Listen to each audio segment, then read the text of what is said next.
It is episode 234, BIC Live. Longest running episodic, whatever this is, we don't know. It is. It is indeed. Josh is here. It's Friday night. You know what that means? Because I'm Carlos is live half an hour ago. Yeah, Josh isn't here. He's here in spirit. No, just for you, Eric. He's ahead of the game. Well, Yes. let me in spirit. Let me give him a shut up, Josh. There you go. Not even here to hear it. That's very spiritual of you. Yes. It really is. It really is. Mhm. It was actually funny because I was kind of discussing with Josh briefly because this week the new AEW came out. So I did get to open a couple of the boxes of it. And then I did put the Strongsville in the title, in the title for a purpose. We'll talk about it in a little bit, but we'll get started. But they did have it this week. So I opened a couple boxes, recorded the videos for the other YouTube channel. Already one of them is up. The other one will be up for this weekend. But I will say, I did have one kind of funny experience relating to the AEW. Because on the release day, which was the Wednesday, I was going to go and pick up the box like I usually do. But one of the local shops here had it on the website. And on Tuesday, remember, Wednesday is the release day technically. But some shops do get it early. Like that happens. You know, there were already cards on eBay on Tuesday. That's all I'm saying. There were cards on eBay on Tuesday for it. So some shops do get it. However, I'll say this. What came up next was that it said in stock. It didn't say pre-order. It said in stock. And I was like, huh, okay, fine. So I went down to the shop on Tuesday and I wanted to see. And right there on the shelf is boxes of the new AEW, you know, a day early. But then I look at it and it should have been. But here's the thing. When I'm looking at it, it had a little piece of paper in the front of it that says, not for sale until tomorrow. And I'm like, you put it on the shelf. Like I'm looking right at it. I can physically see the boxes right there on the shelf behind the counter. Just Come on, give it up. Yeah, well, I was literally sitting there. Like I looked at the guy. I was like, you're seriously not going to sell it until tomorrow? He goes, yeah, it's like tomorrow's release day. And I go, I'm aware of that, but I'm looking at the boxes on your shelf right now. And it says in stock on the website. Oh, that's for pre-orders. No, pre-orders are for pre-order. Yeah, That's Pre-order, right. Yeah. the word pre-order. There is a word for that. It's called pre-order. I hate stupid shit. Just Like, tell him you'll take it home and open it tomorrow. yeah, Yeah, exactly. That was the thing, Bobby. I was sitting there. I was like, this is a really dumb way of losing business. Like I'm standing here. You literally have the product to sell to me. Yeah. And you refuse to sell me the product that you put on the shelf. Well, then why didn't you wait? Put it on the shelf tomorrow. What was the point of putting it on the shelf today when I can look at it? so stupid. I have the money in my hand. I would like to give you this money in exchange for product, please. Yes, Because I might not come back tomorrow. This, Yeah, like I'm not. Well, that was the thing. Like at that point, I'm not coming back again the next day. I went home and I pre-ordered it from the other shop that I usually. If I'm going to pre-order, Bobby, then they may as well ship it to me. You've lost your business. Yeah, you're right. Yeah, they may as well ship it to me then. You know. Yep. And I'll say that shop had it for $5 more, so the pre-order one was cheaper. Oh, So well, I was prepared to give you an extra $5 per box. I was going to buy 2 boxes, and it's like, well, no business for you. do you have an Be that opening way. video? What's that? Do you have an opening video for it? Yep, I've got the first one is recorded on the other YouTube channel, and then I did record the other video. I've already got it edited and completely done, and that'll be on the channel on the weekend. Links in the description. Were you happy? What's that? Were you happy? Actually, first box turned out pretty good. I got most of the value back on the box in one card. Oh, that's nice. good. Yeah, so when you can get most of the value back of the box in one card, and you still got the rest of the cards to move off of a little bit, it's not bad. You're the It's decent. biggest winner in the hobby at that point. As soon as you get close to break even on a handful of cards, and you still got the rest of the items to sort through, that's a win. That you're doing okay at that point. Mhm. All right, so let me read a couple of these here. Jeff here. Hello, Jeff. Good evening. Dom here. Good evening, Dom. The Final Destination trailer playing before this loaded up was really the perfect transition. Love it. Chef's kiss. I heard a Flyers fan say the most expensive Flyers young gun is the mascot. That may be true. Good old Gritty. Yeah. Good evening, Ham. Evening, gents and Boobles. I like that he went with Boobles. Name. That's like the scene in 40-year-old version where Jonah Hill's character goes into the eBay store and wanted to buy the item, but still he had to go online to eBay. Yeah. Well, I had That's to a bid on specific it, right? Listen, I don't want to tell stories out of school because it involves other people other than name. All right. But I just want to say yet again, I am grossly disappointed in him. I am sickened by his behavior. He will never, ever, ever. There's Where did this town again? he will ever, Ever. graces Grace. I actually think he's just a bad human being. Okay? Wow. He knows why. He knows why. Mm-hmm. Okay. I am completely done with him. Done. Sickened. Dead to him. Is that what we're going with? Seems like it. Good to know, Eric.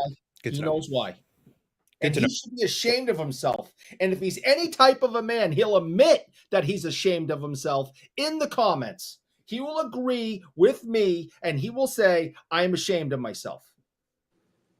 Okay. Good evening, Dennis. Hope all is well. It's going well. Hopefully, all is well with you. Philly Joe. Good evening, Carlson Gang. Good evening to you, Philly Joe. Brendan Ryan says he must have wanted to gauge the FOMO. I don't think so. Like this shop is it's Untouchable Sports Cards here. They've actually been around since the 90s. How apropos is Untouchable? Yeah, well, exactly. But you know what's funny, Bobby? Here's what's interesting.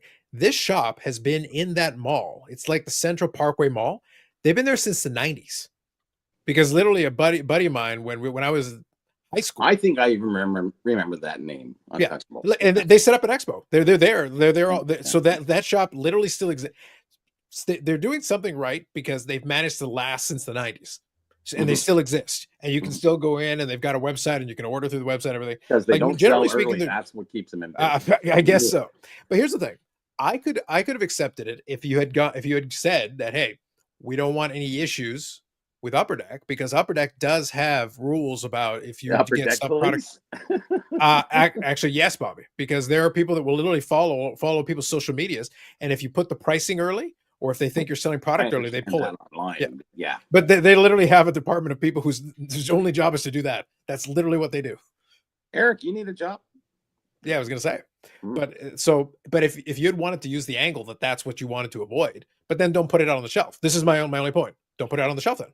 Yeah. Then that's not for sale yet. Just leave it in the back.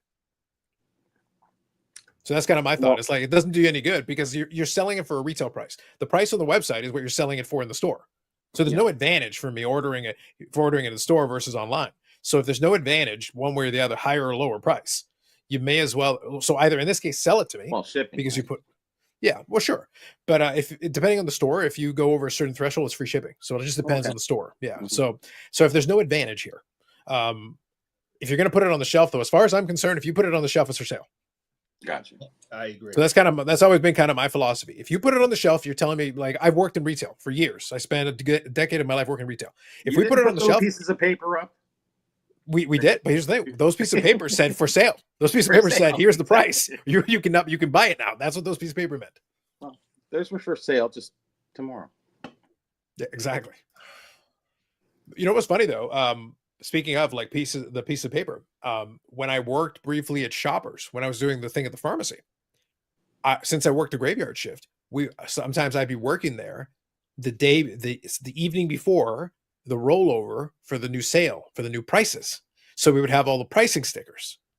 And because we're 24/7 at that time, that particular pharmacy, there would be people that would show up around 11:45, 11:50, and they just start lounging around, and they would literally wait until the sticker 11:01.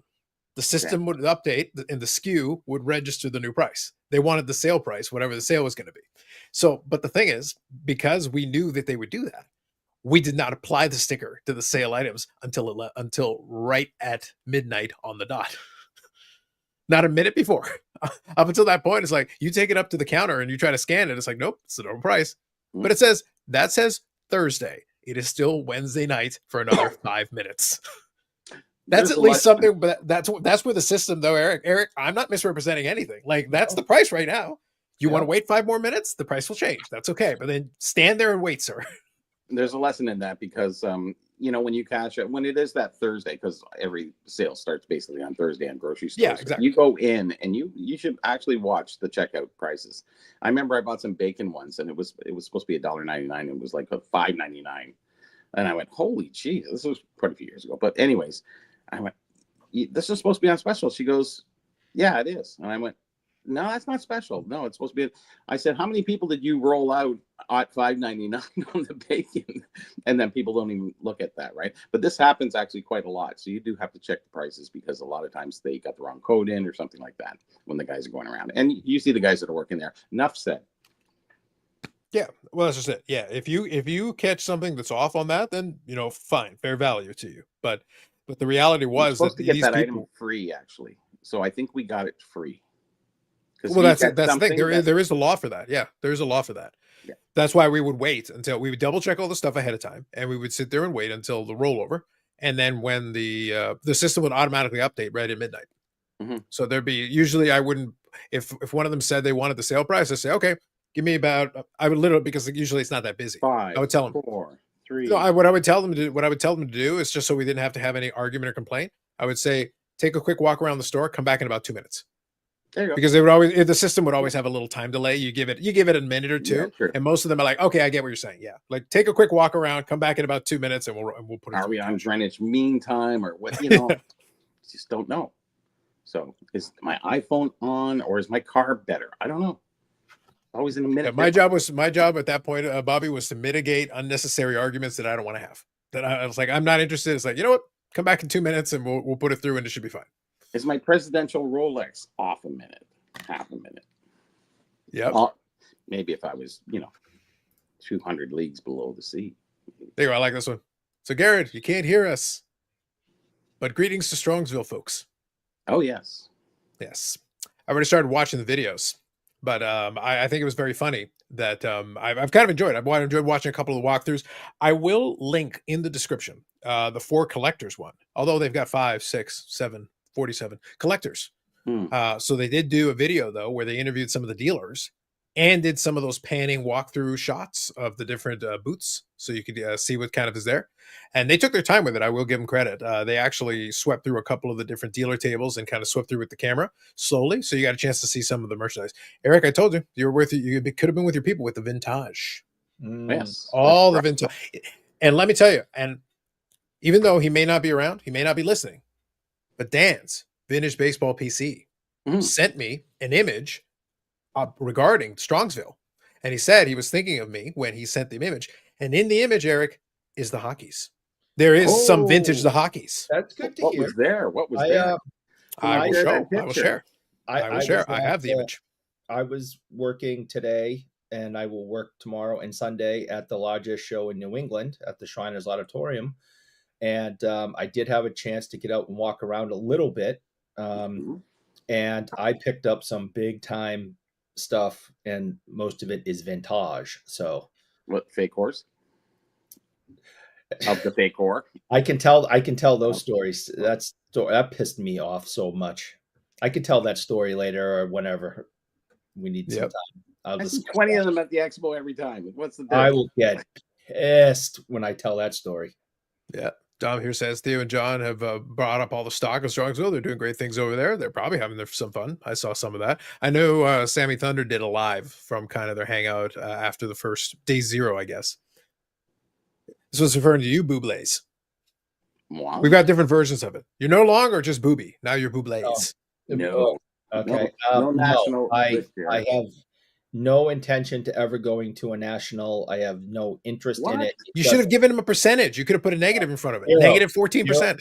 Can you make it part of your job? Can they not set up there? Can you do if somehow, double down? Listen, if somehow, and it's never going to happen, but if somehow I get a free trip there to work, then fine. It's Chicago. It's not far. Well, in fairness, it's Rosemont. I will say this. Yes. I will say this. Eric, I gotta be honest. I actually would love the idea of going to the venue of the National and just standing outside going, yeah, it's here. All right, fuck y'all. See you later. And then just go and do something else. It's a great restaurant I want to check out. Yep. It's like, oh man. Have fun, guys. There's no air conditioning. Bye. No bathrooms. Yeah. That okay, have fun. So anyways, yep. I was at our really big show this today and the next couple of days, and I'm very happy that I have a big show in this area, and I don't need to go to Chicago. I'm good. You got like pickups you're gonna show, or I mean, we will at some point, but I'm just saying, who's we? It's the Rowie, I guess. We what? Who's we? We. Yeah. Who's we? Like, how many people are you bringing in to show off what? Listen, Eric's got a bunch of people in his closet. I think so. It's just saying. No, All right, so do they're you want not to see the really vintage? people; they're skeletons. But anyway, I was just going to say, do you want to see the vintage the hockeys? I Sure. have the image please, that yes, Dan passed show us your along. picture. So, Show us so Dan's this is picture. when this was on one of the booths at Okay. Strongsville. So he took the image and sent it over. So appreciation to Dan for sending this along. So I will share the image here with you, and I'll zoom in. Now, of course, remember when it comes to these kind of things, I will scrutinize the image carefully, and I noticed something that I thought was noteworthy and worthwhile. So I'll start off with the image, but then we'll zoom in on something specific that I would like to take a closer look at. So let's start off here with the image. So here it is. So Oh boy. starting at the top, you've got a little baseball, but right here, starting right about here, you've got some vintage to hockey. So I'm going to start zooming in a little bit. I'm going to zoom in so you can get a better look at what's going on. Shit, so it doesn't matter until you zoom. Yep. So here we've got some of these guys here. So 51, 52. Yeah, I wonder what they called them. If only there was an app for such a thing. You know, If only. Well, they're peachy. Everything's so peachy. yeah, True. So you got Punch In Black here. Yep. You got a couple different Jack Irvine. Now, here's the thing. Again, these are all from the same set, the different the hockeys. But there was one specific one that caught my eye. I feel I must share it with you. So here we've got Georges Bougie. Oh, Eric, is there anything you would like to tell us about? please. That's my grandfather. Mm-hmm. Yeah, that's Papa George. Mm. Good old Georges Bougie. Yeah. Indeed. There we go. So here you got a couple of different folks here. Jack Hamilton. Mm-hmm. So you can go to the Google or the app, allegedly. You can scroll through, but you can see they put on a bunch of different ones here. But they've got a nice little spread of these. Again, there is some hockey. I saw football on some of the tables, baseball, of course. Some non-sport. I think Mike Canadian Cards bought a big group lot of vintage boxing. So there's all kinds of stuff. So they've got some, but it was very nice of Dan to send over a nice image with a little bit of vintage the hockeys. So there you go, Eric. A little vintage the hockeys. I like that. That's good stuff. It was a very interesting set. I don't know, maybe about 15 years ago or something like that, maybe even 20. I changed the name because everybody called it Laval because the number one card was Belleville, and it says compliments of Laval. And I think he was kind of under their, I don't know. I guess he was being paid to be with them, so they had to put that there. So everyone called it the Laval Dairy set, and to this day they still call it Laval Dairy. But I did find an advertisement and a wrapper, and it is actually Bedard and Donaldson. But they're so Parkhurst-esque, it's unbelievable. Like you would swear, because those just like the 51s for hockey, and the box, same die cut, same cardboard wrapper box, everything. I would argue though, honestly, they look better than the 51 Parkers. The 51 Parkers at least they have a little bit more information. Yeah, there's a little bit more going on with them. They're the black Parkers and white. That's the thing. Yeah. Right? So yeah. And Don was correct. First NBA 3-pointer. Some great plants in there too. We're very proud of Papa George. Yep. Yeah. So that's why I say, I made the recommendation on the AMG. Speaking of AMG, want to thank AMG Collectibles. AMG Collectibles.ca and the AMG Collectibles YouTube channel. Good friends of the channel. Sponsor the live stream and the channel itself and the podcast. But we thank them because on the most recent podcast, we did talk about some vintage. We did talk about a couple different things. We always cover the gamut because Steve, the collector of the scallops and the collector of the people, does enjoy picking up different lots of vintage. However, one of the key things that I said on one of the previous episodes, this time around, we talked about SPX, the new SPX, which actually I can touch on that in a little bit. I have a few other additional thoughts now that I've watched some breaks. But the previous week, we had checked out a whole bunch of vintage showing on there. But one of the things that we saw above all else is that if you go and take a look at the images, you can take a look and you'll see some of the silly images, some of the faces. Again, there was vendetta. The people that chose the photographs for some of these players, there's a clear vendetta because they're not making them look in the best possible light. It's a little bit questionable, but if you take a look at some of the images, you do find some fun stuff in there. And that's where I get my enjoyment of it. That's where I saw Georges Bougie. Once I saw that on there, it's like, I must bring it to your attention. Dan sent a very nice photograph. It was very nice of him to show it off. But then I did a little bit of scanning. I did a little bit of looking. And what did I discover? So just my recommendation and the recommendation of AMG, look at your cards. Sometimes you might see something funny. Yes. Who knows? You won't know if you don't look at them. Actually, one of those cards in the set who is basically you're muted, Bobby. Oh, now you're back. You're good. I was not. Yeah, your audio cut out for a second. I didn't hear anything. Yeah, Oh, I don't know what's with this stupid. Anyway, way. One of the cards in that set is really unique. He's not really a big player or anything, but he's actually the player that's pictured on the cover of the wrapper, which is very interesting. I'll show you the wrapper of what it looks like. Actually, I'll send that to you, Carlos. Sure. Yeah. While you're doing that, I'll read names here. When I started my Indigenous collection in 2014, I was searching for a Ted Hodgkins card. The Laval Dairy had me in a wild goose chase because there was a guy with the same name in it. I eventually figured out and found the right player and card. Maybe he knew George Bougie. Laval Dairy, really? You're going to go with that? Mm-hmm. All right. It happens. It happens. But yes. So, Eric, I'll say this. I did watch a little bit more of the SPX. I will say the cards look nice. It is beneficial always to check it out.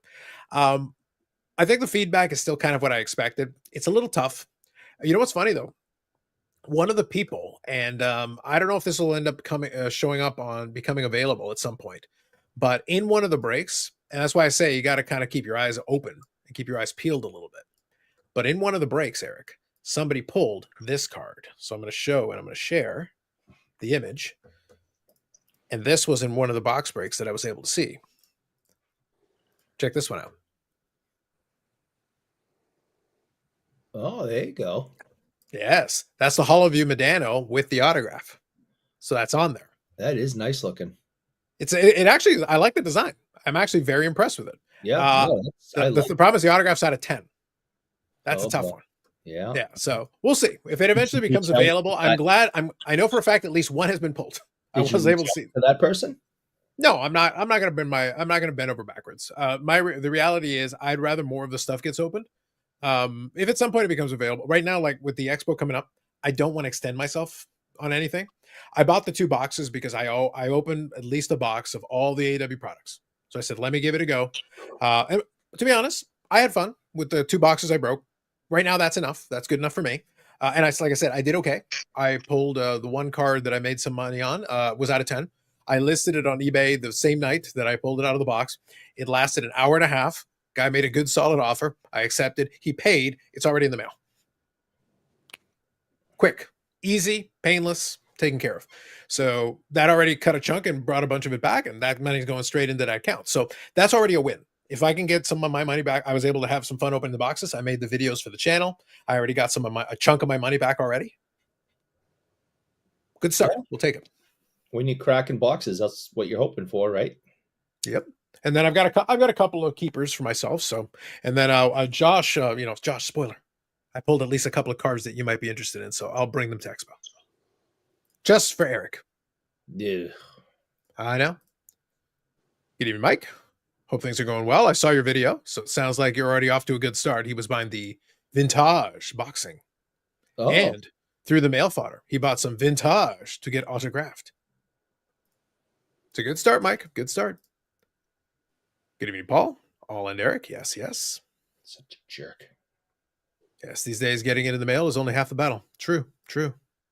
Very true. 51 cards are the Bas de Fleuve. Played hockey and baseball as a black man. There you go. Nice, nice, nice. But I just thought it was, I thought overall, anytime you can have a box breaking experience and at least it's decent, that's a good thing. The SPX ones, like I said, a couple of the cards impressed me. Some of them looked pretty nice. It's still a tough value proposition. It's kind of what we talked about on the podcast. I'm still a little on that. But if you get some of the singles for a player you like, some of those cards, honestly, I think look pretty good. So if you can get the right single for, a player you like or whatever, I think you'll be pretty happy. Like some of the cards, like I said, in and of themselves, design-wise, because they look like they use some of the foil that shines a little bit. It's like, okay. Even for the base cards, it looks like they used a little bit of it. Okay. So the base card looks nice. Some of the parallels to it look nice. They used some of the acetate and they added a little bit of a rainbow effect to them. So they look a little bit nicer than normal. So I'm like, all right. They decided to go mainly with technology. Looks like they're going with foil and tech. That's what they're shooting for. So I'm like, all right. I leave it to you if you decide it's worth opening a box over that. But at least they look nice. The cards, I will say, that came out of the boxes, for the most part, look pretty nice. So that's something. I've been nothing but well-behaved, and Eric calls me a jerk. Wow. Wow. Good. You heard me. I thought I said it too quiet. I'm glad. Good. I'm glad you heard me. Good. Excellent. Eric's not a man of peace. Alas, not a man of peace. True shame. Okay, so let me grab some of these images here. So, Bobby just sent over a couple of images, so we'll share them here in a minute. There we go. Just need to transfer them over to the folder, and we should be good on that. But yes. So yeah, so far so good. SPX looks interesting. That Medano got pulled, so I'm crossing my fingers. If it becomes available on eBay, I'll take a shot at it. It's nice to have some new nice to have some new cards though. To have some new stuff for the PC. It was nice to go and open some packs and try to chase some stuff. So and I pulled some nice cards. But some of the other folks will be benefiting from that because it's stuff for players they collect. So I think they'll get more fun out of it than me, but we'll give it a go. There it is. Good evening, Bob Jackson. Pressing the like button so Eric has to pay. Facts. Screw you, Bob. Jeff here says, would be nice to get my Canadian cards on the show sometime. Mike's a tough guy to pin down, man. You got to talk to his agent. Mm-hmm. They're probably drinking I think they're doing the YouTube get-together for Strongsville tonight. So they may be having a bit of the bubbly. A little bit. What, the influencer YouTube thing? Or of course, yes. Okay. No, they're gonna have they're gonna have like a vintage trade.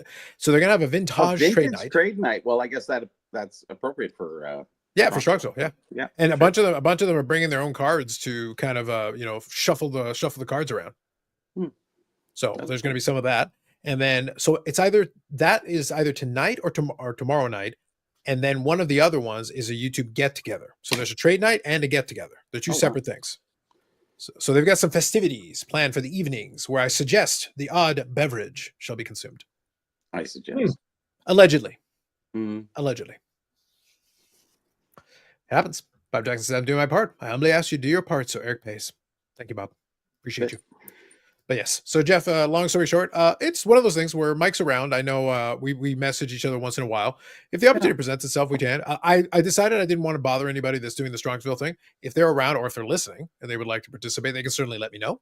But I'm not going to bug anybody if they're out having some drinks and hanging out and having some fun, let them go out, have some drinks and have some fun. Mm-hmm. Part of the reason for taking the time to go out there and doing that. So why not? It's going to be very similar. A couple of weeks from now, we're going to be talking the same kind of thing for Expo. My plan is still to do a live stream as I generally do, but I usually plan time specifically for that. So I try to set aside some time, but that's why sometimes there are different starting times for those because I don't know. Depends on, usually that evening I'm out having some dinner with folks and depends on the time I finish. That's the determinant on what time I can actually get the live stream happening. So we'll see. There are some plans for that week regardless. The podcast episode will be a live episode on the Monday. So that will happen for sure. And then I will try to have a live. It may be during the Expo, or if for some reason I can't schedule it, doesn't work out, I can always do it on the Sunday. It just depends on how things go. Yeah. We always play by ear, but it doesn't matter. Yeah. Either way it'll be a little shorter than normal. So but we'll work it out. I've got my new microphone and everything, so I'll bring it with me. So I'll have it with me. So perfect. We shall see. We shall see.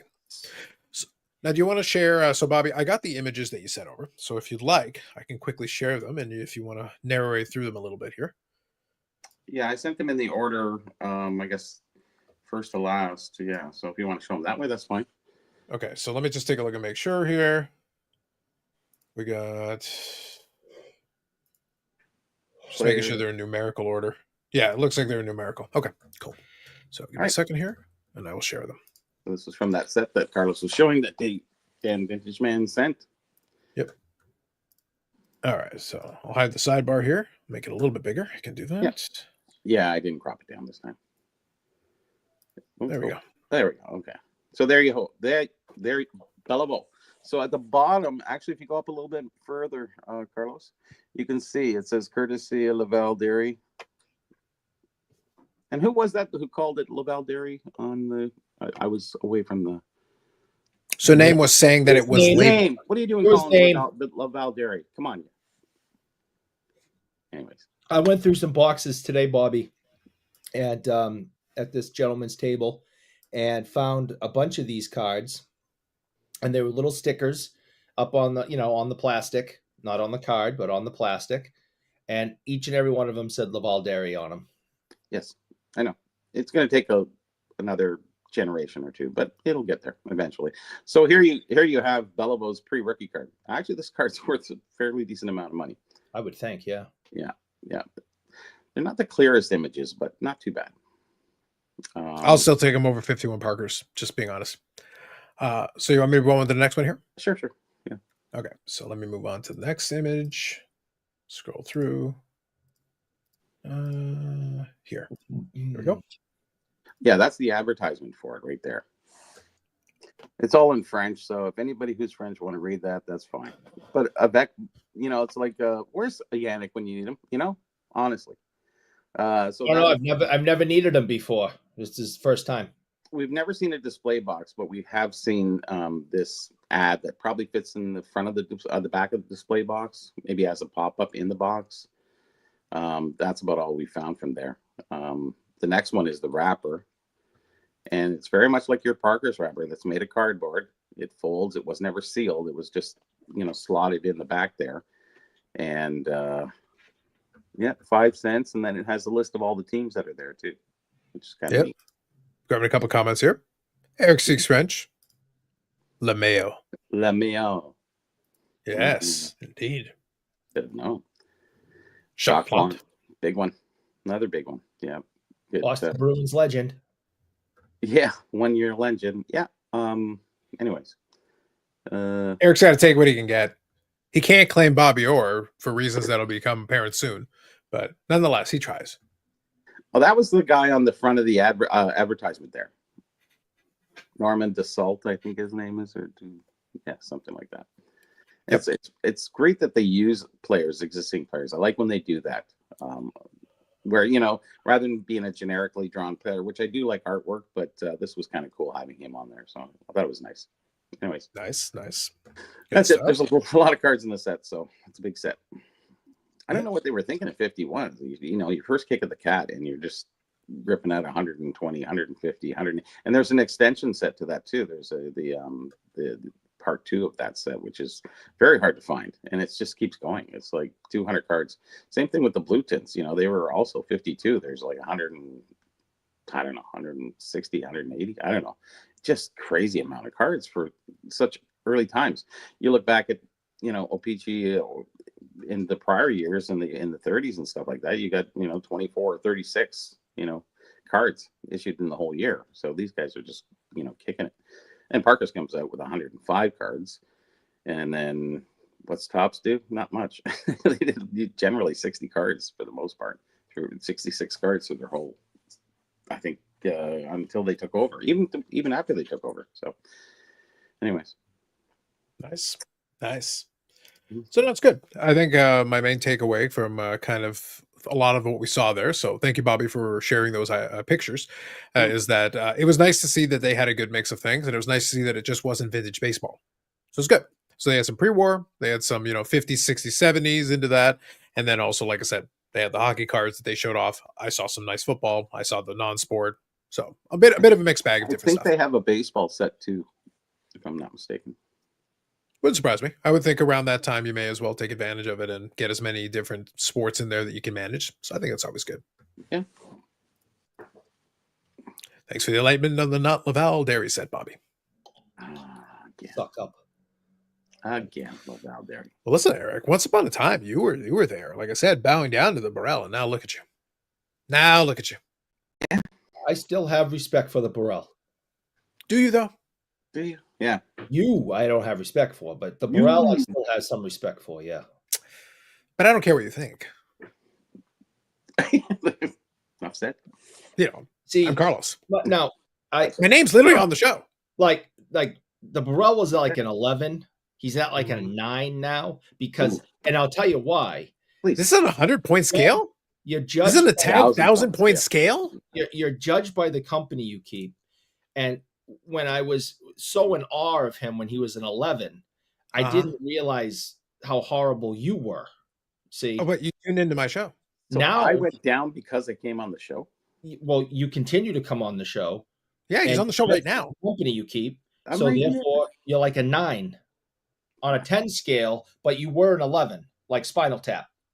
But now I know what 11 is. Yeah, I got because if you're going to continue to come on this show and be a part of this nonsense, I lose respect for you every week. Interesting. So listen, even 10s aren't 10s anymore at PSA. So hey, I'm just saying. I'm trying to work out how this maths work. So first of all, I'm disappointed. So I'm 9. I'm disappointed. The highest grade.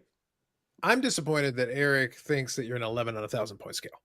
Yeah, I know. That's not the compliment he thinks it is. That's very offensive, to be perfectly honest. That's like a 1, like almost offensive. It's obscene. It's horrific. Yes. But look, so that's the first problem I have.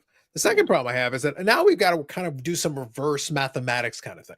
If he held you in such high esteem, shouldn't you, in theory, have elevated your surroundings? Shouldn't it have gone the other way around? Shouldn't you not be able to be? You shouldn't be declining. You should be elevating. The tide should be rising. As a matter of fact, Eric should almost be adequate, simply through proximity. No, you're an anchor, and you're sinking. You're sinking. Are you sure I'm the anchor? Are you sure? An anchor, and you are sinking the. I have evidence that would suggest otherwise. Carlos, hey, it's the hardcore legend Mick Foley. I know I don't know you, but can I ask you a favor? Can you do something about this guy? Get him away from me. What a pain in the... Yeah, you know what I'm saying. Just do something. Thanks. I don't think he meant that. Oh, he meant it. The evidence is mounting in a different direction. Eric, this sounds like classic deflection by you. Well, guess you got him on that one. Just throwing it out there. Listen, Bobby, I'm not interested in just, leading to illusions and making aspersions. Mm-hmm. I actually want facts. That's all we want. That's why we're here. We spout the facts. Mm-hmm. Hashtag facts. That's all I'm saying. Tis the facts, man. Tis the facts. I had to get my hair cut this week because it usually grows back by the time, because they always fuck it up. So I get 2 weeks for it to grow back. So anyways, fine. Mm-hmm. You ever go to the guy and you always say, okay, just leave it here. And then it gets wet. They cut it here and then it ends up here. It's like, fuck you. How's it look? Good? Yeah. And then you put a hat on anyway, so it doesn't matter. Yeah, and then I walk in and go, you got lots of hair. You can put a hat on. I said, nah, whatever. I put my hat on. I just want mine short. I feel like a hippie right now. Like a fucking you're basically Mr. Burns from the baseball episode where he's trying to tell what's it called, Wade Boggs or somebody to cut their sideburns, and then there's no sideburns left. He goes, shave those sideburns. It's like there's no sideburns. Yeah. No, I feel like a filthy hippie. I need a haircut. I can send you some hippie pictures. No, I was gonna say. So usually when I go to the barber, when I do, it's like short on the side, short on the back, and then just leave something to comb. Those are my instructions. They're very straightforward. That's it. Shave the side, shave the back, leave something to comb. That's it. Even if they fuck that up, they still get it right. But that's the reason why I keep the instructions very straightforward. Like there's not much to it. Like just shorten it up. That's all I want you to do. The texture will find itself once it grows back in. So it's just basically don't shave it so there's nothing there, and then that's about all you need to do. Yeah. And don't charge me to cut 3 hairs either. No, do some work. Do some work. If I'm going to pay you, even if you're faking those scissor actions. Yeah, like I expect to see some hair being swept away. Yes. Like do some work. Mm-hmm. So here's so Picoletto's asking a question. 51 Bas de Fleuve cards. Does that ring a bell? Does that sound familiar to you? Yep. Bas de Fleuve, they're that means sort of bottom of the river. That's where Boston Bruins. Say team. Hey. That's what I said? Yeah. Boston Brewers, the Fleuve, is bottom of the river. So a lot of the teams that were in the lower part of the St. Lawrence there, they would that is the Bas de Fleuve team. So all those teams are really grouped in there. They did the blue tints. These are also blue tints, very similar, but there's obviously different teams. That's where the Don Cherry rookie card is, and 51 blue tints, Darden Donaldson, whatever you want to call it, that's basically what that is. Yes, very familiar. Not a very popular set because there's very few stars in there. I can actually not even pull one out of my hat. It's there's that many, but a lot of French speaking players. Remember back in those days, the French players would actually get preference of keeping the French players before they would be called up by any other team. So they always had that advantage until the 60s sometime, I think, something like that. Yeah, that's about it. Yeah. Exclusivity of French speaking born players. So Yeah, which was a huge advantage. The Canadians took advantage of that big time because you got if everybody has Richard, the chance. Delaveau, Savard. Yeah, exactly. Go on. The other teams would have been like, yes, we would like Maurice Richard. Thank you. That'd be great. Could we have a chance? No, you may not. Nope. Okay, then. If he's left over, yes. Yeah, exactly. If we decide we don't want him, then you may have him. Floppy Just seconds. remember, the Montreal Canadiens have only won 2 Stanley Cups, and that's that. Yes. And how many Super Bowls have the Patriots won? My God. Touche. We have an agreement. We have an agreement. Okay. That's right. That's what I thought. A little out of there. Encore. Next. It's worth it. I don't care. It's worth it. I stand by the agreement. The Canadians only have 2 Stanley Cups. Correct. And how many Super Bowls the Patriots got? None. Thank you. I'm okay with the They should agreement be too, calling Bobby. them I lose Old nothing. England instead of New England. Like, honestly. Yeah. Oh, can I actually bring up something kind of semi-related? We'll talk more about it during the podcast, Eric. But there was obviously some good news out of Cleveland land. And let me tell you, this is newsworthy because there's generally not good news in Cleveland land. Like ever. No. Why would there be? The Wacko for Flacco era is back. They have re-signed Joe Flacco to a 1-year contract. No effing way. Wacko Flacco is back, Eric. We're back. He's like a cockroach that just won't die. It's glorious. I'm saying glorious, Eric. I mean, glorious. He's in his 40s, right? How old is he? I think he's in his late 30s. I don't think he's in his 40s. No. I think Rogers is older than he is. Let me see. Okay. Joe Flacco. He just turned 40 in January. Literally January. 40 years old. He's still getting a contract. Good for him. Well, did you see how he threw? Did you see how he threw though when he was playing with them? Like honestly, he's their best quarterback in like the last 5 years. Oh yeah. So like, wait. To be fair, thank you. Look, it's worth it. If you're Cleveland at this point, harken back to the golden era of Wacko for Flacco. You may as well. That was the golden era at this point. Here you go. Hold on. In tribute. Wacko for Flacco. There you go. We're good to go. Listen, amazing, sensational, fabulous. Love it. Not many of those in the phone book. Yeah, well, listen, we'll take what we can. On the podcast, we had a lot of fun with Wacko for Flacco. And the important thing, Eric, is don't think of it as being for them. Think of it as being for us. We get to once again speak the good word of Wacko for Flacco. Everyone loves it. A Pickle Lady here says, yes, Bobby, the 52 of the blue tents. Just when it starts to make sense. Listen, I don't know what to tell you. Now it's going to Sustain's about to go 0-17. One of my favorite things on the Discord is that Paul and Dustin will always go back and forth.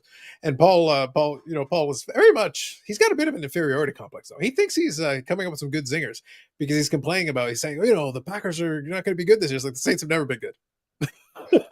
I don't get in the middle of it, Bobby, because honestly, I enjoy watching the Peter Griffin versus the chicken thing that Paul and Dustin have going on. They just find excuses to argue. Sure. It's kind of enjoyable for me as an observer, but I'm just sitting there like, this is like a man who is eating a plate because there's nothing on it and he's starving, saying that the other person's steak is not cooked fully. It's like, well, we can finish eating the steak. You're eating a styrofoam plate. So like, what are we talking about here? I don't know. A lot of imaginary shit. That's all I'm saying. So yes. So there is that. So that was good. Now I'm trying to think. There was one other thing. I honestly don't think the Patriots will suck this year. They'll just be bad. It's an improvement? Yes. I think they sucked last year. They were bad the year before. Horrible the year. Awful. So I think we're back to being bad this upcoming season. I do like their logo. I like the original Pat Patriot logo. The original one was good. Yeah, that's my favorite. That's what I grew up on. That just when they go back and throw the retro jerseys on, it's just awesome. Yeah, it's kind of weird, but yeah, I like it too. Yeah, Pat Patriot's the best. Elvis, Flying Elvis. I don't like Flying Elvis. Never liked Flying Elvis. Pat Patriot all the way. You're old school. What do you have against Elvis, man? I don't know. So much anger. Unbelievable. I just don't like the Flying Elvis logo. I'd rather have Pat Patriot. Don't be cruel. What if Pat got really high and he started flying high? Yeah. What if Pat went on a bender? Hmm. He could be Well, flying too. it's been quite a few years now. I hopefully he's come down and he needs to be back on the helmets. Mm. I don't know. Just saying. Elvis needs to hit the road. We need Pat back. Man, brutal. It's a tough time. It's a tough scene. Now there was one other thing I was trying to think. I already mentioned the Strongsville stuff. We watched some of the videos. Again, Mhm. keep the videos coming. I'm enjoying them for what they are. They're fun. It's always fun to have some coverage from some of these shows. In this case, there's a bunch of YouTubers there, so I expect videos. So Yes. y'all, I expect videos. There's like 150 YouTubers there, so y'all better make sure you produce some videos. I actually like Mhm. when they do the interviews with the dealers, which is really good. You know, Yeah. they look at a card, they show that group, maybe they'll say a little something about it rather than going, "This is another 52 fucking mantle." You know, give some show for something. You know, nice to see some of the food issue. You know, or whatever. It'd be nice to see something different. You know, in-store displays or something like that. Because Yeah. otherwise, you go through Strongsville, it's like going through a news show. You know, you can't see anything because it's all shiny, shiny. So, just saying. Let's see some different stuff. I picked up different stuff today. Oh, I know you did. Yeah, I did. Uh-huh. Did you reference through any resource, or did you just go from your own? I think this is rare. He went through his Richard Scott Is it- almanac. Yeah. Yeah, Everything's a peachy. Everything's a peachy. I had the O-Pee-Chee Bible with me. Helped me immensely. Mm. And let me tell you, Bobby, Eric is militant about his O-Pee-Chee Bible. He only has the Old Testament. He I didn't think even so. bother with the New Testament. He doesn't need any of the New Testament bullshit. No. OG, old school O-Pee-Chee Bible. All day. Let's go. Would now be a good time to show off some of the things? I think, Eric, you know what? Yeah. While I'm finishing refilling this drink, I think now is the time. All right. Here you go. Mhm. Now this is a food beverage situation. Rarer in this shape, much rarer. Oh, there we go. The full accordion of 65 Coke with Bernie Parent's rookie He's showing on the top, and and Jerry Cheever's rookie. where's the mail away tab? I only know him as G-Rai. That's the pronunciation you gave The me. full accordion. No, you're missing the mail away tab for the album. Okay, well, I don't have the mail away tab for the album. Well, then it's half price. So There you go. Coke is it. so I Let me see. What's on the back of the other one? of what one? So there was no stat on the back of that. There's no on the back of Bernie, there's the Coke thing. There is no stats other than up top, which just talks about him, and then Up top, it talks about it. yeah, up top it says Yeah, but that's on the back of the other card then, right? no, it's on the back of the Bernie card. So But the stats are for not his for Bernie. stuff's up The here. stats are for a different player. Yes. No, this is for Don Ori. Yes, of course. Okay. That's Yeah. good. So this is Bernie's card. He's a rookie, so it only has this. He has no stats.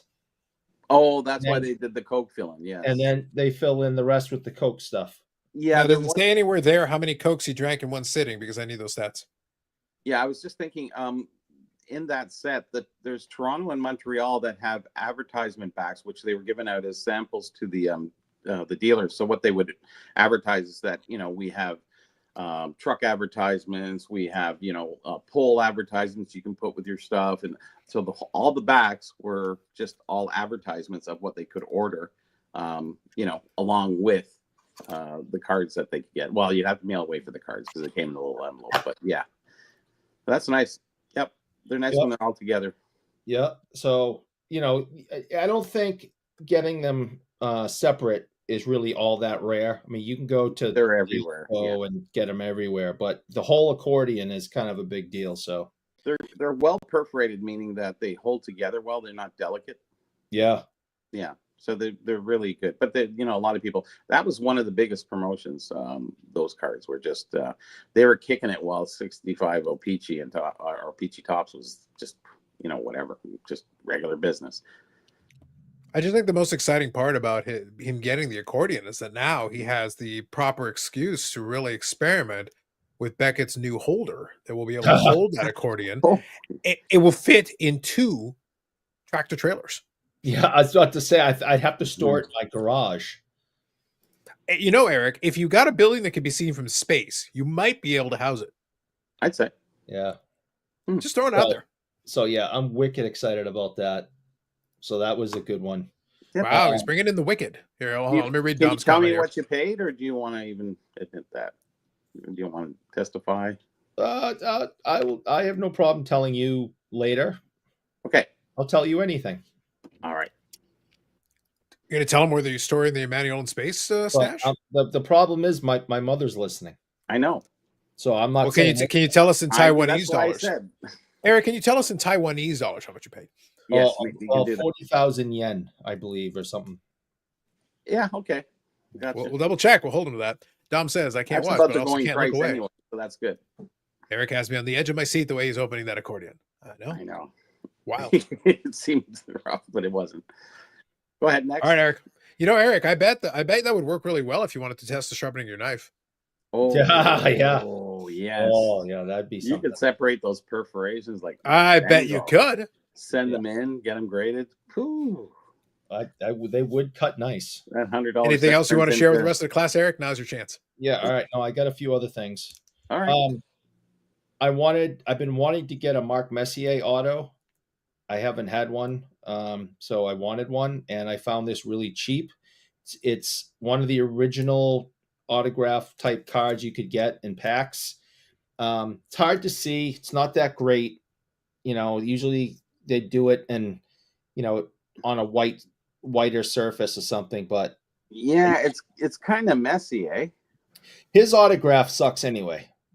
I'd use the drum sound effect, but I don't have one. Probably. Sorry. Thank you. I know you got it.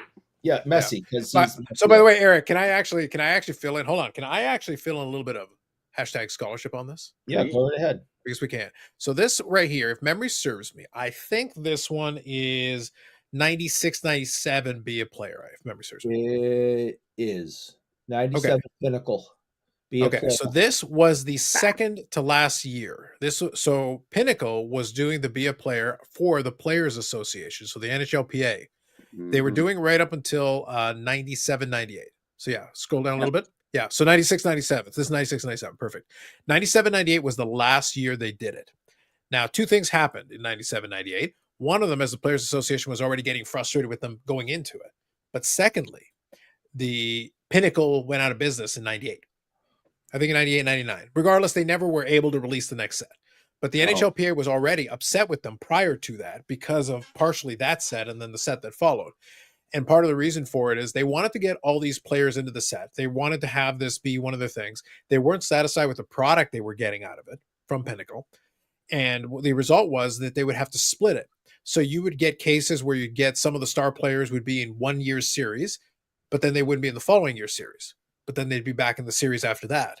So Gretzky wasn't in every single one of the series. Some of them would get skipped, which of course takes some of the value and some of the desirability away from the set, makes it less interesting, so the set doesn't sell as well. And for whatever reason, they weren't happy with the set. Now, one thing, I'll see if I can pull it up here. It'll take me a second. But one of the things that was on there, and this was part of that copy of the Canadian Sports Card Collect that I was talking about, one of the articles, and like I mentioned earlier, I'll be interested in going through it in a video. But one of the article things is the Canadian Sports Card Collector was actually good at having actual articles, and some of these articles are long, and there's quotes, and there's all kinds of things going on. This particular article, though, is funny. Eric brought this up, though. The reason I mentioned is in this article, Baron Badesky wrote the article. Okay. And what happened is he actually got quotes from several different people, including Ted Saskin. So if you remember that, Ted Saskin was the one in charge of the NHLPA. That's the reason I brought that up a second ago. So here's a quote from the article from Ted Saskin specifically. We went with Brian Price to be a player the kind of focus it required. So this is in 98, 99, Dr. Brian Price took over the Be a Player license and Yeah. started producing Be a Player sets, which were well received. But this is early days. They hadn't even released the first set yet. They were talking about some of the stuff related to it. So is this kind of a good hobby time capsule of a very specific moment, because Price took over and Pinnacle had it. He goes, to give it the focus it required. What impressed us with Brian was that this trading card project is the only thing he's working on. There's no distractions with other card products. That's a slight shot across the bow at somebody, Pinnacle. We were a little disappointed at the set that Pinnacle released, continued Saskin, but they did have a lot of distractions throughout the year. As a result, the set wasn't everything it should be. Brian brings to the table a commitment and the innovative ideas that were contained in the product. It's tremendously exciting. So it's kind of interesting. So since you brought it up, I just thought I would briefly include that. So you got a little hashtag scholarship. And I love Brian Price's Be a Player cards. I think he did a good job with it. So this is early days. So this is right at the beginning. But the point is the NHLPA was not happy with the product that Pinnacle had been producing, which included that. So you were talking a moment ago about how the photo, you've got a Messier autograph. It's an on-card auto.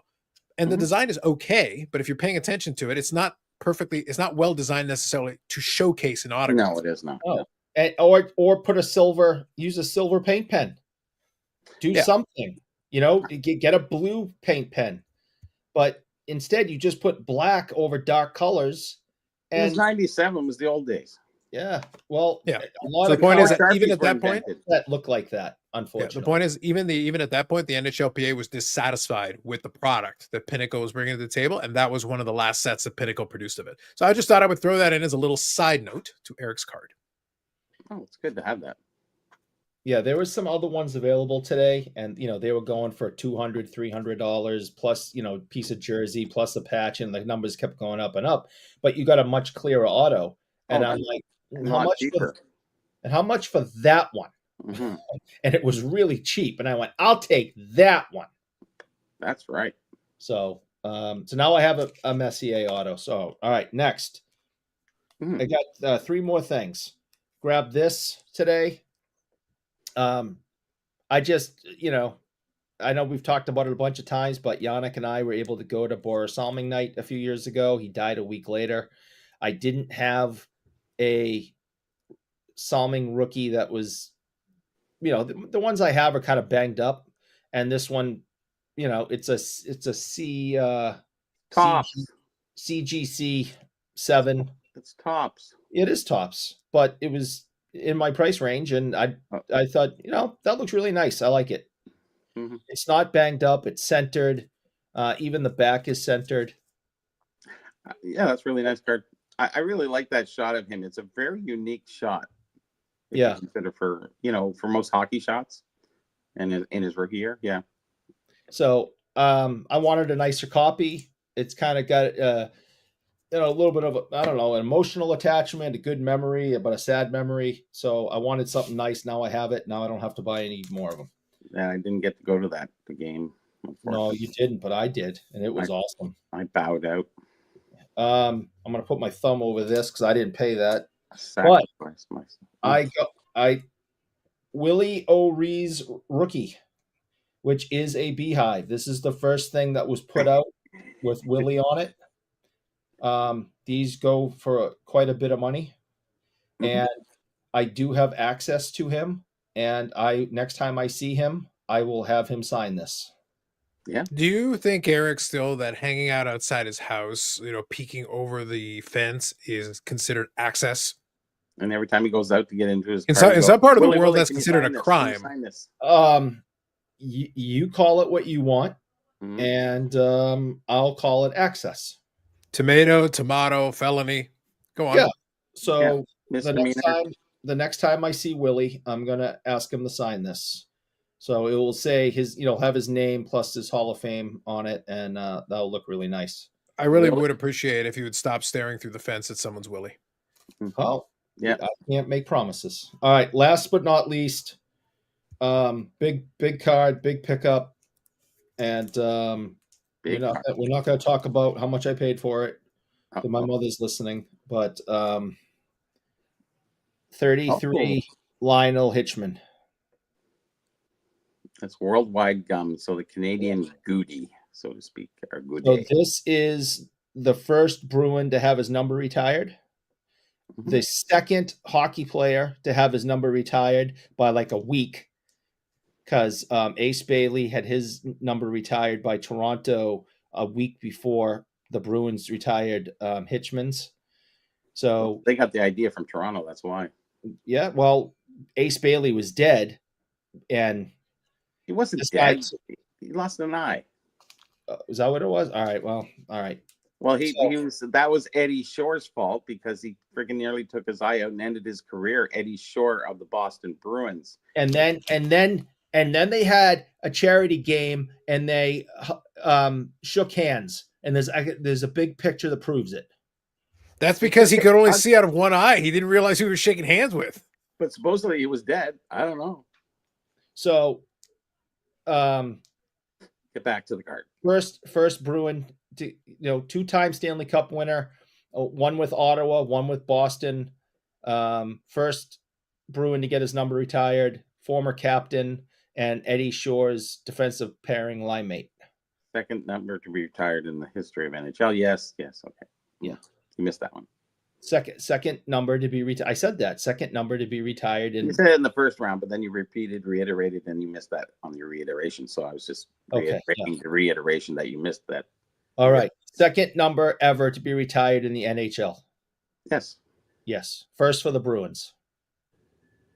Second and first. Yes.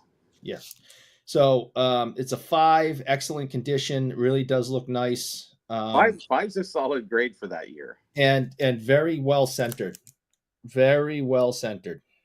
Actually, that year was pretty good. They actually did a great job. Big set though. Yeah.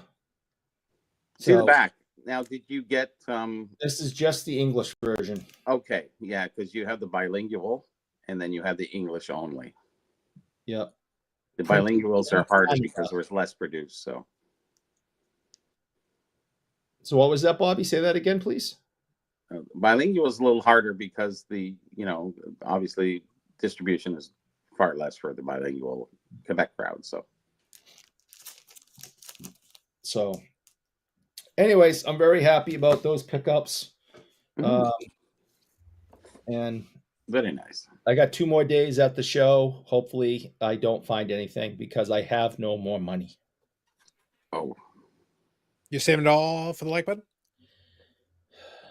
No, I spent it all today. Understandable. That's a lot of stuff. That's a lot of stuff. Oh, and I also picked this up just because it's a 53-54 Alex Delvecchio Parkhurst card that's in really good shape. Yeah. I don't know why. Because I liked it. And I went, okay. You always have to show the back. You know that, right? Very simple. So that came home with me also. Not some bad pickups there. Yeah, I'm pretty happy with them. I would say. Very good. Nothing unusual or weird there. I didn't get it. Their Massachusetts and Eric is there. You mean more unusual and more weird? Yeah, it is. This is rare altogether. It's rare-ish altogether. And these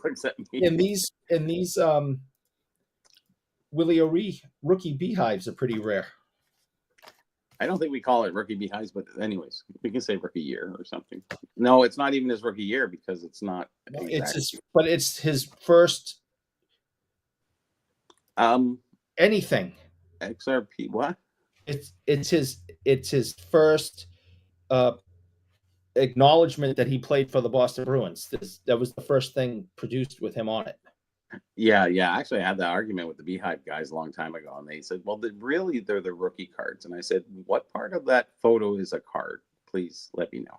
Well, the 39 Peachy, I said, "Yeah, they're all solid cardboard one piece. You have a paper thing and a cardboard backing, and it's glued on the top. What part of that is a card?" Anyways, so they never win. So it's all right. Well, it's the first time he's on anything saying, "Hey, I'm a Boston Bruin." So that's considered his rookie publication. I don't know what you want to call it, but so I have one, and I hope to have him sign it. Mm-hmm.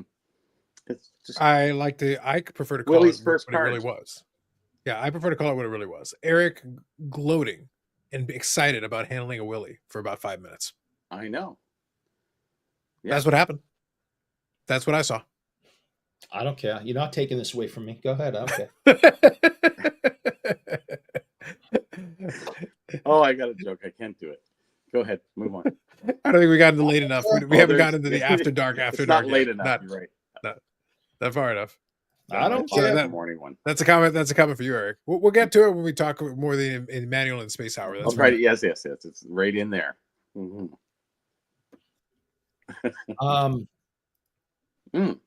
I guess I could.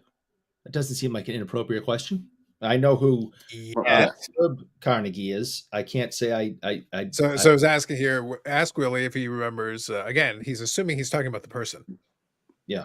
Fair enough. Whatever. Says if he remembers Manny McIntyre and the Carnegie brothers, Aussie and Herb. So I don't know who Manny McIntyre is or Aussie, but Herb Carnegie, I am familiar with. Yep. Herb was the first black player that made the NHL. So, and he was actually an inventor. He did a lot of things. He has the Order of Canada. He had a hockey school. I think he even started a small black league. So there's a lot of things. And I think he had 8 brothers or something like that. There he is. He's blind there. That's Willie. That's me and Willie. Mm. Oh, that's right. Yeah. I met Herb Carnegie at the NHL alumni luncheon back 20 years ago or something like that. He was basically blind at that point. So. Oh boy. Yeah. Well, he was actually pretty old then. I do have a picture of him. Well, Willie's blind in one eye. He got into early in his career. He got blinded, and he played the majority of his career with one eye. It happens. So Willie played for, what did he play for? He played mostly in the American Hockey League, right? Yes. San Diego Gulls is he really kind of planted himself. Yep. 71, 72, 69 maybe. Yeah. Right in that time period. In all honesty, Eric, I'd like to pretend that I could be impressed, but I happen to know there was a hockey player who played the better part of a 20-year career, and he was part of the undead. Oh, good God. Like, he remains undead to this very day. Like, he didn't even need to be alive, and he was able to play hockey. So how challenging can it really be? And who would you be referring to? Oh, who could I be referring to, Eric? Who would be Zombie Rayborg? Who would be such a thing? Do you want to regale his story? Scott's right here. So he was One Eye Willie. He was. Yeah. I have not brought that up or said that to him. I feel that you should. I think he'd appreciate it. Shall not. Who else? Because even though this guy is like 90 years old, I kid you not, I am not over exaggerating. This guy, when he grips your hand to shake it, you're afraid he's gonna break the bones in your hand. And he's like 90 years old. And when he shakes your hand, if you don't grab on tight, because you think you're going to be gentle because he's 90, so you're not giving him a firm thing, and he'll just break the bones in your hand. It's friggin' crazy how one of those Flintstone one where it goes. Oh yeah, it's nuts how strong he is. So now I keep thinking during the course of this conversation that I'm remembering that we're also talking about Eric, and he is. He does fall apart regularly. There's a good chance he didn't drink enough milk as a child. So at this point, to break his bones, you might have to just do this. Pretty much. Yep. They do break easy. Just throwing it out there, Matt. I've never broken a bone, and I should have many times, but I drink a lot of milk. Anyways, who's the other, as a trivia question, who's the other one-eyed nicknamed person in the NHL? It's going back a long way. Oh, he played with one eye. I was thinking Brian Barad. His nickname was One Eye something. Brian Broad? Close. Fuck. Well, Brian Barad actually had like his eye scoped out by a stick. So What like, do you got? he inadvertently he wasn't Was he planning on it. one-eyed No. Ferrari? Well, I think he lost most of the eyesight in one eye Yes. from that injury. Yes. Because it was a really bad injury. Like he literally got his eye hit with the stick blade. Right. Yeah. And then he ended up coming back and playing for the Bruins, and he only had one eye. Yeah, so it wasn't part of a nickname, but inadvertently he ended up. The result was the same. Yeah. Is there anybody in the thing get it? Yeah, I'll give them a couple minutes if they want to guess. I'm just going to see here if I can refresh my memory here. Here we go. The stick. It was actually Marion Hossa. I forgot that was against Ottawa. Bastard. Yeah, so the stick of center's Marion Hossa clipped him in the right eye on a follow through. Mm. So severely slashed in a retinal tear and detached retina. Oh shit, that'll do it. Yep. Yep. Let's see what they ended up doing. Yeah, it was actually considered. He actually received a settlement from the insurance company because they thought it was a career-ending injury. He had to do 7 eye operations, and that improved his vision to 200, 600. That was the best they could do after 7 surgeries. Better than nothing, I guess. Right? I think he had to return the settlement money when he came back and played for the Bruins. Yeah, well, because he wanted to. If he had just stayed away, he would have been able to keep it. But he really wanted to play, so he tried. But he was able to get there, and then they had a special contact lens to meet the minimum vision requirement for the league. So he was able to get to 2600, but then he still needed a special contact to enhance it to make it to 2400. Wow. And that's considered the minimum vision requirement in order to be allowed to play. Otherwise, the league won't let you. Be allowed to see the lights on in the freaking arena. Anyways, yeah. So he didn't lose his eye, but he sort of did. It was a pretty bad injury. It was a really bad injury. It was bad. Anyways, I'll give So you it looks the like answer. looks like no guesses, Bobby. Go ahead. Yeah, because otherwise everyone just Googles it. It's one-eye Frank McGee. You want to look him up, Carlos, quickly, and give us a rundown? Yes, he played with one eye.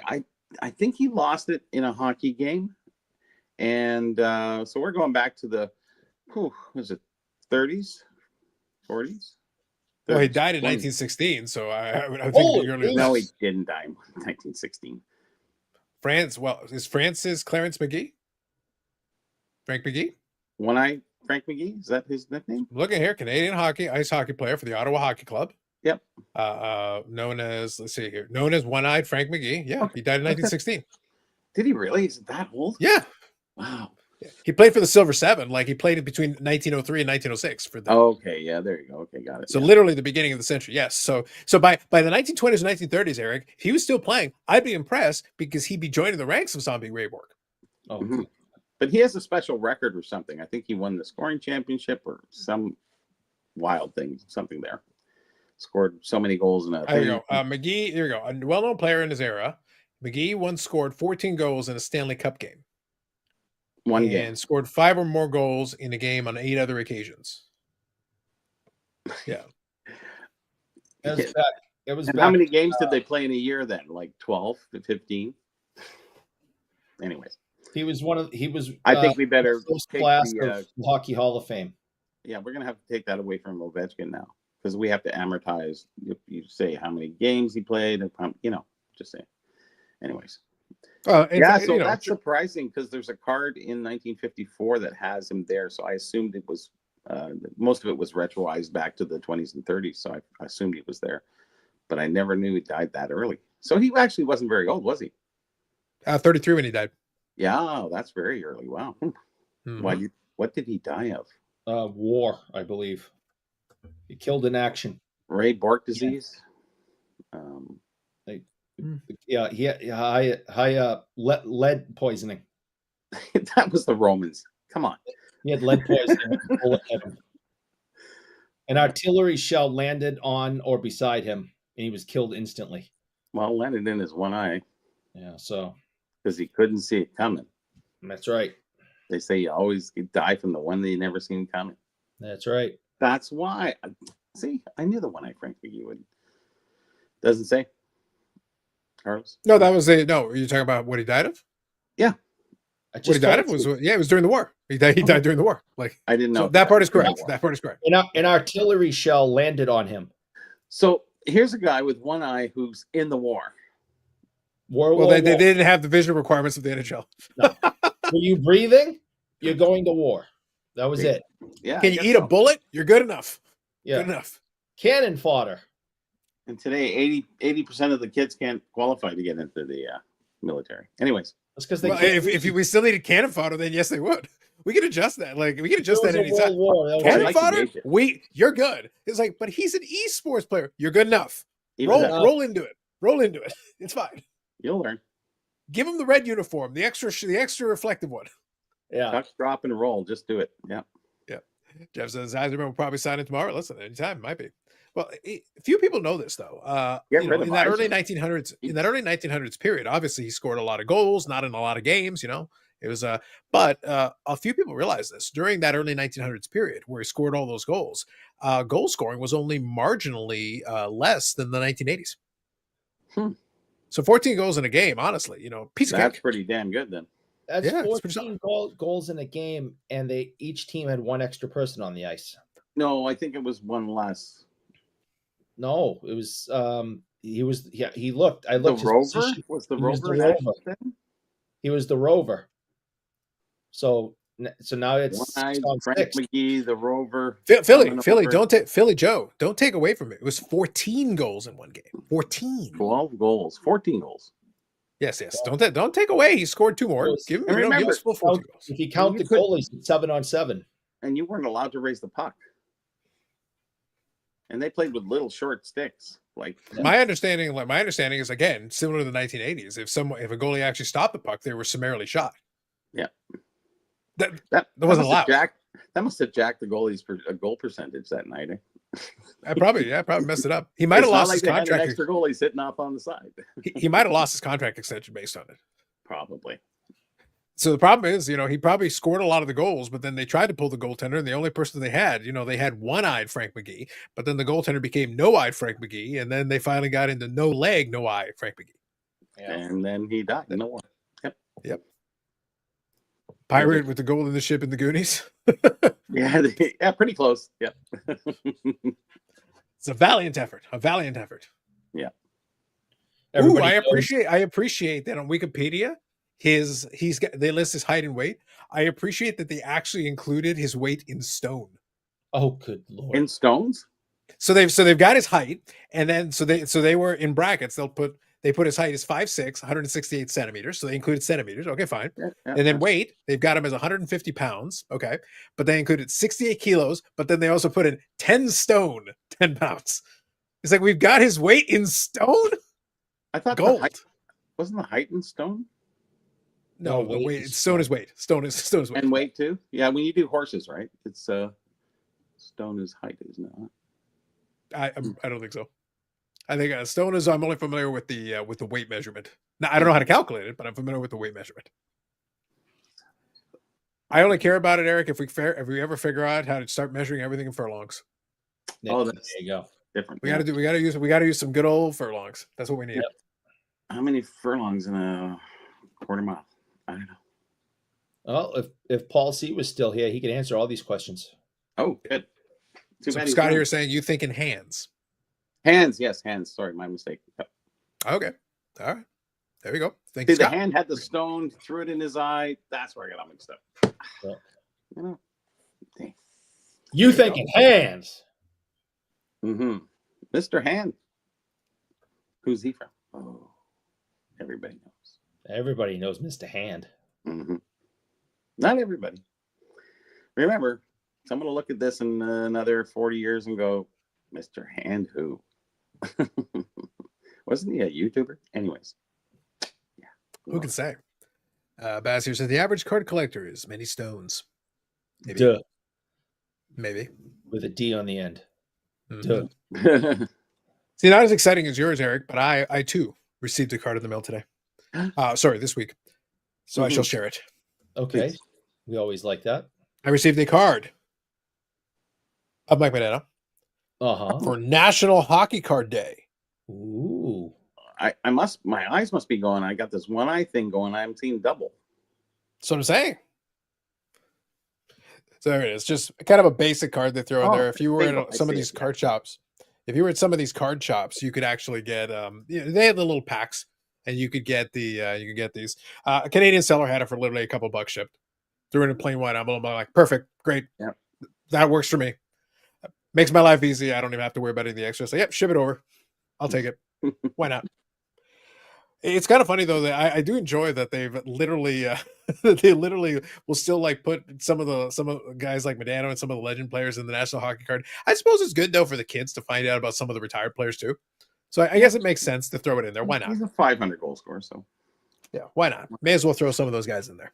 so There you go. 2 furlongs in a quarter mile. 1 furlong is 1/8 of a mile. Thank you, Paul. Now we know. See, it's who we needed. Our expert on furlongs. Paul is not Paul. He's AI. Yeah. Promo, yep. So it's a slow week in the hobby when you're talking about Frank McGee. Listen, man, I don't know what to say. He's a famous hockey player. Yes. So Bobby had him. Bobby had him logo. living at least. Bobby had him surviving the war. The man could not be stopped. He had him into the 30s. It was his legend lived on. That's all. Legend lived on. Yes. But let's be honest. Outside of a couple of let's be honest. Outside of a couple of card shows, there's not much going on. Like obviously, a lot of the YouTube folks, the vintage YouTube folks, are out in Strongsville. They're making some videos. I like it. That's cool. I'm enjoying them. Like I said, I'm encouraging them to keep making some videos. I'm enjoying it. I'm appreciating it. We got the expo, but that's a couple of weeks from now. So we'll touch on it here and there, but we'll speak of it in more earnest. Basically 2 weeks from now. Well, actually, no. Next week will be the pre-expo episode, because then the following Friday, expo will be happening. So I'll see how that works out. But next week is the 18th, so that is the week before the expo. Yep, Easter. Bobby's audio cut out again. Really? I'm hearing you fine. You're silent. You heard me fine? I haven't noticed any issues, but yeah, because it's on here. I can see it. Technology's a hell of a drug.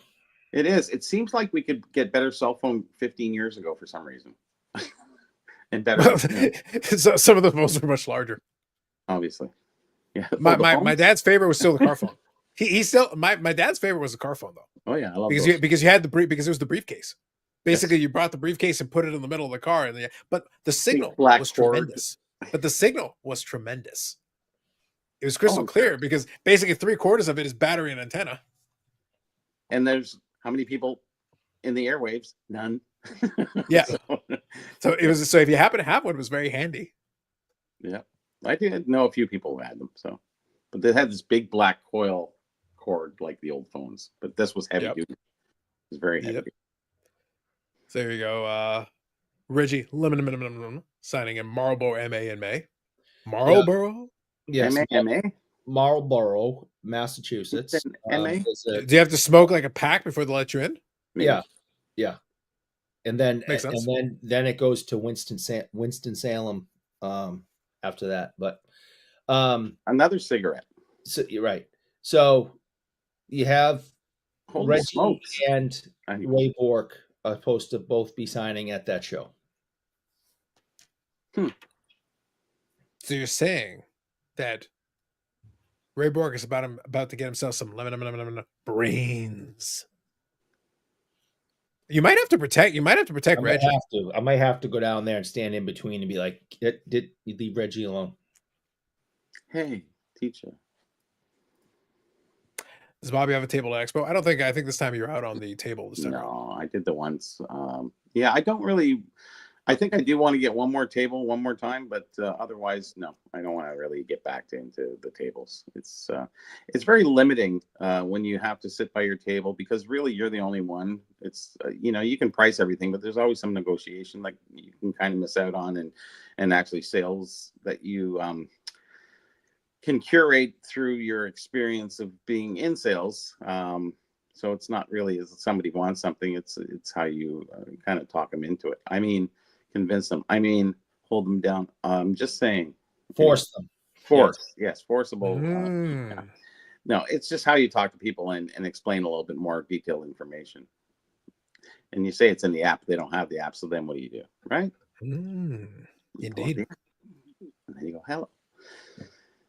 Paul says, I'm on the left coast for the weekend. The Langley show is on. Yeah, so you've got the Langley show. You've got Strongsville there. You've got the expo coming up in a couple of weeks. There's a lot going on. Yeah, there's a bunch of shows going on. If you flip through your Facebook, it's just like there's like Comic-Con things, all this stuff going on. Oh, there's actually the that Monday in Hamilton is actually going to be Friday. Yeah, they're doing the 18th. Good Friday. They're doing the Good Friday.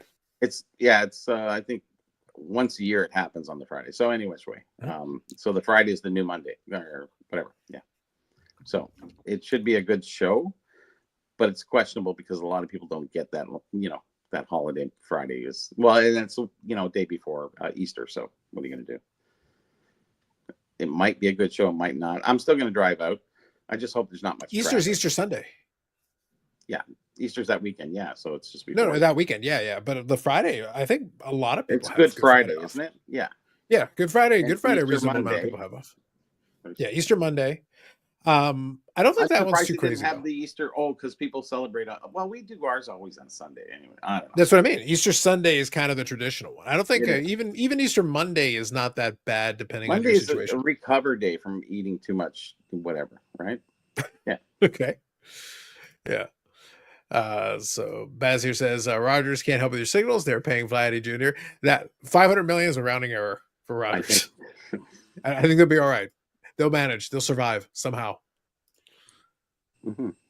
You don't smoke a Marlboro. Marlboro smokes you. There you go. I like it, Dom. We're in Winston. That's where Scott is. There's the other cigarette. Scott, that was a cigarette joke. Yes. That was a cigarette joke. Marlboro, Winston, they're cigarette companies. Yes. That was a cigarette joke. I like this one. No, Bobby, just do like floating ahead and let someone else do the negotiating for you. No. There was no negotiating. It was a inventory control number. Yeah, he did his own negotiation. A mistake was made. There was no mistake. No, it was bad planning. It was from a noob who's new to this selling as a dealer thing. Like that's a noob mistake. That's somebody you make like in the first 6 months involved in the hobby. A mistake was made. Tops. Yes. Anyone who's been in it at least a year never does anything like that. Like honestly. A mistake was made. Yeah. GTA show on Sunday. Okay, there you go. Yeah, I'll be there. You're making all the rounds, Bobby? You're doing the Good Friday show and then so you're talking about this Sunday? This one, okay. Lee side. The GTA show. Oh, okay. The other one. I won't go back to that. It's is that the one? Are we talking about the CSC show on this one, or are we talking about something else? No, I think it's the other one. Rob's show. Whatever. Okay. Yeah. Okay. Gotcha. Yeah, the one that's a sports card show that really kind of almost isn't anymore. So it's a Pokemon show. We'll get charged out to play hockey or something, and we'll figure it out. Scott's throwing some shade at your jokes, Eric. No, damn. Damn. Not every joke can be a home run.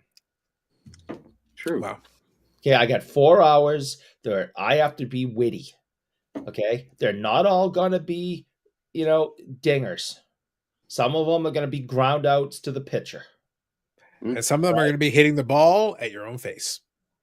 Yeah. All right. This show sucks anyway.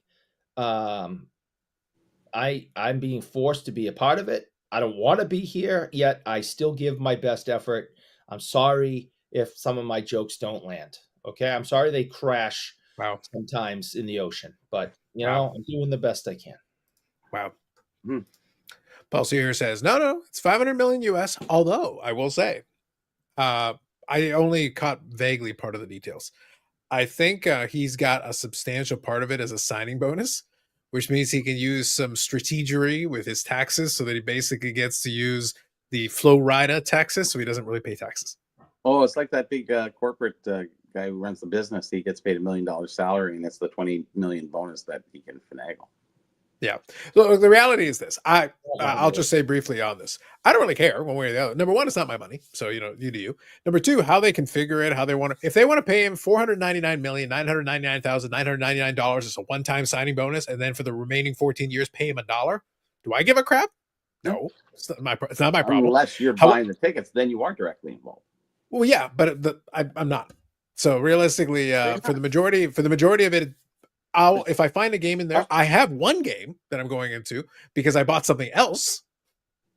But that was a prearranged thing where the timing was right for me. So I am getting to partake in it indirectly.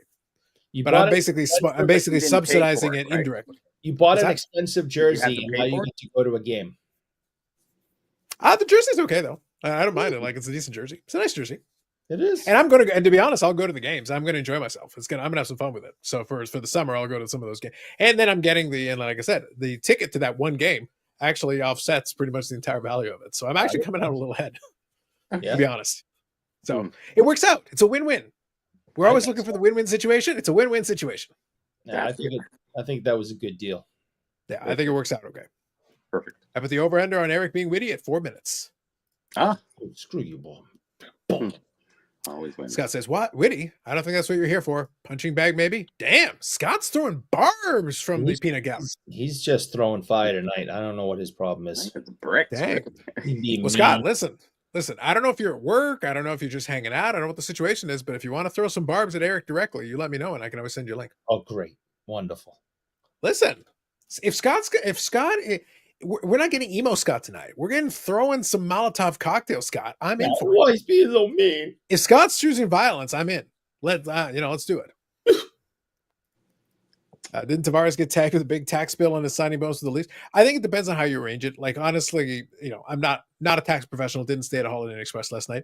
Nope. There's ways to make a lot of these numbers dance if you have a good accountant who can basically because bonuses are treated differently. The salary and how jurisdictions, depending on how you pay it out, where you send it, all that stuff is all going to play into it. So just at a high level, and this isn't even talking about this kind of thing, but just let's use a simple idea. You go work in a real job. We're not talking about professional sports. You work a real job. I've done both. They would call that a real job. Yeah, well, I'm going to say no. But I've worked as a full-time employee working at large companies. I've also worked as a contractor working at large companies. As a contractor on contract, that's a very different set of rules. So what happens, depending on your situation, again, however you set yourself up. So if you work with a company and you work as a contractor, but they pay an LLC, so they're paying the company and the company's paying you.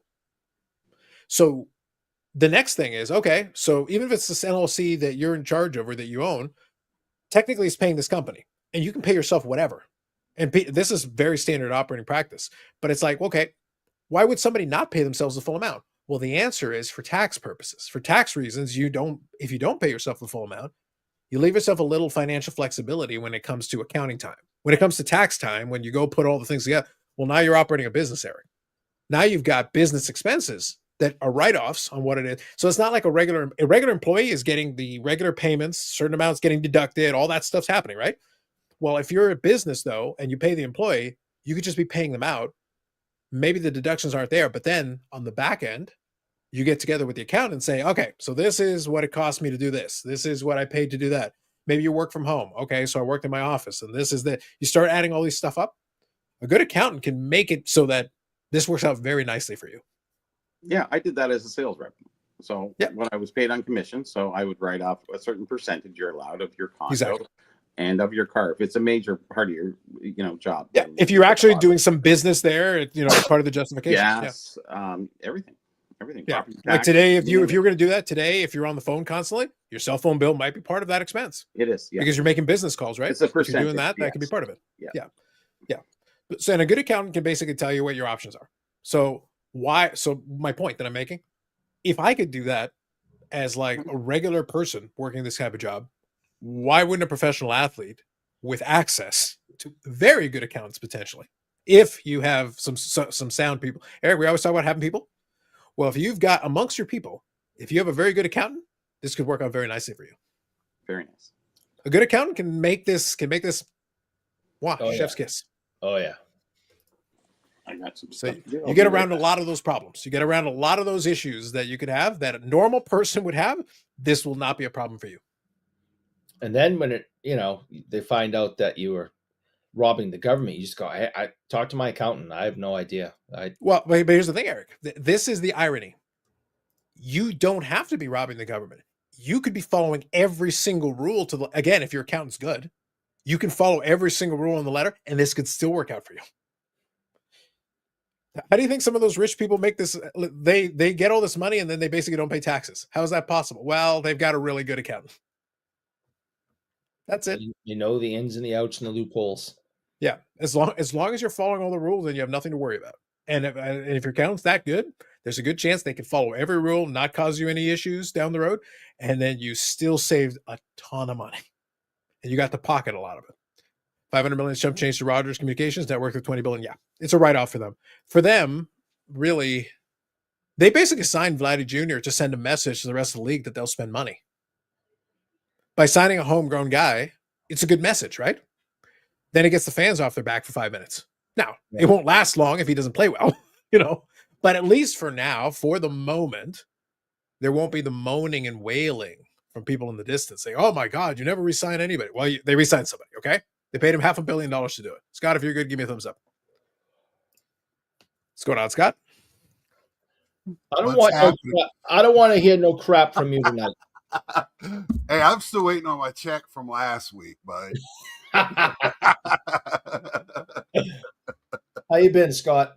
Good. How you doing? Oh, pretty good. It's going all right. Are you enjoying our Strongsville coverage? This is great.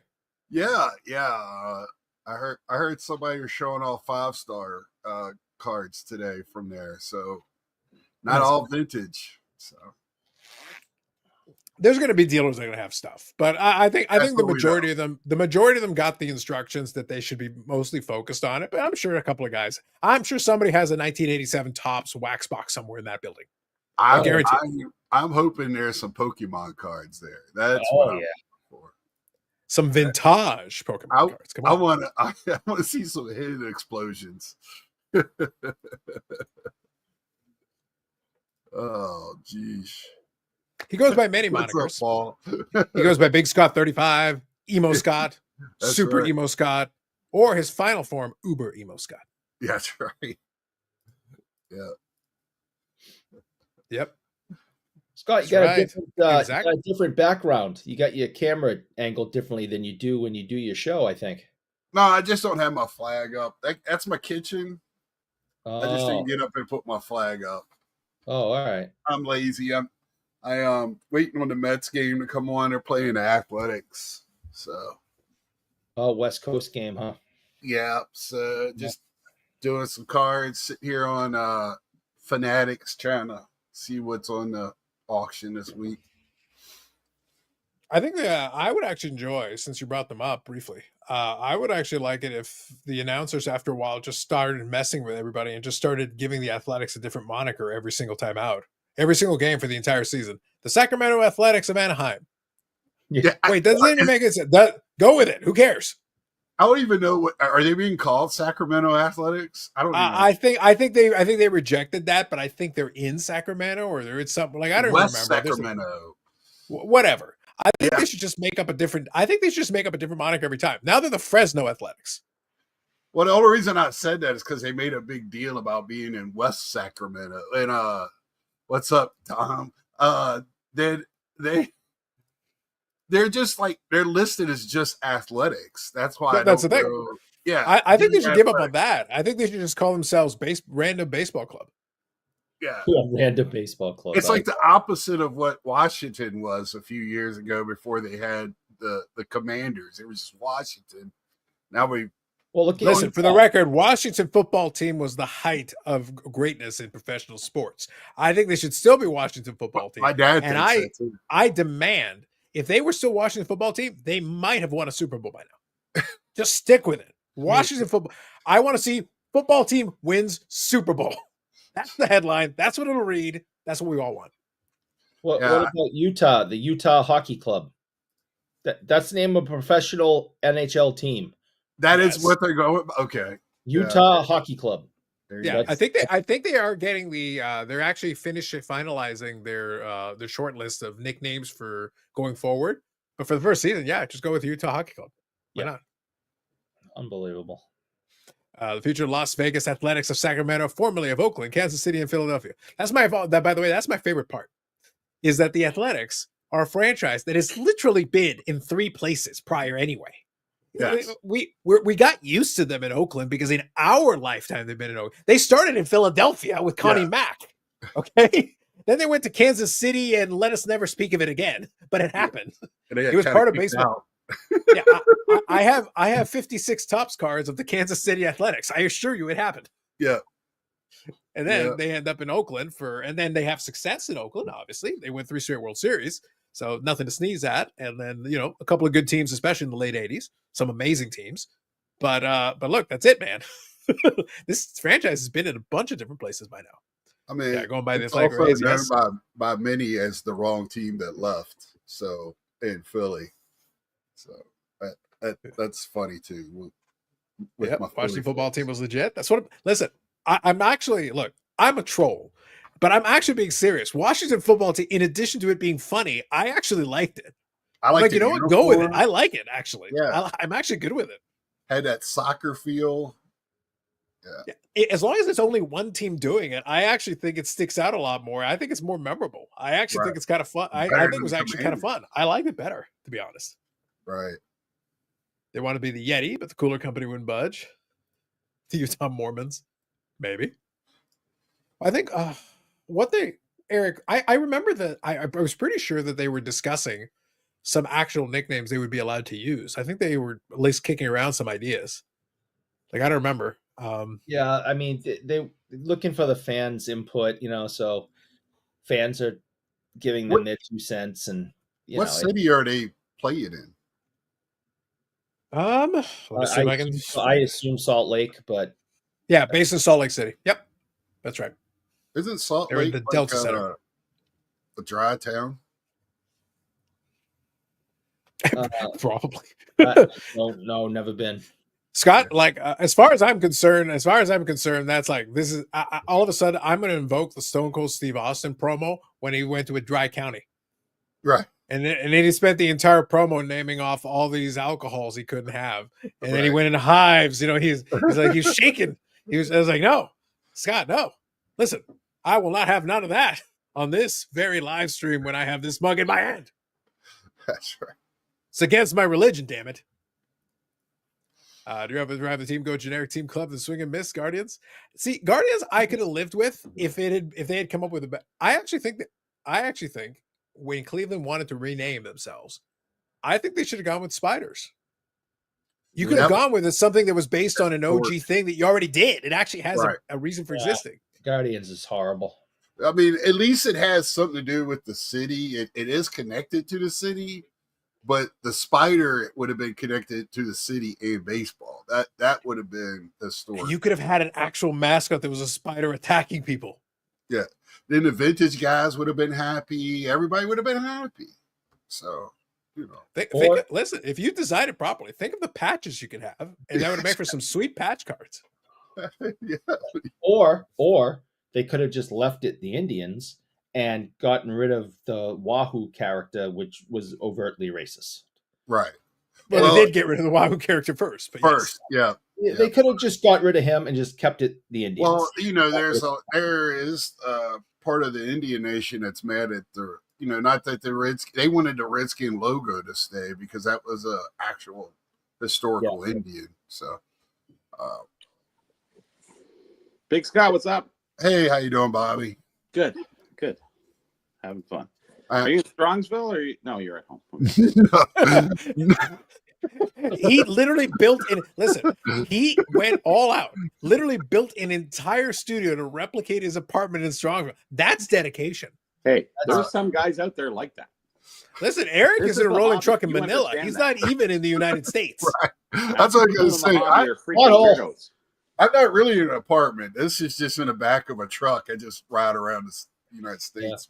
So. You never know. People are strange. That's right. Seen a lot of videos. Mm-hmm. Yeah, there have been a lot of videos. I haven't seen a Strongville yet. I've had some group chat stuff brought up. I'm interested to take a peek at a few, but yeah, I would say so. Here might be my recommendation to you so far from the ones I have seen. Mike Baseball Collector had some stuff. I was okay. Mike Canadian Cards had some nice stuff. I enjoyed some of the stuff he showed off. Yep, he had it on there, so that was good. I would say the 4 collectors again. Misnomer. They've got at least 47 collectors by now. NWO is shaking its boots, but the video they did was actually Which pretty one's decent. Virgil? That's a discussion we can have. That's a discussion we can have. I got theories. I'm willing to throw out some theories. So anyway, so the thing is, the Ford Collectors one was good because they actually interviewed a couple of the dealers, but then show off the showcase while they were talking to the dealer. So the dealer could talk about how long they've been doing this, what kind of stuff they're looking to bring in and all that. But in the meantime, they did a slow pan across the showcase. So if you want to see what they actually have, they were doing a slow pan across. And that video was like 30 minutes long. So like they actually got their money's worth out of it. They got the press passes for that. So they took advantage of the early day and they were able to do it while it's still quiet. Mm-hmm. So obviously when it's busier, it's going to be tougher to do. I'll give credit when it's Scott. I have no problem being critical when I enjoy it, when I can do it. But I will also give credit where it's due because it's fair. Right. I actually think they did a good job with that video, taking advantage of the fact they could get there early, do the conversation when it's still a little bit calm, and they were able to showcase some of the cards. And that is what I would consider good actual coverage of the goddamn show. Right. And you don't get a lot of that at other shows where people have that chance to do that. And they just blow it because they rather go in there and try to buy everything before everybody else gets there. Well, that probably happens along the way too. Oh yeah, I'm sure. Hey, you got if you get advantage, take the advantage. You can't blame them for that. So. Well, if you're there, like, look, Eric right now is in the rolling truck, rolling towards Canada, not for the Spring Expo. He's actually just going to hang out in the parking lot for the Fall Expo. He's doing it now. Yeah, I'm just going to wait. He's literally just going to wait until people show up for the fall and then follow behind them. He's going to tailgate behind them to get in the door. It's like, we haven't even put a table up. I'm already here. Well, I'm not sure he's gotten back from the last expo yet. It took him so long. He's basically just rolling around the expo parking lot. He's just going in a circle. He's just going around. I think he's still in Buffalo. Yes, and Scott, he's got the same setup like you in background. On the truck. He's just riding around. Same damn thing. Told you. See? Yeah, Michelle flew home. She's left me. I'm lost in a rotary up in Toronto somewhere. I can't get out of it. That's right. Now you're not going to be let back in the country. So at this point, I'm not sure he'd be let back in any country. I'm shocked. Yeah. I'm shocked they let me in as many times as they have. We are very charitable people. We take pity on the unfortunate. I don't know if Michelle. I'm not even saying less fortunate. I'm saying unfortunate. Did you buy that jacket thinking the Cleveland was going to be the Spiders? Yeah. Just looked up. I just thought. Yeah, I had it all planned out, and it didn't. I was very disappointed. Is that from the knife company? Is that for Spider Co? No, this is like the skiing. Did y'all ever There's a skiing spider? What his knife Instagram is yet? Have we figured that out? Hey, Scott, listen, I'm going to be very blunt with you. Outside of the live stream, where as soon as Eric says something about that, we'll spend an hour on it because, frankly, it's funny. Outside of that, I don't care. However, we could always listen. If he could, when we get to the Fall Expo, if the right amount of people ask, I have a feeling we could always find out the hard way. We got to do knives now. Hold on. Yeah, I don't know, like sharp objects around. Sure. Yeah, sure. So what I was going to say, I'm not allowed to have a real one. Listen. Eric can have as many knives as he wants. I don't need a knife to beat Eric. Like, it doesn't take that much. All you really need is a really powerful magnet. Yeah. And I'm in big trouble. I brought Eric, not even. See, all I need is one jar of mayo and you're done. Thank God it's Hellman's, right? Done. One jar of mayo and it's over. Scott, I got this, man. I got him. Stop it. No, that was good. Yeah. Now I'm Are you done? Now I'm hungry. I can always bring it back. So keep it down there, Eric. Calm down. That's disgusting. Don't do that again. Oh, I will do it again. You start playing with your little knife and jar of mayo's coming out again. All right, I'll be good. I got a mini fridge behind me and it's fully loaded. That's disgusting. Don't even try me. Do not try me, bro. Oh my God. I'm gonna throw up. That happens. Yep. So I'm not sure who Isaac is, but settle down, Isaac. It's a state of mind. It's a state of mind. You come down from Canada's 13th province. Silence. That's true. I saw that. I giggled a little bit, but I won't say Goddamn that. peasants. Goddamn peasants in 13th province. Mhm. Getting uppity. You don't even have voting rights at this point. So silence. Yeah. So Eric, have you been to any shows up in your area lately? Yeah, well, we have the Today. biggest- yeah, today. Oh, We He was have, allegedly working at one. Working. the biggest show of the year. It's kind of like a mini expo for New England. It happens in the spring and the fall, Everybody knows about the show. and it's at the Even Strongville California. Auditorium. So it's this It's the weekend. Shriner show. Yeah. So how much TCG is there for non-sport? I didn't see any, but I was Really? chained to a table most of the day. Okay. Fair Except when enough. you're out buying stuff. Well, I knew where two tables were that are always in the same spot that have the stuff I want. So when I took a bathroom break, I happened to walk by those two tables and then gave them all my money. I like what So much easier.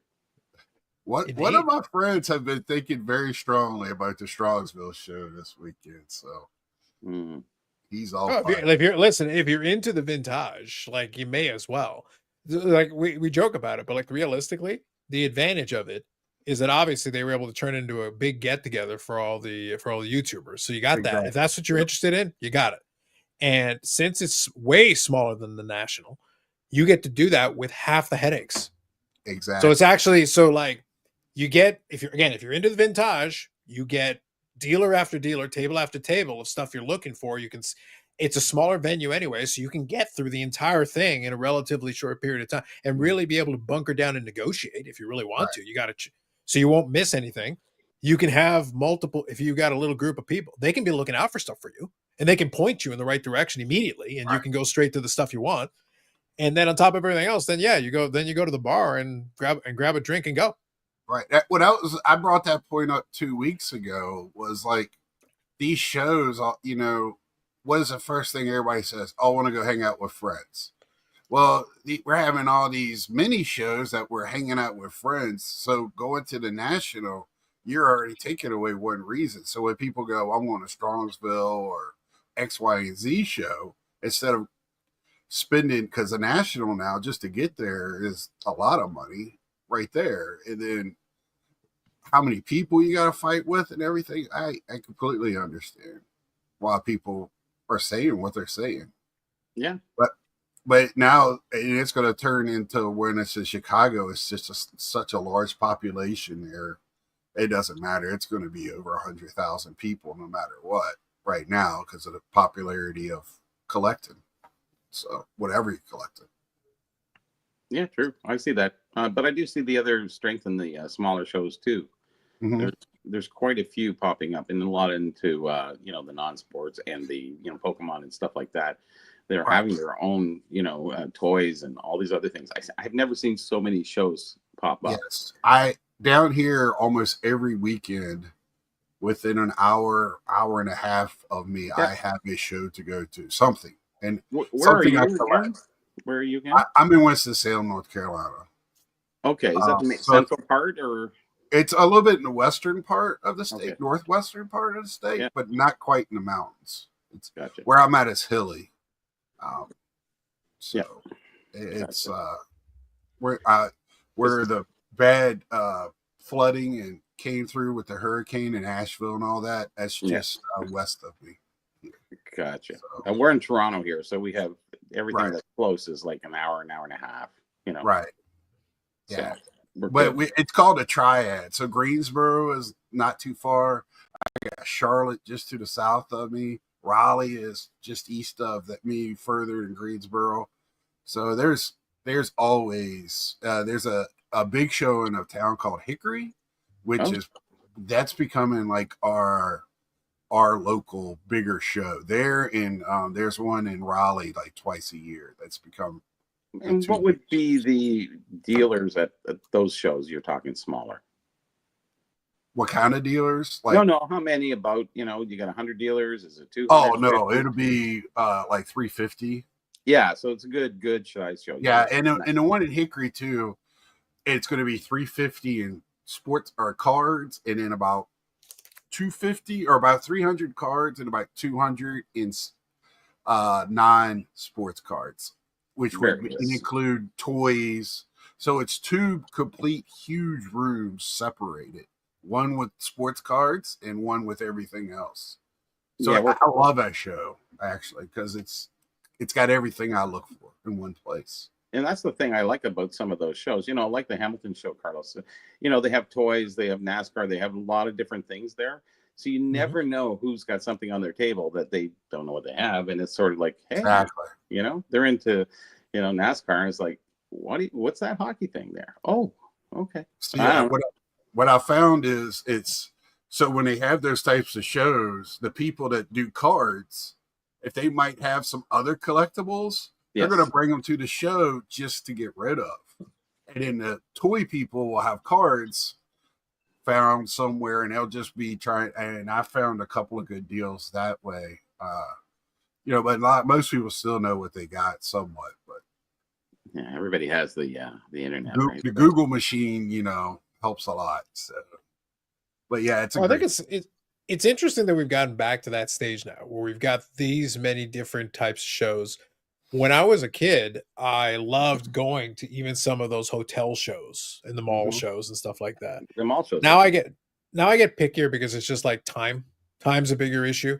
So it's like it has to kind of. I still like though the idea of going to the odd smaller show. Smaller all being relative. It's nice to have because it's a different vibe. You're not really pressure. You're not needing to spend all day there. You can spend a little bit of time there, look around. If you see, I oftentimes still come away with a handful of things that are still useful to me, even if it's like a small item, or occasionally, honestly, sometimes I'll find a couple of items that are flippable in these smaller shows. So, or you needed supplies. Yeah, exactly. And it works. Like, why not? I've bought cheap blaster boxes out of a couple of these shows where they literally throw them into a Tupperware bin, like a big old bin. And it's like, $20 a blaster box, $20. Yeah, I'll grab a couple of those. Thanks. And then I walk away with them, whatever. Cheap rip. But generally speaking, it's good. Like right now, this month, I'm just sitting back waiting. Spring Expo, I think, is well situated for us to have a little bit of fun with. But yeah, I think in a subsequent month, I'll probably go back down to the Hamilton show. It's all timing. This month it's good that they've got the show on a holiday, but it's bad timing with the Spring Expo because I'm just going to chill and wait. I think there's a long weekend in May and June too. There. Yeah. So I think one of those will probably be better suited through the summer. No, it's not a very good show through the summer. So, even at the Hamilton show, they had Jim Duggan and Jake the Snake there signing in years of past, and it was kind of nice having a few signing guests, but they don't do that anymore. I don't know why. I just no idea. But their show is quite packed now. I used to even set up there. I would set up just so I would get in early.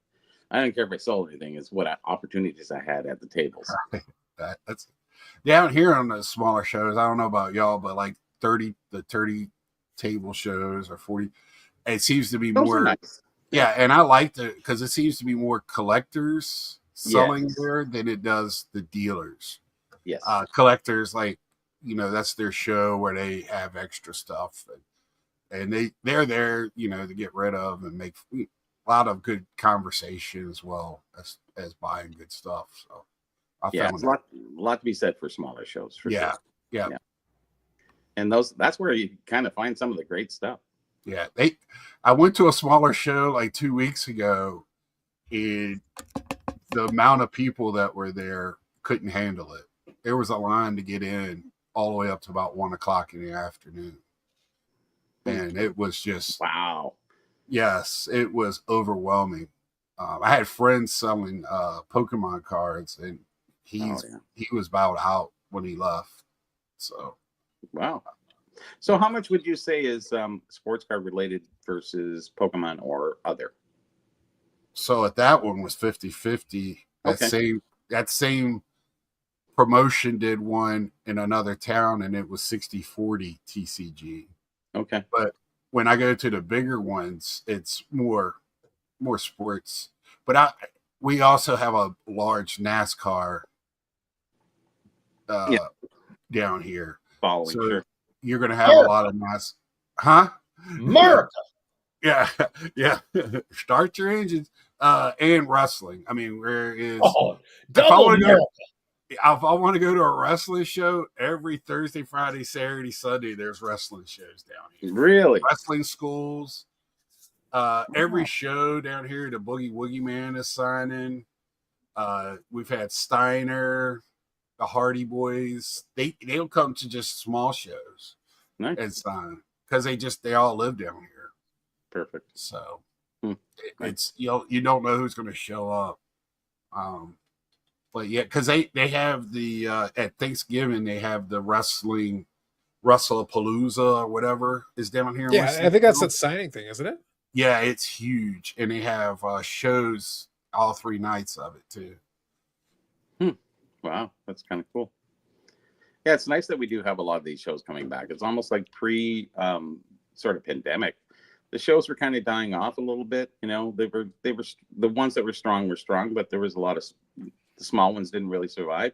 But those ones have resurged even after I would say more in 2022. I think it was 22 and 23. Once everybody was allowed to go outside again, that's when things really started to move again. And in the last year or so, just like everywhere, I just can't believe how many shows there are. And within an hour of me, like it's got to be like 40, 50 shows every couple months. It's just well, I think at this point, there's a lot of folks. There's something to be said for going to one of these shows and being able to work out a deal in cash. Mm-hmm. That's virtually, it's like, I'm just going to slide this money to the end of the table and we shall never speak of it again. Right. Yeah, I did that today. Cash is good. Yeah, but I'm just throwing it out there. Like, I think that's genuinely a big thing that I think a lot of folks are taking into consideration. Look, I'm still a big eBay guy. I'm always going to buy a lot of the stuff that I buy. I'll find tons of stuff on eBay. I literally, during the course of this live stream, I may have purchased 3 eBay lots while we were talking. I believe that. In theory, hypothetically, right. Allegedly. But so I'm always going to be a big eBay guy.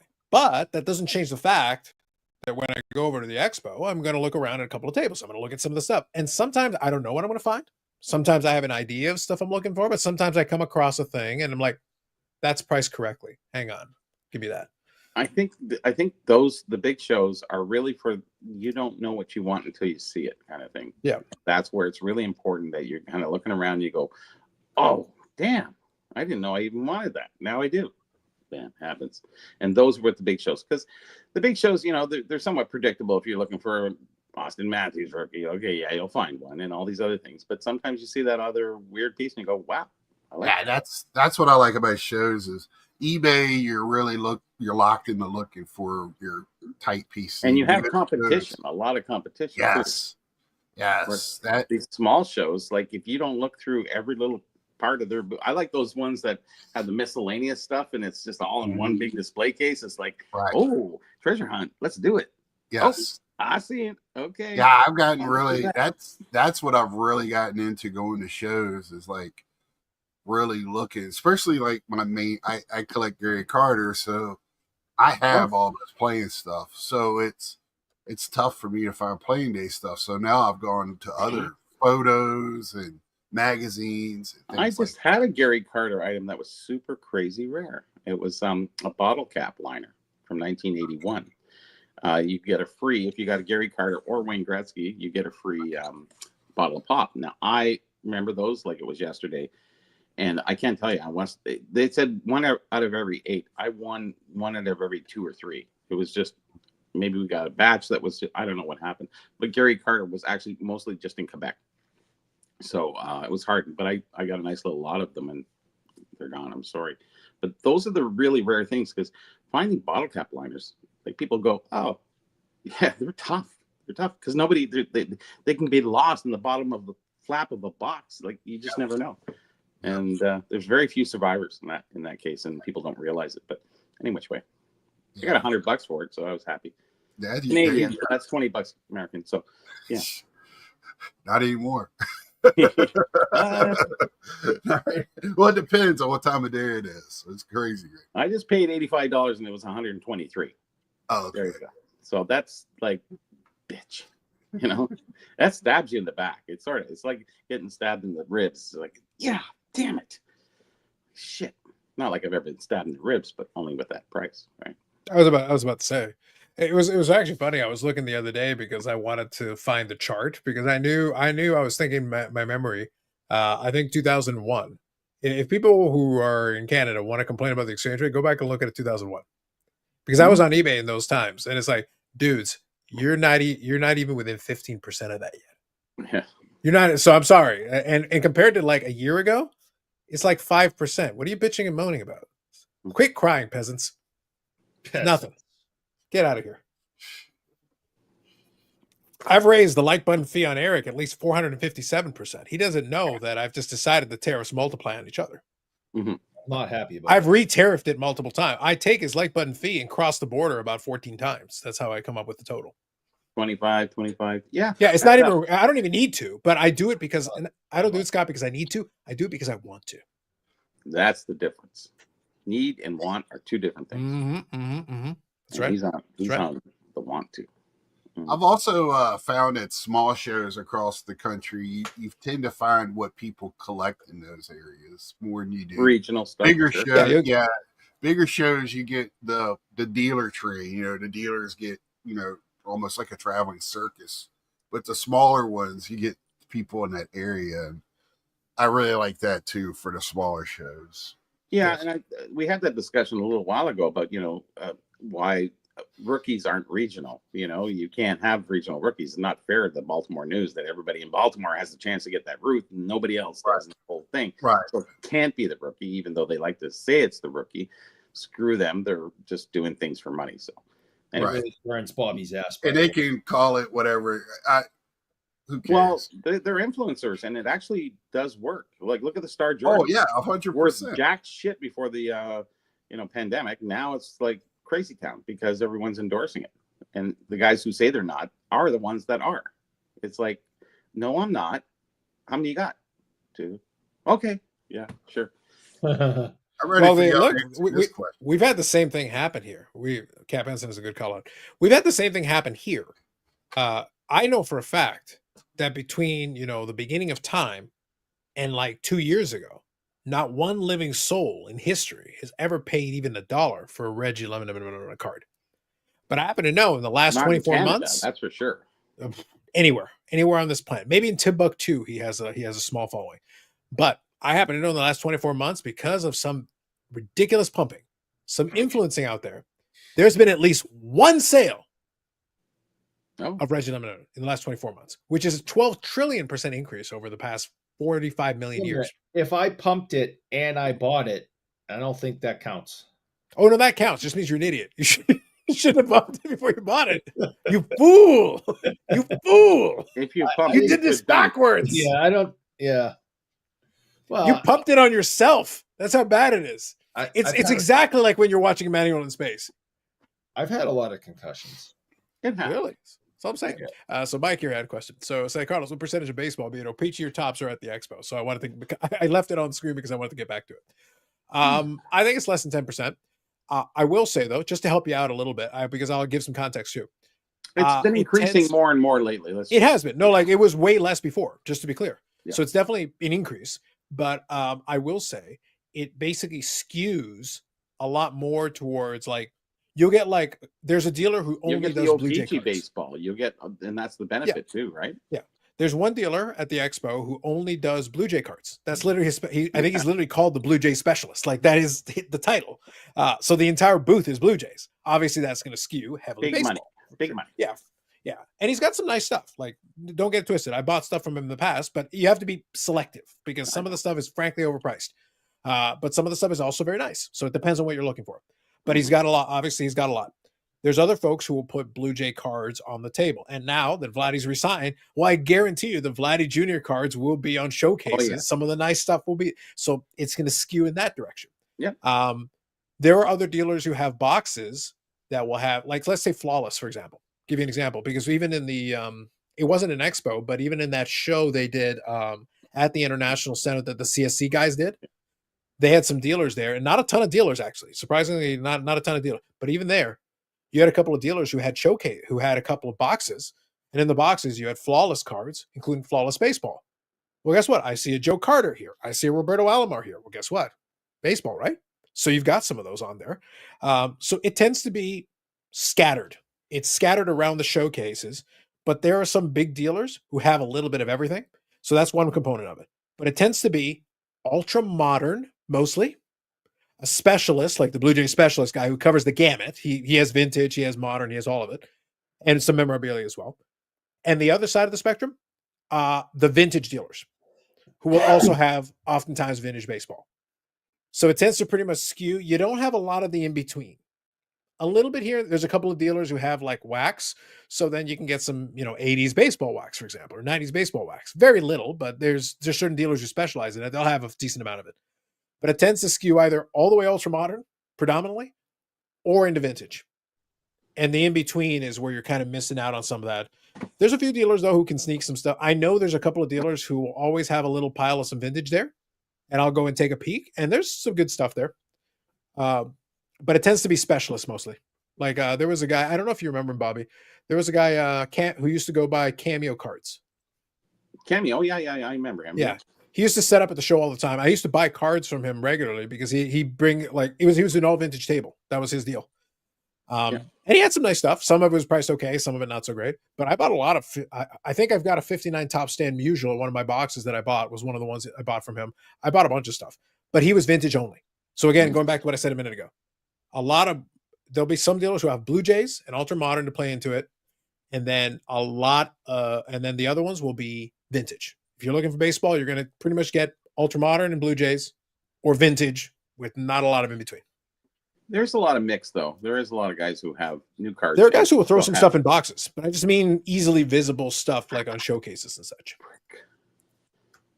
So Jack here said, before COVID, I hadn't been to a show since I was a kid with $20. Still collect Hawk today, but nothing like I do with Card Show and YouTube. It keeps you engaged. Very fair, Zach.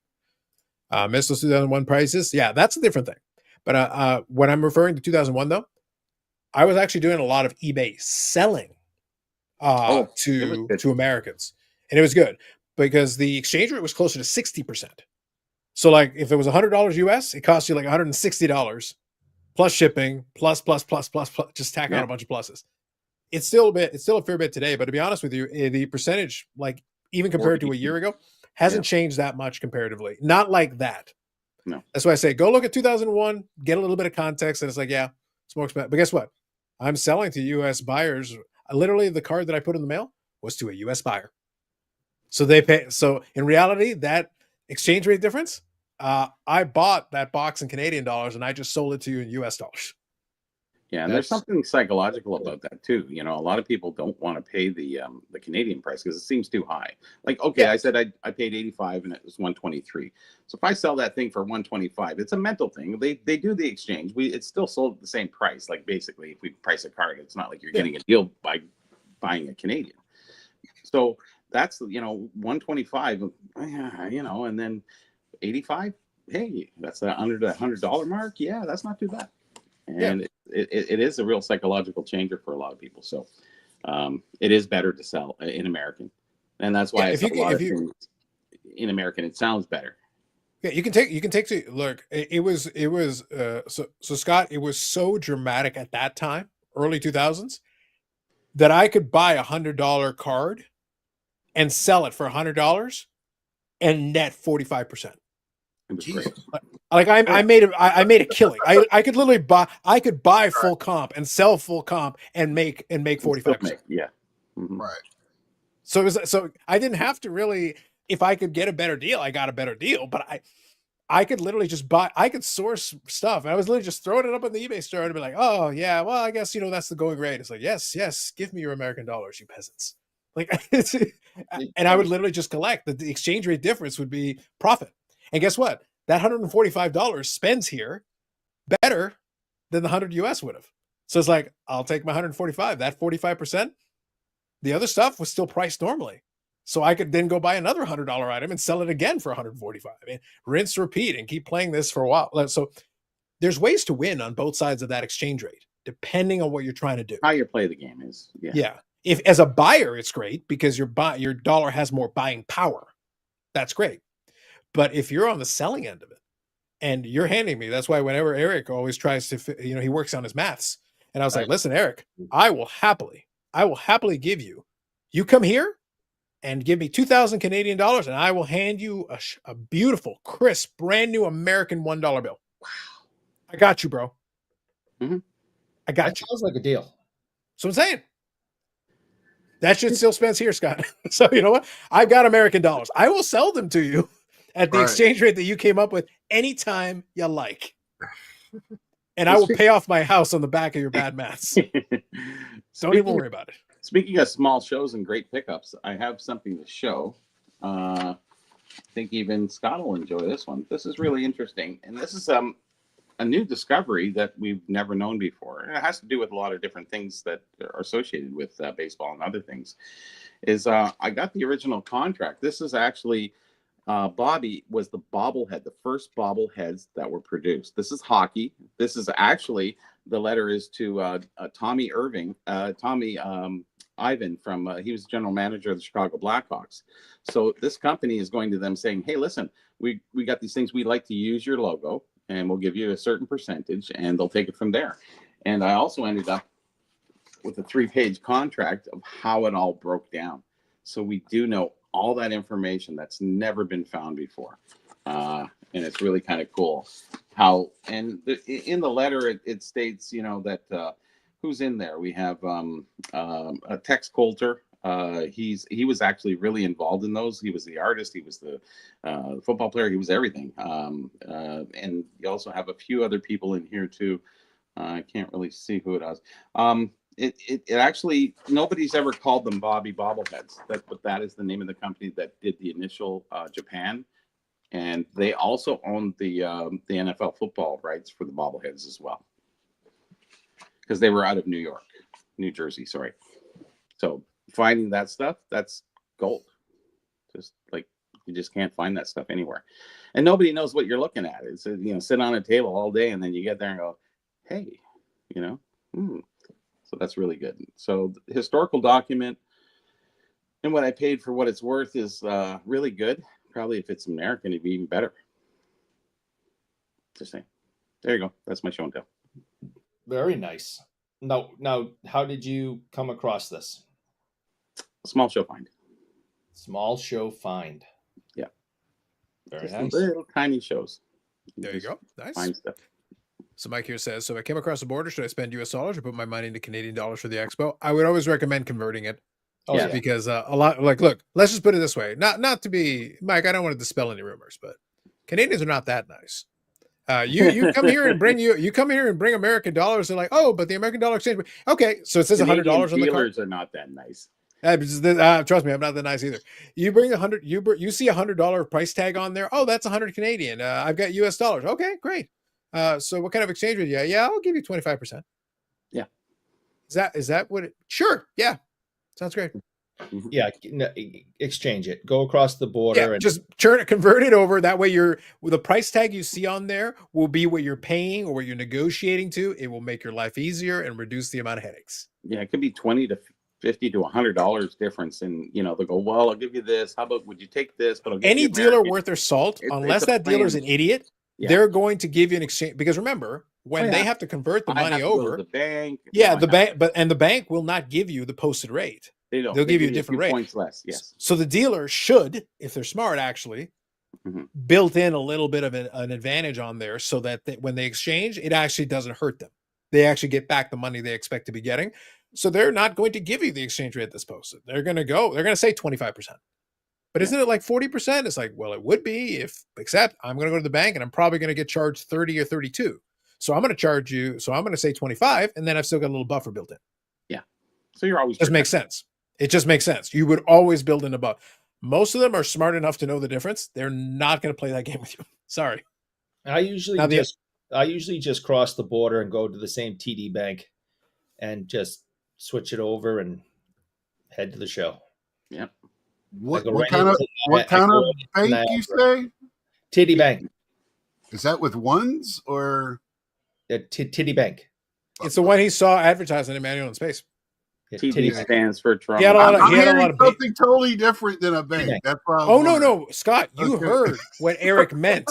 It's not a real accredited bank that he's going to. Does it come with glitter? I mean, titty bank. Eric brings his own glitter and baby oil, allegedly. And again, for all those people who are Letterkenny fans, you're in on the joke. I'm going to Titty Bank. I got you. Titty Bank, yeah. Titty Bank. Titty Bank. They have actually TD banks in the United States now too. So that's my. No, but Eric does not go to the Toronto Dominion Bank, Bobby. it's the Toronto Dominion is TD Bank. Yeah, Titty Bank. So the Dominion of Canada. We have 4 major banks here that are, regulated by the Bank of Canada. So wow, which one are you removing? Hold on. which one are we? What? We got 5, but which one are you removing? Well, 4 main ones, I guess. We got Scotia, CIBC, TD, and Royal. Who else? What about BMO?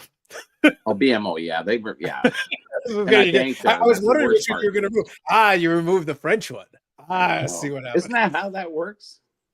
Eric, I was hoping. Eric, as soon as he said 4, I was like, "Oh, Eric, I have worked for most of the 5." Go. I was like, "Which one are you removing?" Go on.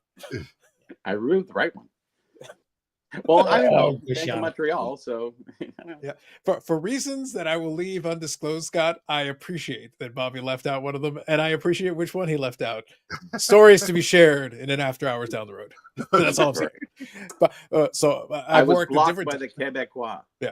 At different times, I've worked for RBC. I've worked for them. I've worked for CIBC. So I've done those 2. I have worked for BMO, Bank of Montreal, and I've worked for Scotia. So I've worked for 4 out of the 5. And my mom has actually worked for TD Bank, the actual one, not the one that Eric goes to with baby oil. Different. Bank? No, she's worked for that one. She's worked for CIBC. She's also worked for Scotia. So between the 2 of us, we've worked for all 5. We have the Infinity Gauntlet completed. There you go. Basically, yeah. Don't snap. So at this point, I'm on to credit union, Scott. At this point, I'm just going on to credit unions just for bonus points. Well, there's more banks. We have Bank of Hong Kong. We have a lot of other different. Yeah, but if you're talking about like the real Canadian ones, it's the 5. Yeah. It's the 5 main ones, and then you got a bunch of credit unions depending on the part of the country you're in there. And some of those credit unions actually do good business. Like they do a lot of good business. So yeah, nothing wrong. Most of the people who are on those unions, I couldn't even start telling you how many banks we have.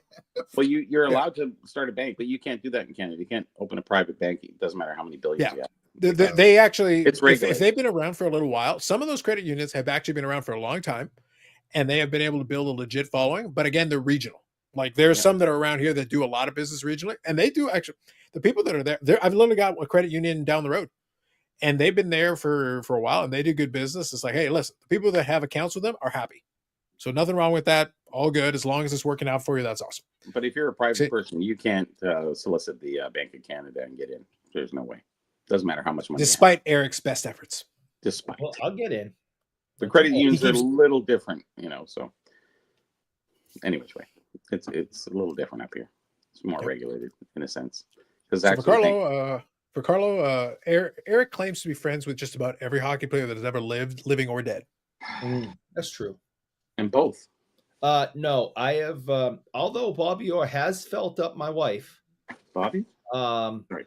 I have a picture of it. Yes, him groping my wife.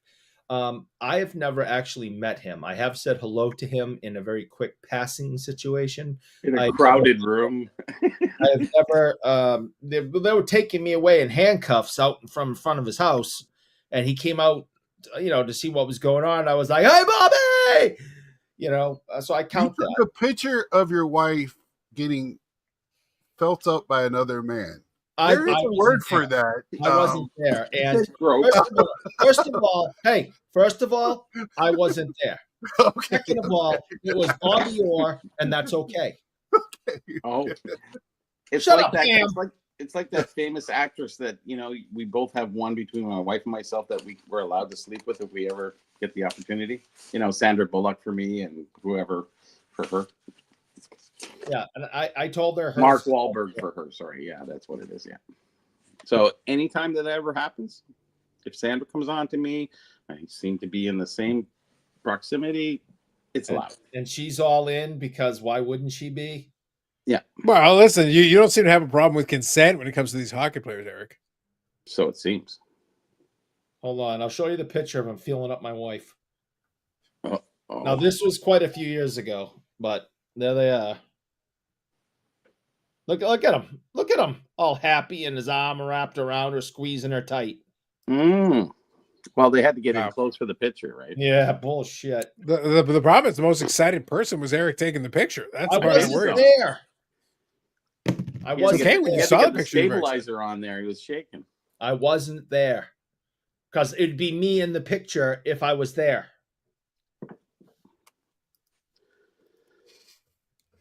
Who was that? I don't know, He'd man. be feeling you up. God damn Yeah, right. Maybe he would like He'd it. be excited by that too. He would Because like it. he's my exception. Okay. There you go. We all have one. Okay. Yeah, and Bobby Orr's mine. So, Well, you can go on either side of the aisle. It's up to you. yep. Hey, I'm sticking it with Sandra Bullock. And Now you go ahead. There's a couple others. There's a few others. Quite a few. There's 100. I agree with Paul's theory. God damn it, Paul. Show it out there. that does. If you weren't there, who was taking the picture? That is the question. Mhm. It's a legitimate inquiry we have. Yeah. I don't want to talk about it anymore. What was in the drink? Something that made you really tired. Roofie. I'll let Bobby Orr roofie me. I'll take the pill momentarily. We better clip this out for By New let Year's. you mean you would have personally put it in the drink yourself just In my own to drink. move things along. Yeah, Mhm. yeah. I'll put it in my Hey, own Bobby, drink. I'm already No problem. pregame. I'm ready. Yep. I'm all in. I'm already starting without you. Let's make the magic happen. See, it's a good thing we find out these things now, Scott. We wouldn't want them to sully your family friendly programming that you do on Sundays. So Yeah. we thankfully, thank goodness, You can thank escape goodness. Whew, I was getting worried. I was getting concerned. here. Uh-huh. Uh, They'll never let you back in Hickory again. no, I like it there. There's a good barbecue place there too. Of course there is. Oh, that I joined. I'm in a I North wanna hear Carolina barbecue. We group. got no barbecue up here at all. Shit. Fucking gas station to that barbecue down there. We get fucking whatever. Fucking Gas station Quaker barbecue. oats bars or some shit. Gas station barbecue. Yeah. Quaker Oats bar is really Bobby. There's Right with the right with nothing the nothing sushi. happening there. Right beside Okay. the sushi there. Yeah. Little gas station Probably. sushi. Ain't nothing fresher. The problem is at that point you're not going to know what's in there. At that point it's not a mystery repack. At that point it's a mystery meal. Like you don't know what that is. You have to taste it out first. Is the fish fresh? I don't know. Maybe. The fungus is fresh, I'm sure. I don't. Yeah, I don't dig on sushi anyway, so it's not my thing. Me neither. People go, "Oh, it's so nice." I said, "Don't dip it in that soy sauce and tell me how nice it is." Fuckers. I will. I eat it So- all the time. Really? Without? Yes. Without? So what do Yeah, you I'll eat? eat it Rice without it. and cucumber and piece of fish that has no flavor. What? Sorry. It might be. It's all different types of stuff. You can have, and also some sushi. Sushi's the name of the rice. That's a misconception. Understood. But Understood. not It's all of sticky- it's raw sticky fish. rice, yes. Not all of it's Oh, look. raw. I just appreciate here that Ham is trying to, he's trying to give himself, trying to pop up Florida a little bit. The problem is that Ham is a true Florida man, and the barbecue he has is actually human flesh. They do, they're cannibals. They're cannibals out there. Gator. Florida man does everything else. Well, That's- the Gators help them. The Gators Yeah, sure, help right. hunt, and then the guy's already been bitten. He's about to die. Just throw him on the barbecue. Yeah. It all tastes. All tastes like chicken. It's part of the secret spice. Yeah. It's part of the secret. Now, Why I'm do you not think gonna Ham turned lie. out the way he is? Spicy mayo is good on some sushi. Whoa! No. Oh, oh. Spicy mayo. Oh, isn't that the Korean mayo? Is Yeah. spicy? Listen. Yeah. I'm familiar with emo Scott. I'm kind of liking Mino Scott over here. I'm kind of appreciating some Mino Scott. This is my favorite iteration of Big Scott 35 yet. hobby. Like I'm feeling like this is good. It's like we're vibing right now, Scott. Right now we're on the same The page here. mini You're faces of Big you're Scott getting 35. you're getting it. You're getting it now. You're getting it. It's taking a lot. It's taking a lot of effort. I teach and teach and teach, and thankfully Yep. we're starting to get somewhere with you. Deep fried gator bites, so it would appear. Who knows?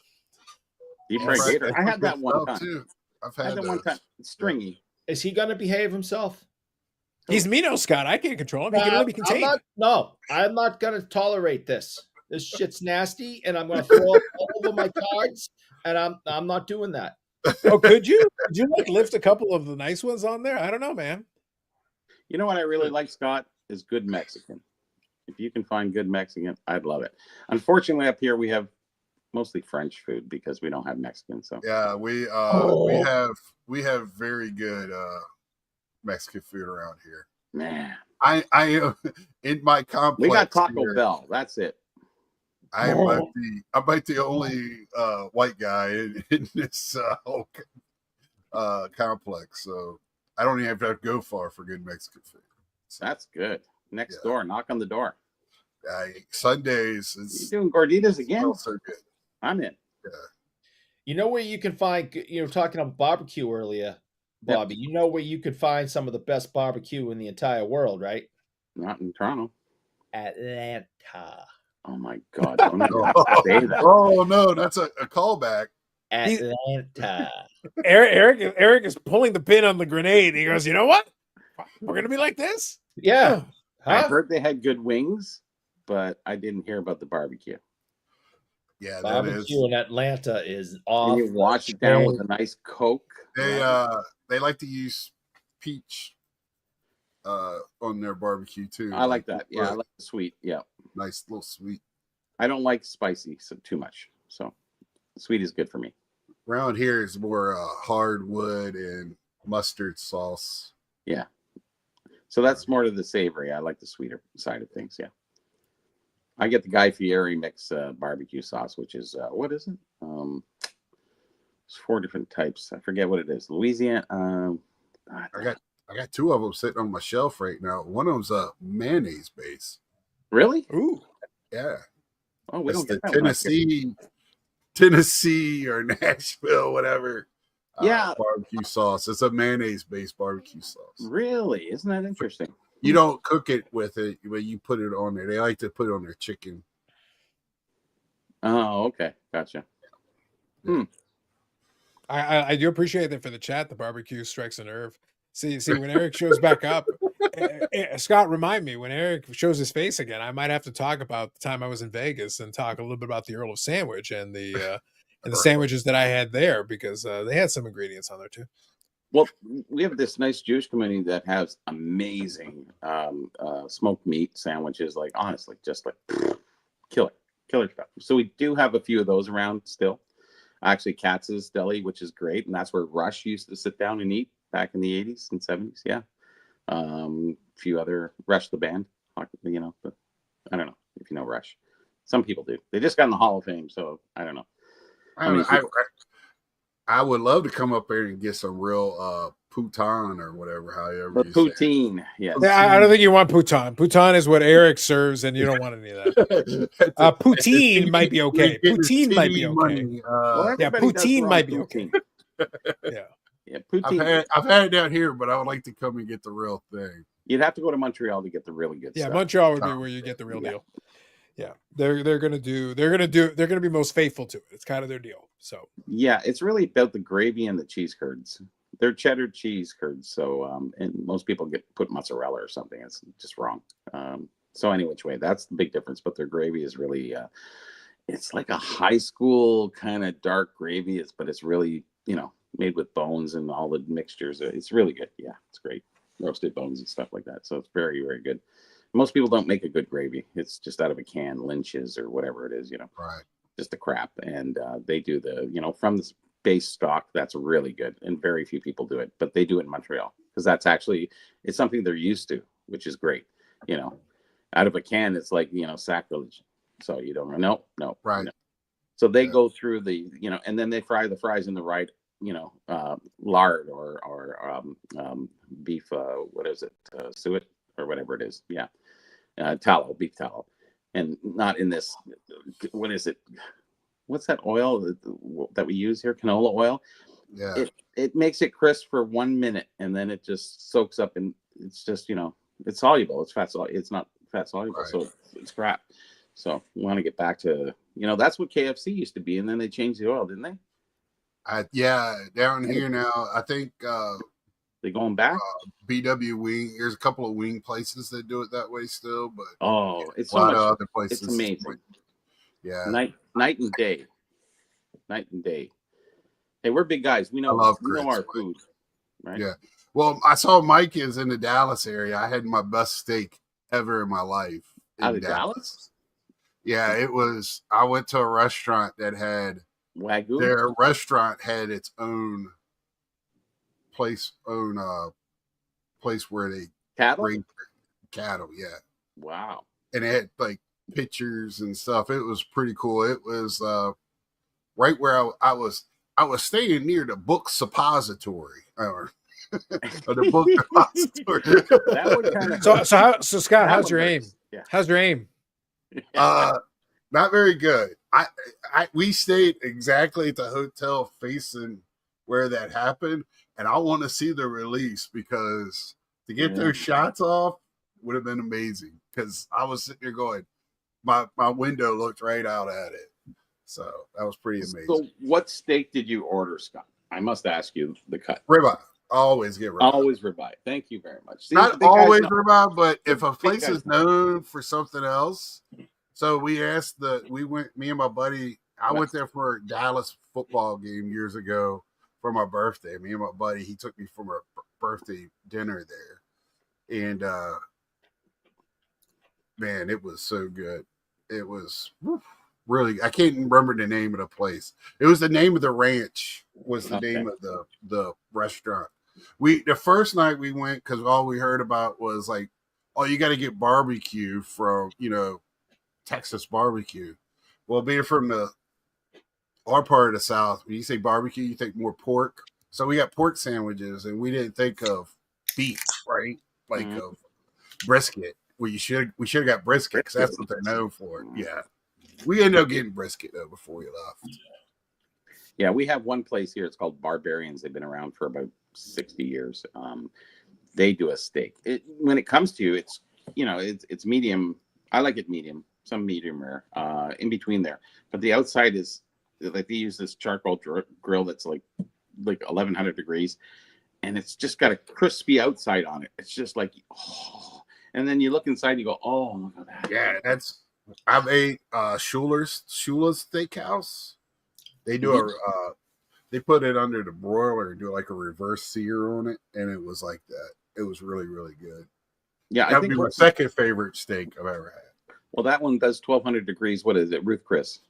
Right. Yeah, Ruth Chris. They'll bring it out on a hot plate. Yeah. Oh yeah, you can't touch the plate. Yeah. Don't touch the plate. 1200 degrees. So actually, that sears it right fast. Right fast. Yep. Yeah, I got it. Now I'm hungry. Let's get changed what the show's about. Let's get tickets to Atlanta. Scott, you got to pay more attention. Occasionally, every couple of episodes, someone will get down a food topic, and I'll just let it go for a while. Yeah, I enjoy it because I know the chat gets into it. Right. But it's always very funny because I'm like the plainest eater in the world. It's like, you know what my favorite steak is? A burger and fucking fries. I don't care about steaks. But there's great burgers and there's good burgers. I'm just gonna eat my goddamn burger. So you have steak however the hell you want. My death, if I was on death row, my last meal would be steak. No, steak. Steak and baked potato, buddy. That's my last meal would be Scott. My last meal is I would open a jar of mayo and eat it with a spoon and make Eric watch. That would be that's what's in the baked potato. It'd be fully loaded, okay. The butter, sour cream, butter, bacon bits. What else you got there? Chives on top. Yeah. Cheese, cheddar cheese, shredded cheese. Yep. And we got some. I mean, what's becoming a big thing in this area is stuffed potato restaurants where they will put barbecue and all kinds of different stuff. Yeah. It's like a poutine almost because that's what they're doing up here. Or is, pulled gravy. pork poutine. You name it, poutine. But we're probably gonna have sushi poutine soon. I don't know. I'm in close. There'll be a version of everything by the time you're done. So Ty here, Ty. This is not turning into the IRP. We have covered a variety of topics. Yeah. And all the topics that I've wanted to talk about, we have in fact talked about, and we talked about them first. We didn't talk about chicken. We haven't talked about chicken sandwiches yet. Oh, he knows. Yeah, it's true. No, but Scott, I got to make sure we got a very important distinction here, because the IRP only occasionally touches on the topic and then talks about everything else. Yes. But it's like, no, in fact, all the main subjects that I wanted to discuss, we have in fact touched on already. We can circle back around to them if we want to, if something else comes up. But we've hit on every single one of the main topics, and then spend an inordinate amount of time talking about barbecue. Sports cards, Here's what it is. shows, and what's happening, and personal buys and pickups, and like we've covered the base. Like what's left? Food. We even showed fucking cards on the screen, man. We even showed cards. All right. Food is great. I got that nasty habit 3 times a day. What am I going to do? What else do you do 3 times a day, Eric? In your own space? I had to stop him. Yeah, I know. Before I got going. Any which way. No more Bobby or dreams. Yeah. So we can move on from there. Any which way. Yeah. So this little thing sitting on the corner of a table, and it's just paper to most people, right? That's the funny part. Oh, what do you want for that? I don't know. I don't know. Who's this Thomas Irvin guy? It's like nobody I know. Any which way. Tommy Irving. Yeah. I'll give you $5 for that. No, it was a little bit more. It was up there, but I mean, it wasn't that up there. Not up where it should have been. $7. And that's the one good thing when you know a lot more than most people in the hockey area. It's like taking candy from a baby. That's right. And then you go have barbecue and everything's right. Wow, he even went all southern on us for like half a second. It almost sounded like he was from Atlanta there for a minute. That almost sounds like an Atlanta accent to me. It sounds kind of close. No, I think it's South Carolina. Wow, it's crazy. I don't even know. Scott. Yeah, I don't know what to tell you. Ooh. Well, South Carolina, if you get whatever here, it's some deep. I don't know if I have even a southern accent. Oh, you do? Yes. Oh, I do. There's some deep ones around here. You get out. Yeah, I was gonna say, go listen to Southern Collector if you want to hear a southern accent. Like that's that's a much stronger southern accent. Yeah, he's in Tennessee, so yeah. Oh, that's good. Yeah. You can tell. Yes. It's subtle, but you can tell. I think he's in Nashville area. I'm not sure. Something like that. So, Eric, this was a question for you. I want to read a couple of comments here, but since this was for you, you want to answer that question? I don't like baked potatoes all that much, and I do not put sour cream in them because sour cream is disgusting. And wow, it's almost like mayo. It is way too close, and I'm not going anywhere near it. So when I am forced to eat a baked potato, I use butter. Forced to eat a baked potato? My God! Put a knife to his neck. A gun to his neck. I just mash the ever living bejesus out of it because I don't love it. Scott, this is I don't appreciate much, but I gotta say there are times when I do appreciate Eric, and this is one of them. I thought I was the most boring eater in the world. Like, look, I'm not spending a bunch of time complaining about the fucking baked potato. If you give me a baked potato, I'll put some salt on it and eat the damn thing. Like it's a baked potato. It's a potato. I'm just gonna eat it. I think there's a difference.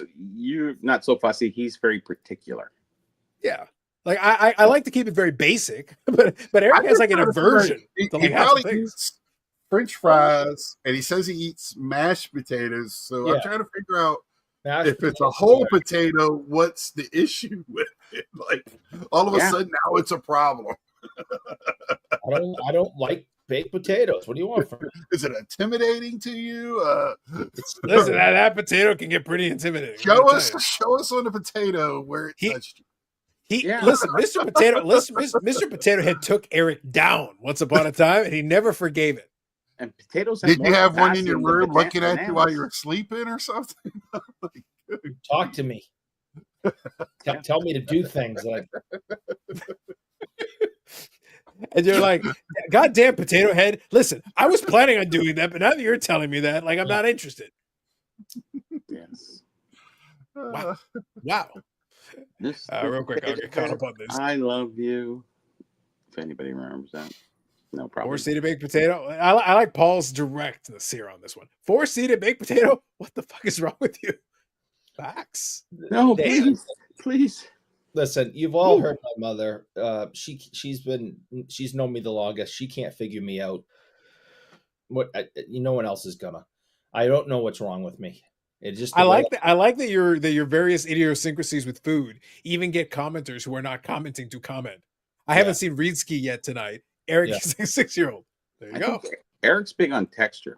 No, because when I was 6, I was forced to eat stuff I didn't like. So now, as an adult, Eric, according to you don't like anything. Fine, but now when I'm an adult, I'm not eating a goddamn thing that doesn't bring me joy. Yeah, the only thing that we're aware that you like, the only thing that brings you joy, as far as we know, is a chocolate stick. And a chocolate stick literally looks like a dog took a crap somewhere, and that's what you're eating.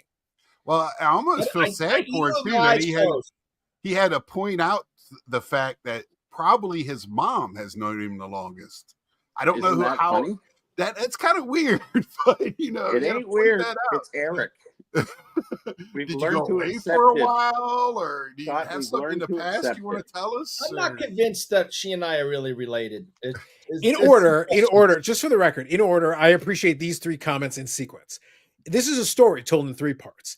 Part 1, Mike. Eric, did you ever notice mashed potatoes? They look like lumpy old mayonnaise. Part 1. Part 2. Obi great sports cars. Mayo is the condiment of the gods. Part 2. That's gross. Part 3. Carlos and Bobby bring the hobby views. Eric brings the foodies. Facts. A story told in 3 parts. Scott, a story told in 3 parts. I'm just visiting tonight, so I'm in here enjoying the visit. So, Eric, so yes to French fries, no to baked potato, yes to mashed potatoes. Correct. How about scallop? Roasted potatoes. But Eric, by the way, for the record, be very careful how you answer the scallops question, because I'm going to remind you that Steve is the collector of the scallops. He can have mine. Careful, very careful. He can have mine. My scallop potatoes is just potatoes. It's how it's cut. No. Well, it's what you add to it. You can have dauphinoise, which is Eric is the guy who looks at the shape. Eric is the guy who looks at the shape of the pasta and insists it tastes different. Yes, it does. Yes, that's it. Exactly it. Yes. Well, I've had my dad say that too. My dad likes every pasta dish except for lasagna, and I'm like, what? Pasta. It's a flat piece of pasta. Yeah. And I go, is it because it's ricotta cheese? He goes, no, I like the cheese. And I'm like, I'm lost then. I don't know what to say. That's like, I like fettuccine, but I hate linguine. It's like, well, there's like an 1/8 of an inch difference in size. That's it. Yeah. You know my favorite thing, Bobby, though, is Carlos Sr. When my brother and I were kids, he likes having spaghetti. Yeah. And the thing, we all like pasta in the house, so we all. But I was sitting there like, it's like, can we just do? I would be like, can we just do a different one of the spaghetti? Now, to be clear, like, it's pasta. Pasta's pasta. It's fine. You do rotini, you do linguine, you do spaghetti. It's all fine. It's fine. But no, my dad's like, oh no, the spaghetti tastes different. Now, this is Carlos Sr. mostly being an asshole, but there are people who genuinely have made this argument to me, and I just sit there and stare at them and go like, seriously, what are we doing here? It's like, what about the bows? What about the little bows? I love the bows. That's my favorite. I do a nice pesto with fresh basil. The best thing with bow tie pasta is you cook it and you mix it with peas and mayonnaise. Wow. A little bit of chicken in there. Eric, I gotta be honest. Good old episode. Listen, I very much, Bobby, and I listen, I'm prepared to say something that may be scandalous. I have enjoyed and appreciated the 233 previous Hobby Talk Lives, the longest running episodic, whatever this is, and I don't know what it is. But I got to be honest, I'm liking episode 234 in the direction of Mino Scott picking on Eric and bludgeoning him with mayonnaise. It was great. I'm kind of feeling that. This needs to stop. I'm seriously on Strongsville week, no less. The holiest of holy weeks. Oh my God. Yeah. The holy of the holy. Yes, it's the week before Easter. This is the holiest week of the holies. The holiest of the holies. My God. You can go out and buy the vintage. All the Mantels are out there. Out there in Ohio. Mm-hmm. Yes. So it's Scott, they're doing a pilgrimage to Mecca. When I drove to Cleveland for the last national, I saw Strongsville, and I just almost stayed there for the weekend. The show wasn't on, was it? Huh? Show wasn't on then, though, was it? No, but I just wanted to. I'm just gonna stay there. While everybody's at the National, I was gonna stay. Why isn't everybody strong? I didn't understand. All right, there we go. Actually, that's what I had tonight. I had egg noodle pasta, no yolks. So you can eat more pasta as as you get older. Any which way. And I had a nice, I guess, cream sauce with mushrooms and red peppers sautéed, and chicken. There you go. That's dinner tonight. We Let's all make love it pasta. fun, Zach, because every once in a while, that's what makes it fun. Yeah. Zach's just appreciating Unleashed, Scott. It's like you've been unshackled from the restraints of the I Big hate Scott 35 channel. I hate this show. I hate all of you. This whole thing sucks. That sounds good, Battery. Love some shrimp gumbo. This sucks. We don't have that really here. We don't have any gumbos really, which is basically sort of a stew, I guess, in a sense. But we don't have that up here. It's very hard to find something like that. It's not a very common thing here. Dom, did you not go to the show this weekend? I don't think he went to the Strongville one. No, I'm trying to think. Like, I don't think he made it out to this one. It wasn't Scott, Eric. It wasn't Unlimited Rage though. It was dude. What was it? It was Infinite Rage. Infinite Rage. I needed to make sure I had it. Like I was. Write it down. You're close, Dom. Infinite Rage. It's Infinite Rage. But you're on the right track. You're on the right track. I'm appreciating it. I bet Eric drinks milk. Listen, we can only hope. And by the way, Eric, like I said, you were inspiring. I've never seen What's Inside Sam's House before. You literally inspired people, Eric. Scott, he's inspiring people. That's great. 1%. Awesome. Because whole milk is like you can chew it, and like skim milk is like just white water. So it's like I drink 1%. It's literally dirty water, Eric. I used to do 2%, but now I try to stay 1%. 1%. I love 1%. Okay. I really enjoy it. I drink a glass of it. I have it in my cereal. I make chocolate milk with it. I like 1% milk. Yeah. So what? Wow. Thanks. What's Inside Sam House? Good evening. Milk. Me too, Dom. I think I'm gonna try to make it there next year, Dom. So listen, right now, Eric is a very, very special place right now. And I'm appreciating it. I'm appreciating it's a great place right now. Eric, next time you have a vanilla milkshake, just imagine that straws in a jar of mayonnaise. Hope I ruined it for you. Guys, just wow. And I Eric, I've explained this before. You incite infinite rage in people. They're sitting there like wishing you ill. Like I hope. Oh yeah, like this is news. Say it, man. Jeez. I've been inciting infinite rage with people for 51 years. You think today is the day I finally dawned on me? Is that the name of a music group, Infinite Rage? It might be. I should copyright it. There probably is. I use heavy cream in my coffee. There you go. That's gross. So I was going to say quickly, I don't know if you check it out. Are you subscribed to the wrestling YouTube channel, Scott? The other one that I do? Yes. So you should check it out because I opened up one of the. I ended up getting 2 boxes of this, so I opened up one of the 2 boxes. The other video is going to be up on the channel this weekend. Yeah, I go on there. It'll suck too. Is that 2024? Is that 2025? That's 25. That's 25. That's the new one.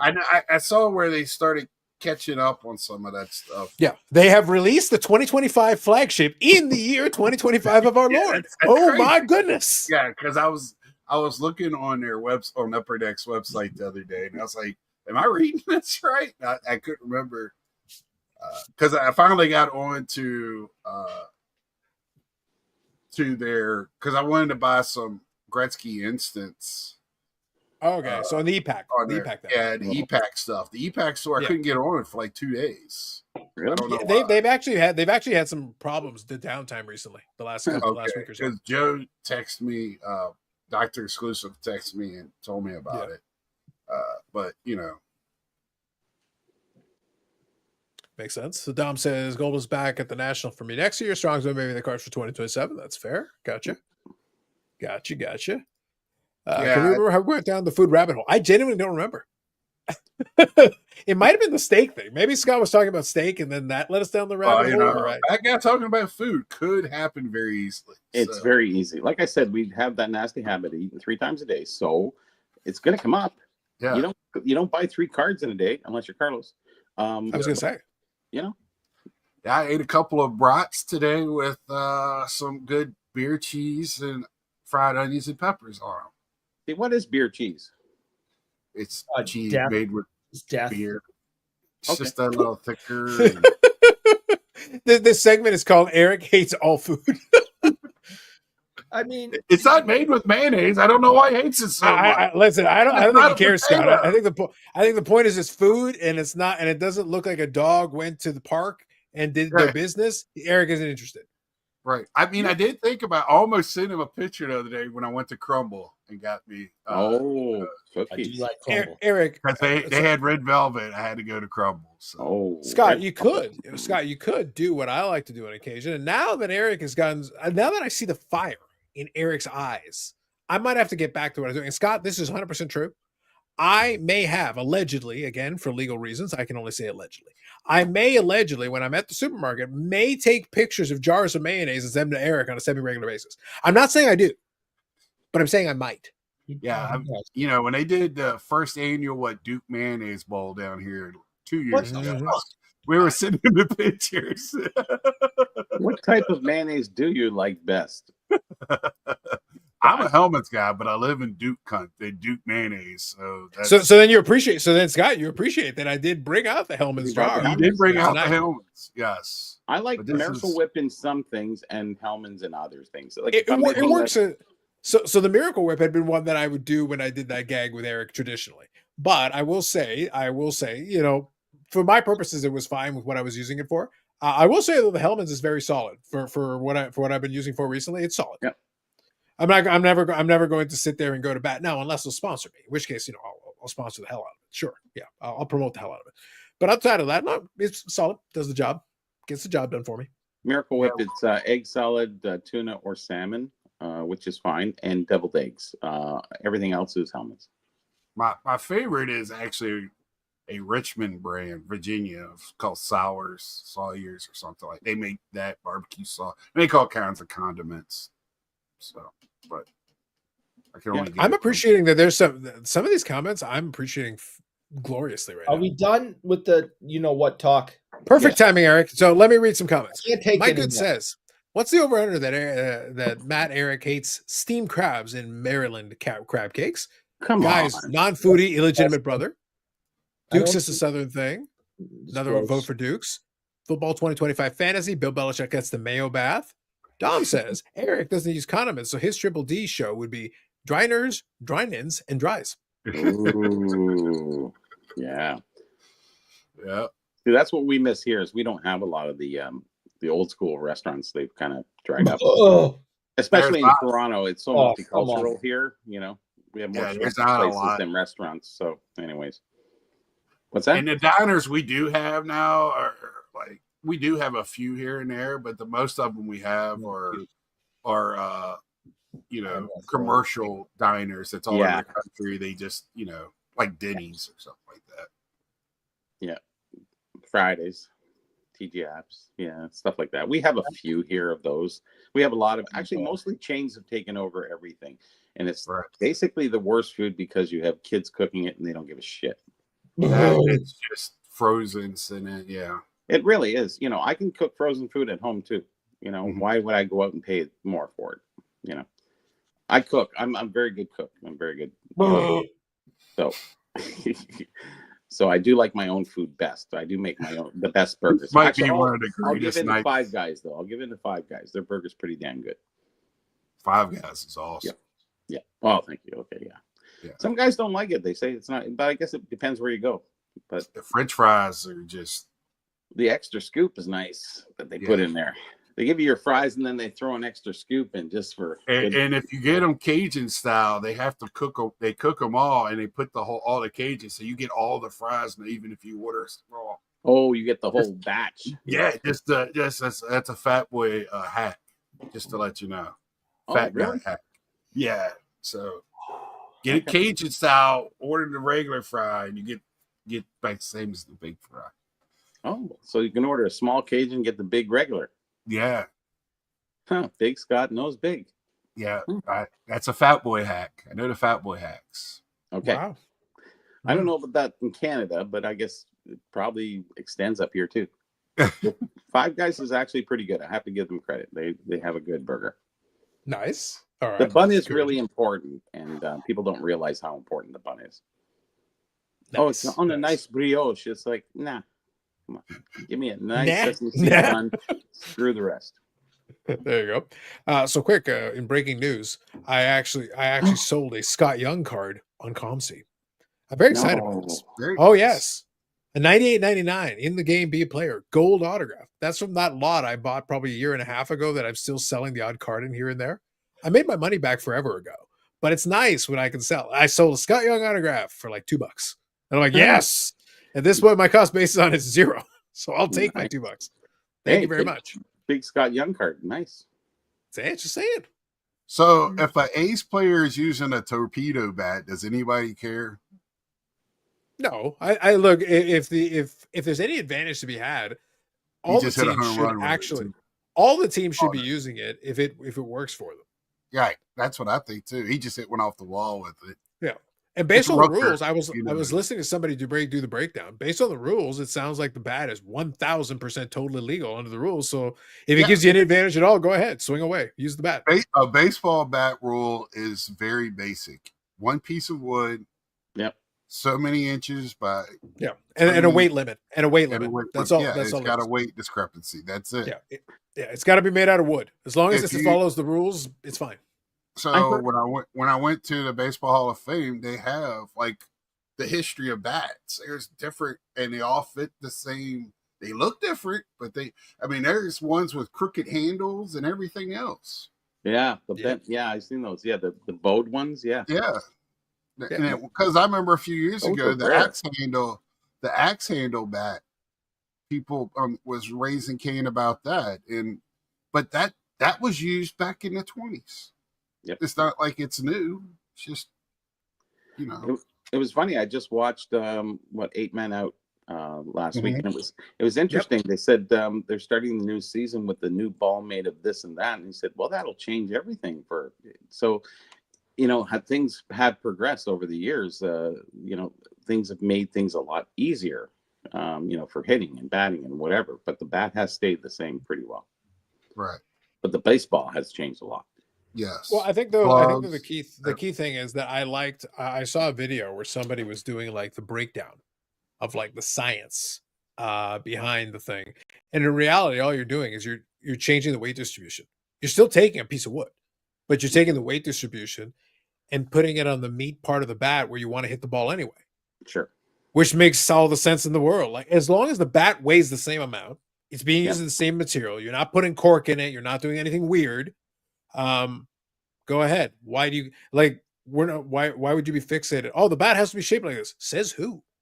The meat of the bat should probably be where the weight is mostly focused on, because as long as the bat weighs the same, it actually helps the ball bounce off it stronger. If you hit it in the barrel, that's the whole point, is to hit it on the barrel. You're trying to hit it on the barrel anyway. So makes sense. I get it. Yeah, you have to watch how you change the rules. You have football players that have gloves on that have rubber. But that's the thing though, Bobby. They didn't change the rules. That bat complies to the current rules as they're currently written. Exactly. But I mean, and somebody used it last year, and the guy didn't get hit with it. Yeah. Nobody said anything. But I mean, I know when I played, I liked the weight. I don't know if I would like that weight distribution, because I knew I like a heavier at the end. I like the skinny handle. Skinny handle, yeah. With more weight at the end. So, because I would, with the aluminum bat, I would cut the cover of the handle when I got it and put my own tape on it to thin it out. Mm-hmm. Right. Makes sense to me. Makes sense. But in football, you have now the guys who wear gloves. It's like they can catch a ball, the rubber gloves. It's like, that's not really, I think that should be disallowed. I don't know why they continue on with that. Like, how much easier, I watched Naked and Afraid from the beginning. I don't know if anybody else ever watches that. Yeah, we should have a Naked and Afraid. All right, go on. It's great. But they started out with nothing. Now, and then they got a pot, and then they got a fire starter. Now they bring their own knife, and then the bow and arrow. Now they're given everything. So the people who started out at the beginning had nothing and had to make their own fire, but rubbing a stick together. To now we're at this point, and now all these people are like superstars now in their own right, and they're moving on. Like, oh yeah, I survived 45 days now. It's like, yeah, because you have a fucking bow and arrow, you have a net, mesh, and all this other shit that they give them. It's just sort of like it's gotten easier, and that's the same thing. Correlation with the football thing is like now they wear gloves and they can catch that one ball, one hand, no problem. Like, take it back to the 40s, 50s, 60s, whatever. Nobody had gloves. They had stickum.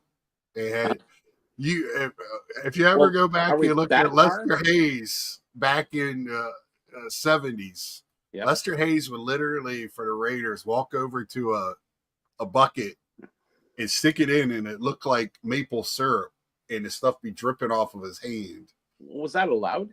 It's yes, sort of like they disallowed it later, but they allowed it then. Sort of like the spitball. When I played high school football, we used to have a spray that we sprayed on our hand that made it put our hands on our gloves. So there's always been some type of substance around. So and they just keep shifting around. You're not allowed to, right? It's like the Vaseline and with the now baseball, they crack down on all that stuff. And I think those things should really be ruled out because now you've got people breaking records. Yeah, Fred Biletnikoff. Yeah. So can you compare eras of records? I don't think so. Anyways, I don't.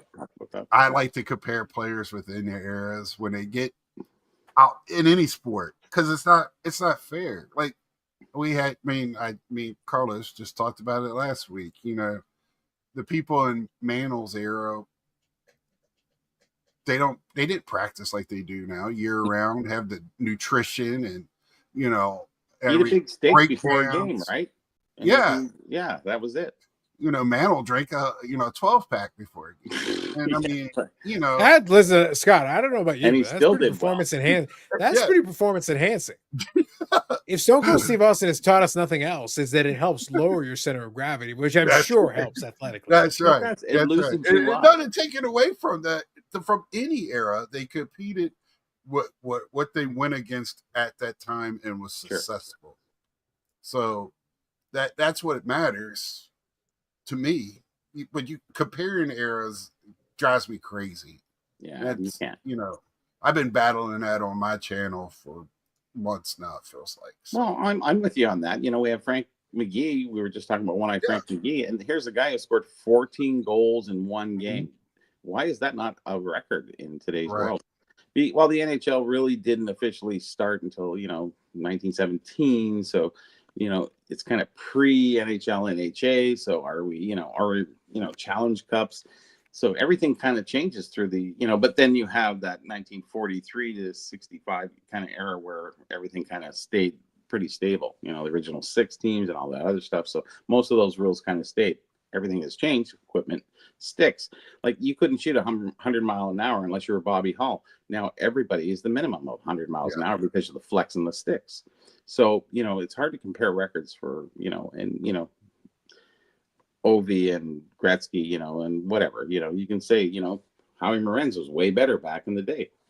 If we amortize his 40 games a year opposed to these 82 games a year, what's the difference? Do we do that? We don't. So we have those large issues. So who's the greatest of all?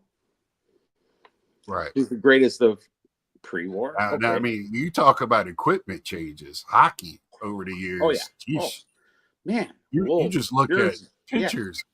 It's crazy. Yeah. It's a big difference. I just work under the operating thesis that the goat of goats is Hal effing Gill. Like, he is. To me, it's easy. Hal fucking Gill dominated every era. I know. Like it seems pretty straightforward to me. I got to be honest. Well, good debate's done. Every answer is Hal Gill. Yeah, that's what I'm saying. Who's the best? Who's the best? Who's the greatest? 7 degrees of Hal Gill. That's all I'm getting. 7 degrees of Hal Gill. It's 6 degrees, but yeah. Oh, no. Hal Gill gets a 7th degree, Bobby. Yes. Hal Gill gets a 7th degree. Kevin Bacon is not a limitation for Hal Gill. No, that's black belt status. Saying. Yeah. Mm-hmm. We actually did a Cinco de Mayo. I've done a Cinco de Mayo theme a couple of times. I think a couple of times actually at this point. But thank you for bringing it up. But yes, I've definitely done the Cinco de Mayo thing. So I love that, Scott. It warms my heart. It warms the I stayed subconscious. quiet during all of those comments. I stayed quiet, Eric. I stayed quiet. For the record, the last several minutes, I haven't gone into the comments. I've been reading them, but I haven't gone into the comments, and I've just been sitting there going like, look, we're having a very solid, scholarly debate, discussion. Let's allow it to play out a little bit, but now we got to get into some of these. We got to get into some of these comments. It's important. Yeah.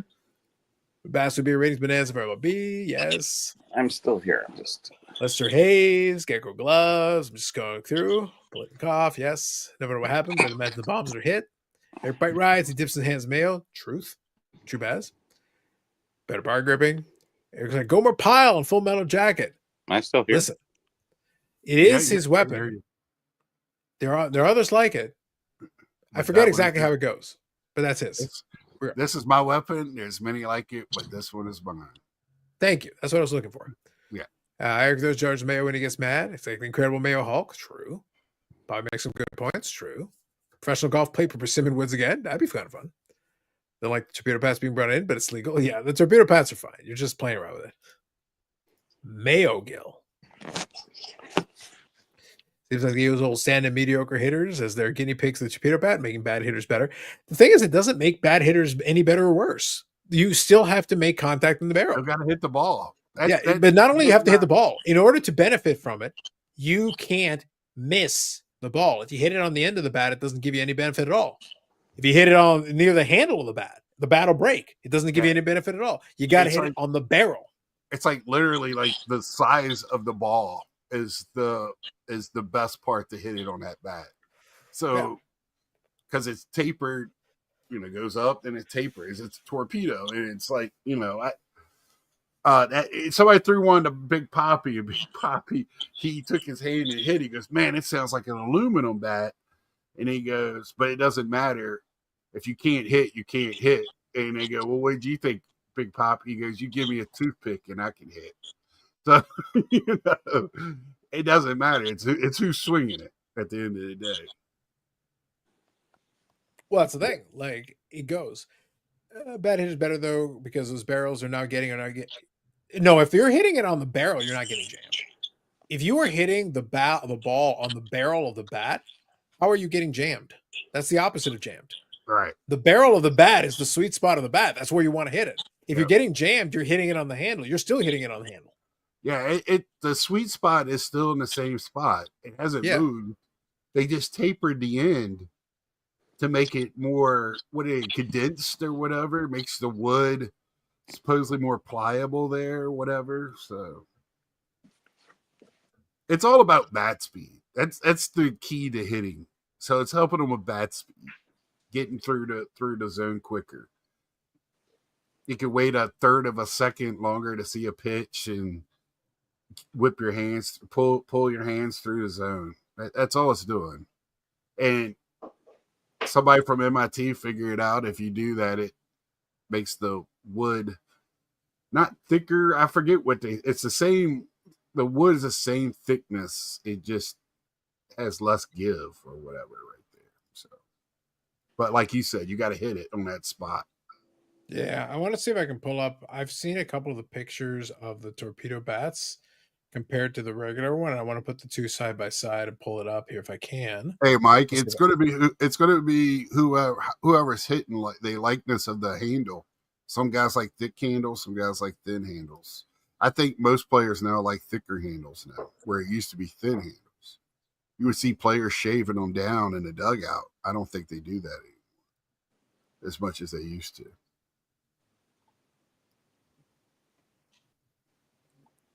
See here. Just want to see. Yes, let's take a look here.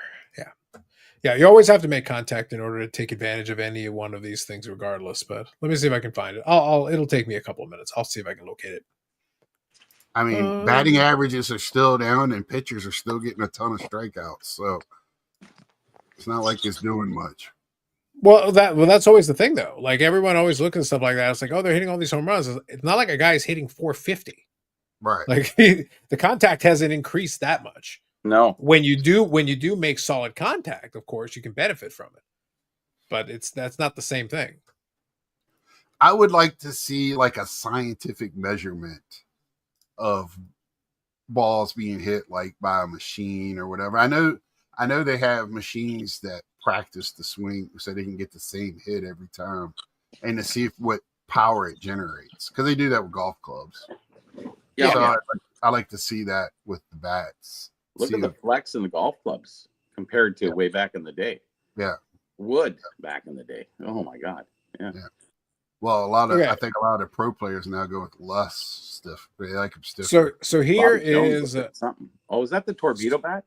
Yeah. So this is kind of an example of one of them for Louisville Slugger. So you can see that. Like, here's the thing. Right up until this point, right here, it's pretty much the same as a standard bat. Right up until the logo. You get it thicker here in the middle. Bat in the no, is it? Like, sorry, you're gonna have to repeat the question. Couldn't catch you. Yeah.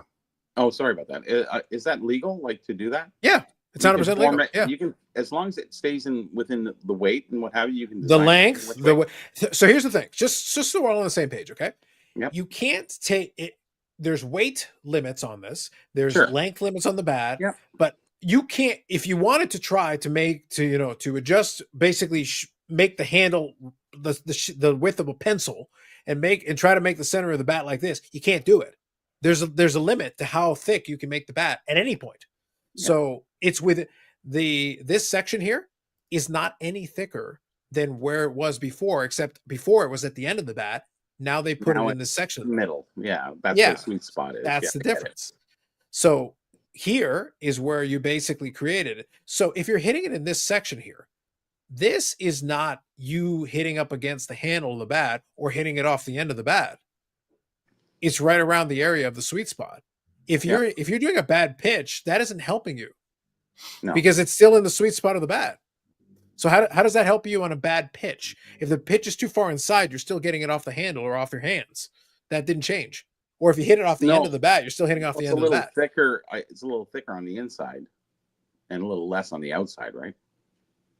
Because so here's the if thing. The center is bigger, it's going to be thicker. Normally, that section that you're seeing that's the thickest end would normally be at the end of the bat.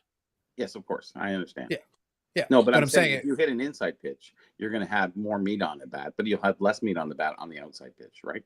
Yeah, but if you're hitting a real inside pitch, though, it's basically up in the handle, right where your grips are. So you're not hitting it. It's still thicker than where it normally would graduate to.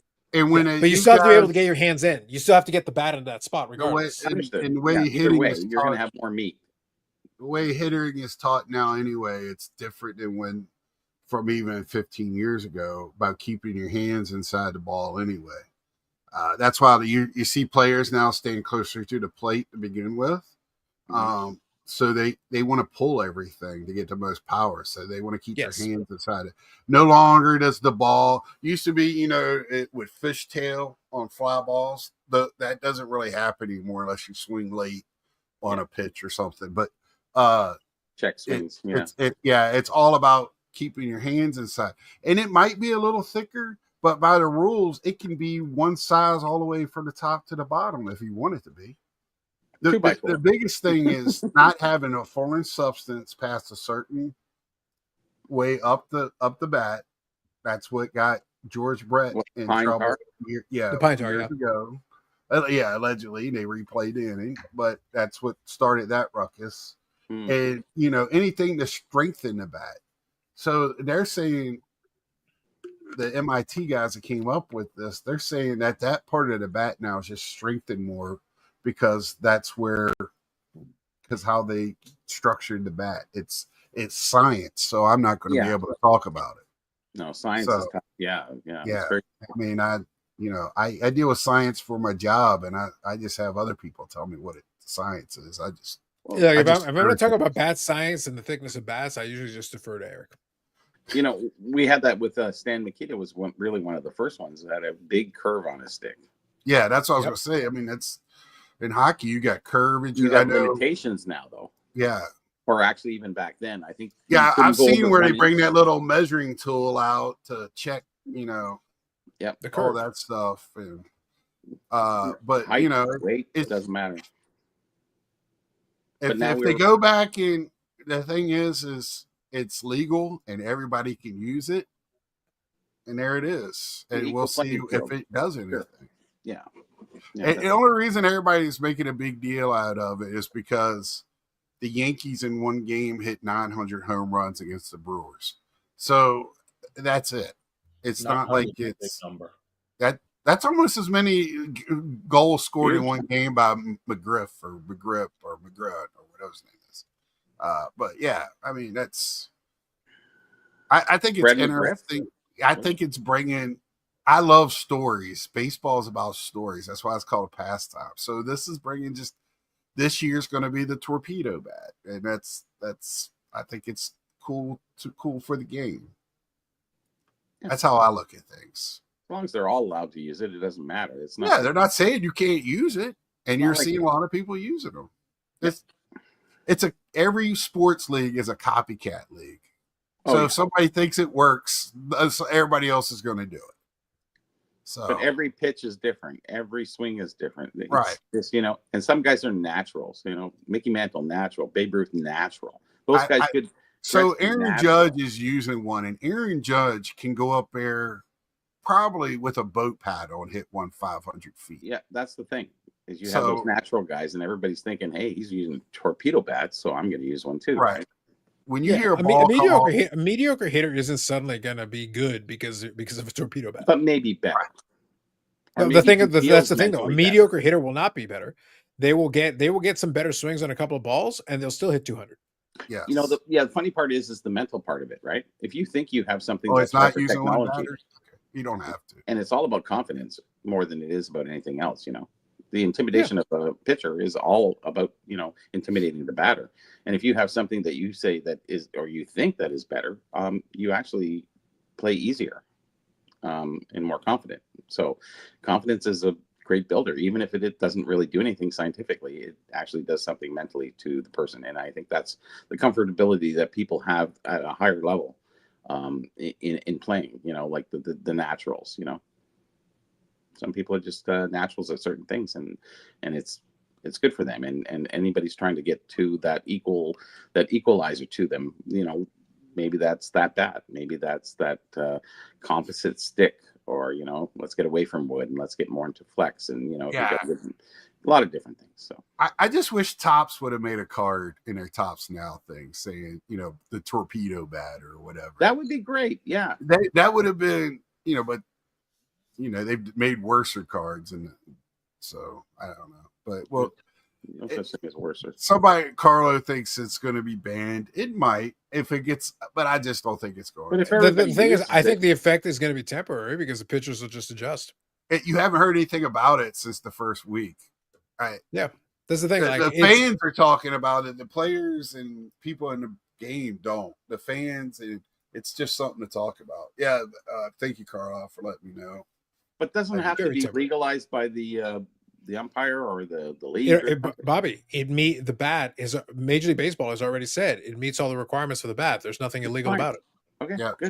Yeah, they flat out said you can use it. Go ahead. They sent one to Major League Baseball last year and got it. Yeah, in order to use any kind of a change in the bat shape or anything, you have to submit it to before. You can't just use it in a game and then they have a chance to look at it and go, yeah, it's fine. It meets as the rules are stated. It meets all the rules. It follows all the rules that we have. Nobody can complain. Yeah, that's exactly. That's why I say there's nothing to ban unless you change the rules and say, all right, we're going to change it. But for now, the rules are being followed. Yeah.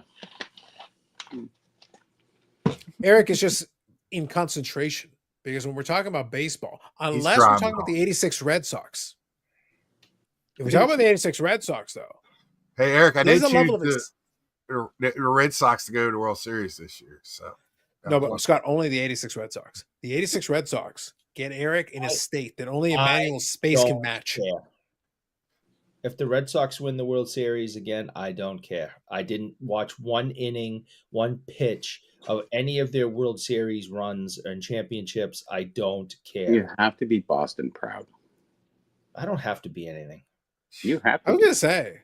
And listen, Scott, you know the backstory. You know the backstory of this, right? Eric likes to tell people that the 86 Red Sox broke his heart and broke his bat for baseball. And then he follows the Boston Bruins, who have been shit since their existence. Literally have never been good ever. Have never won anything.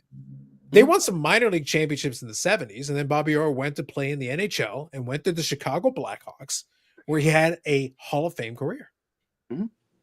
Yeah. I saw didn't a guy that your big player just get traded or something and score for the Panthers or something? Or was that last? Marchand? Yeah. Oh yeah. Am I right about that? I could be very wrong. I don't know. Marchand did go to the Panthers. Yeah, that is true. I saw him score a goal for the Panthers yesterday. It's okay. It's okay. Eric will give him another 40 years of opportunities, and eventually he will denounce the Bruins too. Scott comes in for 2 minutes, and he's like, right on him. I love it. Grenade. I'm never doing Molotov cocktail. Molotov cocktail. I'm never doing a show with Scott again. I like watching hockey, but I don't know. I very never again. Never again. I will never Especially do the a history show of it. with Scott ever again. No. Randy Johnson is he's got at the Hall of Fame. They got some great pictures of his, but yeah, he's a professional. Yeah. 50th anniversary. Dom, we need to talk about the maths. Yeah, maybe the 40th year anniversary is coming up. 50th, we got to. I'm like sitting here going, wait a minute. I know how old I was. You're old, but we got to talk. Mets was the other just team. did the 75 team last weekend. That would make Eric 65 or something. I was going to say, holy crap. Eric, you only biked 51 miles, you peasant. Get back on your fucking bike. Please. All right. I think he cycles from Dunkin' Donut to Dunkin' Donut. That's how that Ain't works. your hip just getting healed? And why am I seeing pictures of you like doing dumb things on your bike? I don't know. Because that's Scott, what bikes are for, aren't they? But Scott, can any smart thing ever be done on a bike? No. Yeah, just ride it down the street or something. He does. Eric, why don't you be a man and get one of those real bikes? I'm talking about the one with the gigantic wheel on the front and the really tiny wheel on the back. That's carnival stuff. Yeah, well, that was like the OG bikes, Bobby. We're talking about like the OG. It's called the penny farthing. I just wanted to get one like with the banana seat, pink. One you don't even have to kick his leg over. He can just move his leg around with the bell on it. Basket on the front. Carlos, I showed that picture that you sent me with the that had me falling down the cliff on the bike. Didn't you send that one to me? Was that you falling? Eric, whenever it comes to something insulting, Scott, falling. Here's the problem. Eric is asking me about me sending him a potentially insulting or incriminating picture. I can't remember. Like, that's in the thousands, man. Narrow it down for me, man. Did you wipe out again, Eric? No, I didn't actually, but I think Carlos did. You were on a downfall. Oh, did Carlos manipulate? I think Carlos did some photoshopping. Oh no, that one wasn't me. That definitely was in one of our text message threads, but that one wasn't. I cannot claim responsibility for that. I don't know. That wasn't me. Yeah, so somebody did that. I'm usually good at that stuff, dude. That's an accurate representation. That's like the upper deck. That has happened. It's in action. That's why you can't walk. That has happened many times. That's why he's got a new hip.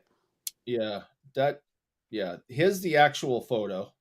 Hey, Randy Johnson also goes out like in Africa and does a lot of safari camera shooting. Actual photo.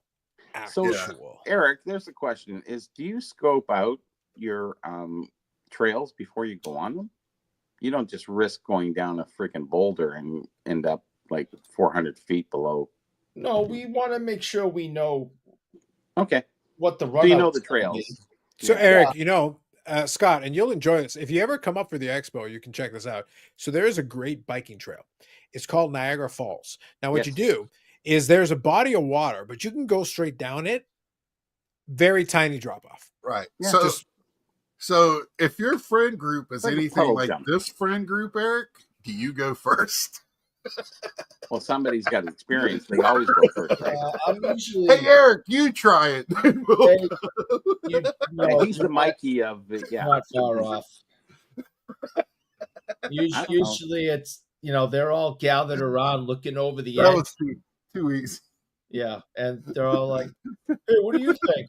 Are you gonna do it?" You should do Eric, the answer is you always do it. You it. do. And I go, "All right, get out of the way," and then I go and I do it. That's And okay. most of the I time, got my helmet on. Let's go. and most of the time, it's Those okay. helmets don't protect you anyways. They And then, only protect your head if you go head first. yeah, Oh, See, I rode motorcycles for years, and those little shoey helmets that they're, half head, they never do anything for you. You have to have the full down or the full face. So yeah. I mean, oh. as long as you don't crash, it's a fun sport. I say that about motorcycles too. It's fun riding as long as you don't crash. Crashing hurts like hell. I just don't know, like, keeping my feet locked in on the pedal. If I start falling, I think that'd be After a panic 30 mode. something years, it's muscle memory. I mean, I don't know if you've ever skied or not. I've never skied, but people have told me that it's the same thing with skis. If you've been skiing your whole life, it's muscle memory. So you pop right out of them. So even though my shoes are clipped into the pedals and I'm locked in and I'm connected to the bike, I can snap out of them instantly. Before I don't have to think about it. If my balance starts to shift and I need to put my foot down, my foot automatically twists and come out. So me at 350 pounds, and there's You'll anything die. to do with No, gravity, you'll die. I try to stay away from those incidents. So I don't snow ski. So, It's funny. I was really good with hockey and skating. I was actually the worst skater, and then I practiced all day long, and then I became a great skater. I was a fast runner. I got into skiing one time. We went up to Blue Mountain, and they said, "Have you ever skied before?" And I said, "No." I said, "It's sort of like skating, right?" And they said, "Yeah, a little bit." And I said, "Okay, well, let's go." So we went down the number 10, which is the toughest one. I said, "Yeah, let's give it a try. It doesn't seem too hard. Everybody's doing it." So I went down like a pro, and they said, "How do you do that?" I said, "It's just balance. That's all it is. Pretty simple. Once you understand what you have to do, it was easy. Turning, twisting, stopping." I said, "What the hell? What's going on?" So once you know what to do, you're fine. that's true. Like skating and skiing are actually very similar in a sense, because you don't have that. You have sliding capabilities, so you can slide to stop. You can stop, this way. You can stop this way. Same thing with hockey. So it was just easy. I'll take your word for it, because if I haven't tried skiing yet, It's easy. I'm sure the hell not going to start now. I You used to don't go roller down the skate a mogul, lot. but I could see you in disco roller skating going I down. used to. I would. You got the boom box up by your ear. Yeah. I hey, boogie. I Skating did around. that. I was a kid of the 80s, man. That's what you Yeah. did. Yep, I could In see the that. 70s, Yeah. that's what I did. 70s, yeah. Oh yeah. 70s and 80s.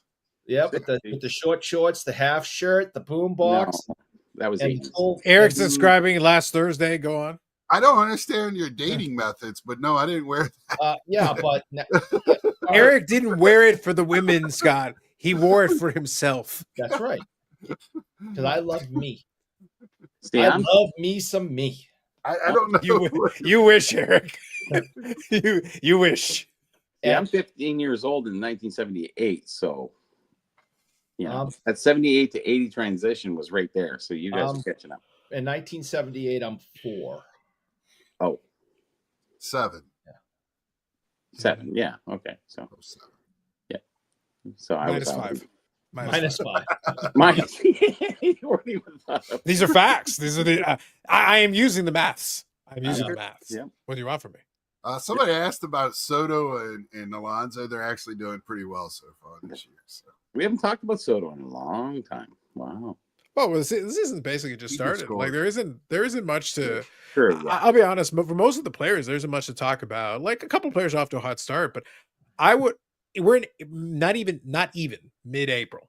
I wouldn't give a shit if somebody has 10 home runs right now. I wouldn't give a shit if someone has 1 home run right now. It doesn't mean It's not enough. It's not enough time for it to mean anything. Absolutely. You got to get some series in, and then once the players actually start putting up a decent amount of at bats, okay, then we can start seeing if anybody's off to a hard start or whatever. Well, same thing with hockey. You got Matthews, who started with a gang fire a few years ago, and then he ended up like fucking nothing. It's like, what happened?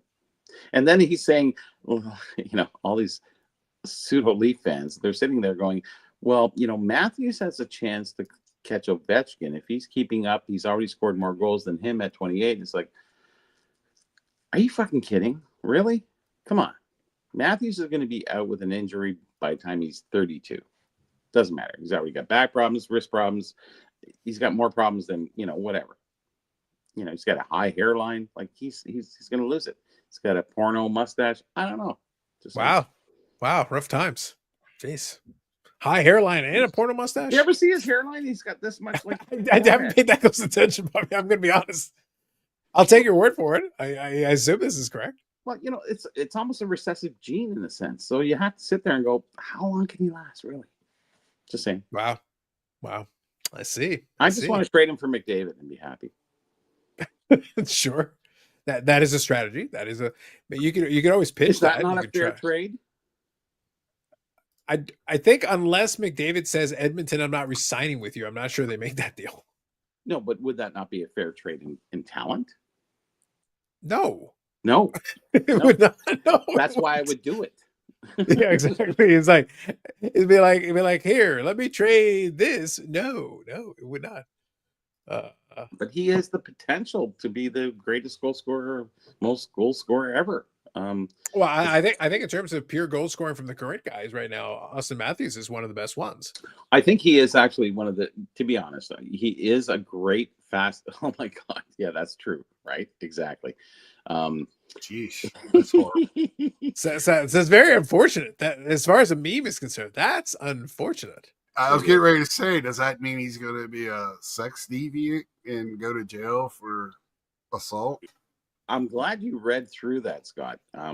Scott, I think the thing is, the real question that you should be asking. But anyways, maybe the real question you should be asking here, Scott, is would that make Eric more or less of a fan of him? Who's that? Austin Matthews. Oh, there. Yeah, that's him. That's true. Jeez. Actually, it looks like Ron Jeremy at the right. That's what they're going with. Yes, that's the intention.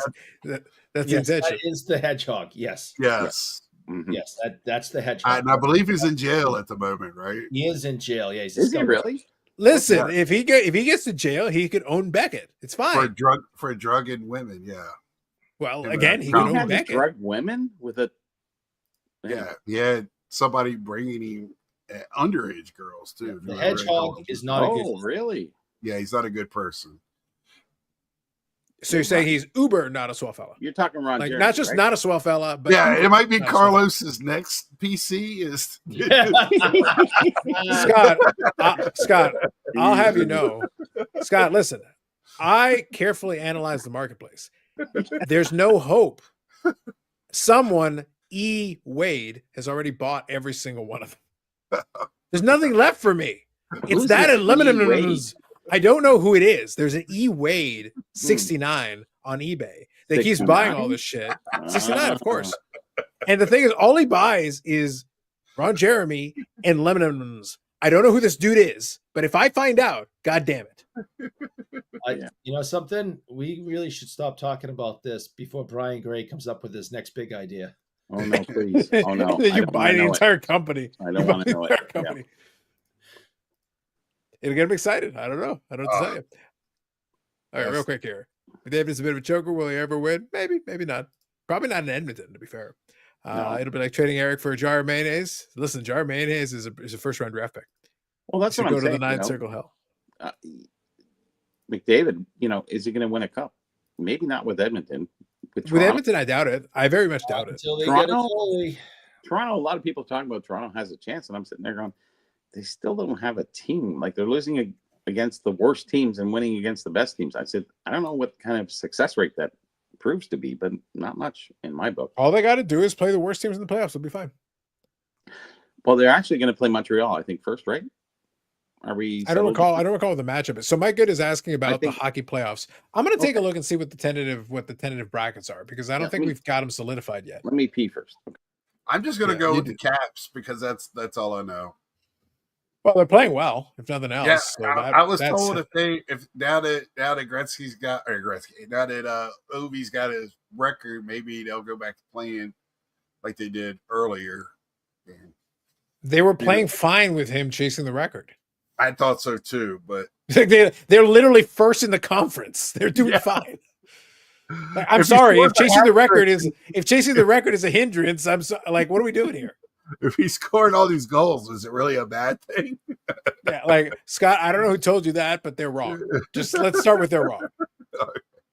If anything, he should continue to chase Gretzky's record, and maybe they go somewhere in the playoffs too. Just keep chasing it. Right. Yeah, they got 50 wins. They're good. They're fine. Just trying to see if I can find. I don't think we have any tentative brackets yet, do we, Eric? Nothing that I can see? No. We're too soon, right? We're still not solidified yet. Yeah, there's still some teams that are bouncing around. But yeah, there's a little bit of jockeying left. I think you have to look at Florida. Yeah, again, Florida? Yeah, I think Florida is going to do well. I'm excited to see what Winnipeg does. I'll be watching them. Yeah, let's do this. So let's do this, Mike. Washington will be fun to watch because it's probably Ovi's last playoffs. Yeah. So here's what I'll say, Mike. Let's revisit this one next week because we'll be a couple of games closer, and we'll be close to being solidified on the matchups. Because right now we don't have any good match. The teams that are playing well are playing well. The problem is when you actually get to the playoff rounds, now you're playing series against these teams. The matchups for some of these are going to mean everything.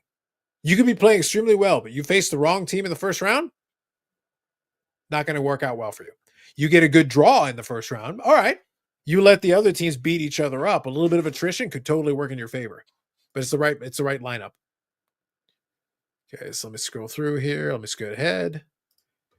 Giving a whole new meaning to Leaf Rookies and Stars.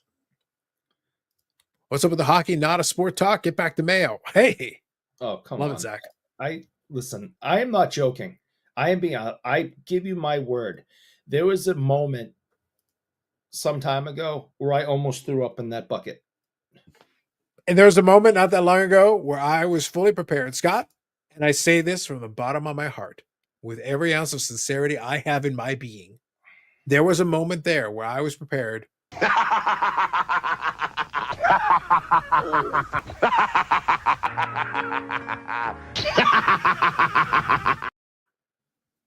I felt it right there. If you go back on the tape and there's a time where I was kind of turned and facing that way, I was this close to just. I was hoping, Eric, because now we can sports gamble in North Carolina. So I was hoping I can hear Eric's thoughts on the playoffs so I can start making my bets. Betting against me, yeah. Well, Scott, look, for your benefit and everybody else's, I am here for that. But we actually need the matchups so that Eric can incorrectly pick. Because right now he'd just be randomly picking teams, and this may not work out as well. We need some matchups, though. With the matchups, we can be like, this team, this team, this team. All right, pick against I'm going to bet against the Panthers. That's what I'm hearing. Winnipeg and the Caps out in the first round. That's what I heard. I'm never doing a show with Scott again. Wow. So Scott, now I think you need to start inviting Eric to come on Sundays. No matter what the topic is. No matter what the topic is. Doesn't matter what the topic is, just so you know. No. Eric's going to buy Crumble and rename it Mayumbo. He's coming hard tonight, man. Gee. Baz is all over it, man. Jeez. Wow. No, Eric, they want to see me puke. What kind of sick people want to see another man throw up? People are sick. Sickos. Vince McMahon literally built an entire gimmick on that. Oh, God.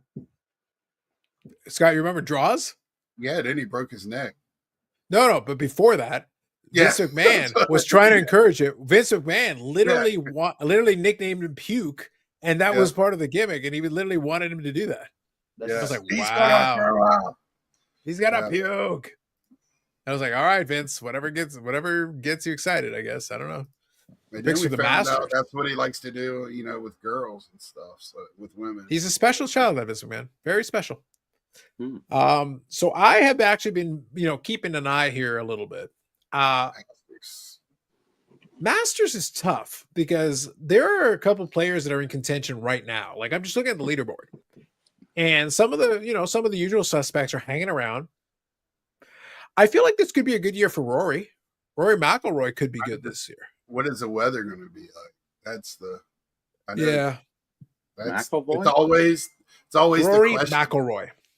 where the wind's blowing. I was golfing on you. Tomorrow's the tee placement day where he put it. Yeah. Tough. Well, I'll just say what's helping him is that he's only 2 Right, shots tough back right now. tee. He's hanging around. He's hanging around at 6 under. Justin Rose is leading. Bryson DeChambeau is second. Corey Connors, Canadian content on there, third. And then Rory is there at -6. Possible.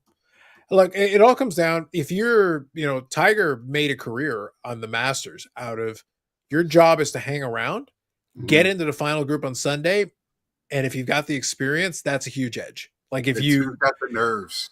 Yeah. So you want to get right at or near the final group on Sunday because that's where you can suddenly start making a bunch of shots. And if you're hanging around near the final group and you hit a couple big shots, the crowd roars, it can rattle other players. Yeah. Tiger literally did this to people for years.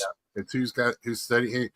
What I want to see is I want a battle royal between the LIFB guys and the PGA guys. That's what I want. It's WrestleMania month. Let's get it going. Let's combine it. Yeah, sure. Yeah, they're playing against each other. It's the only time they're going to play against each other. Let them go at it. We'll find out who's the best then.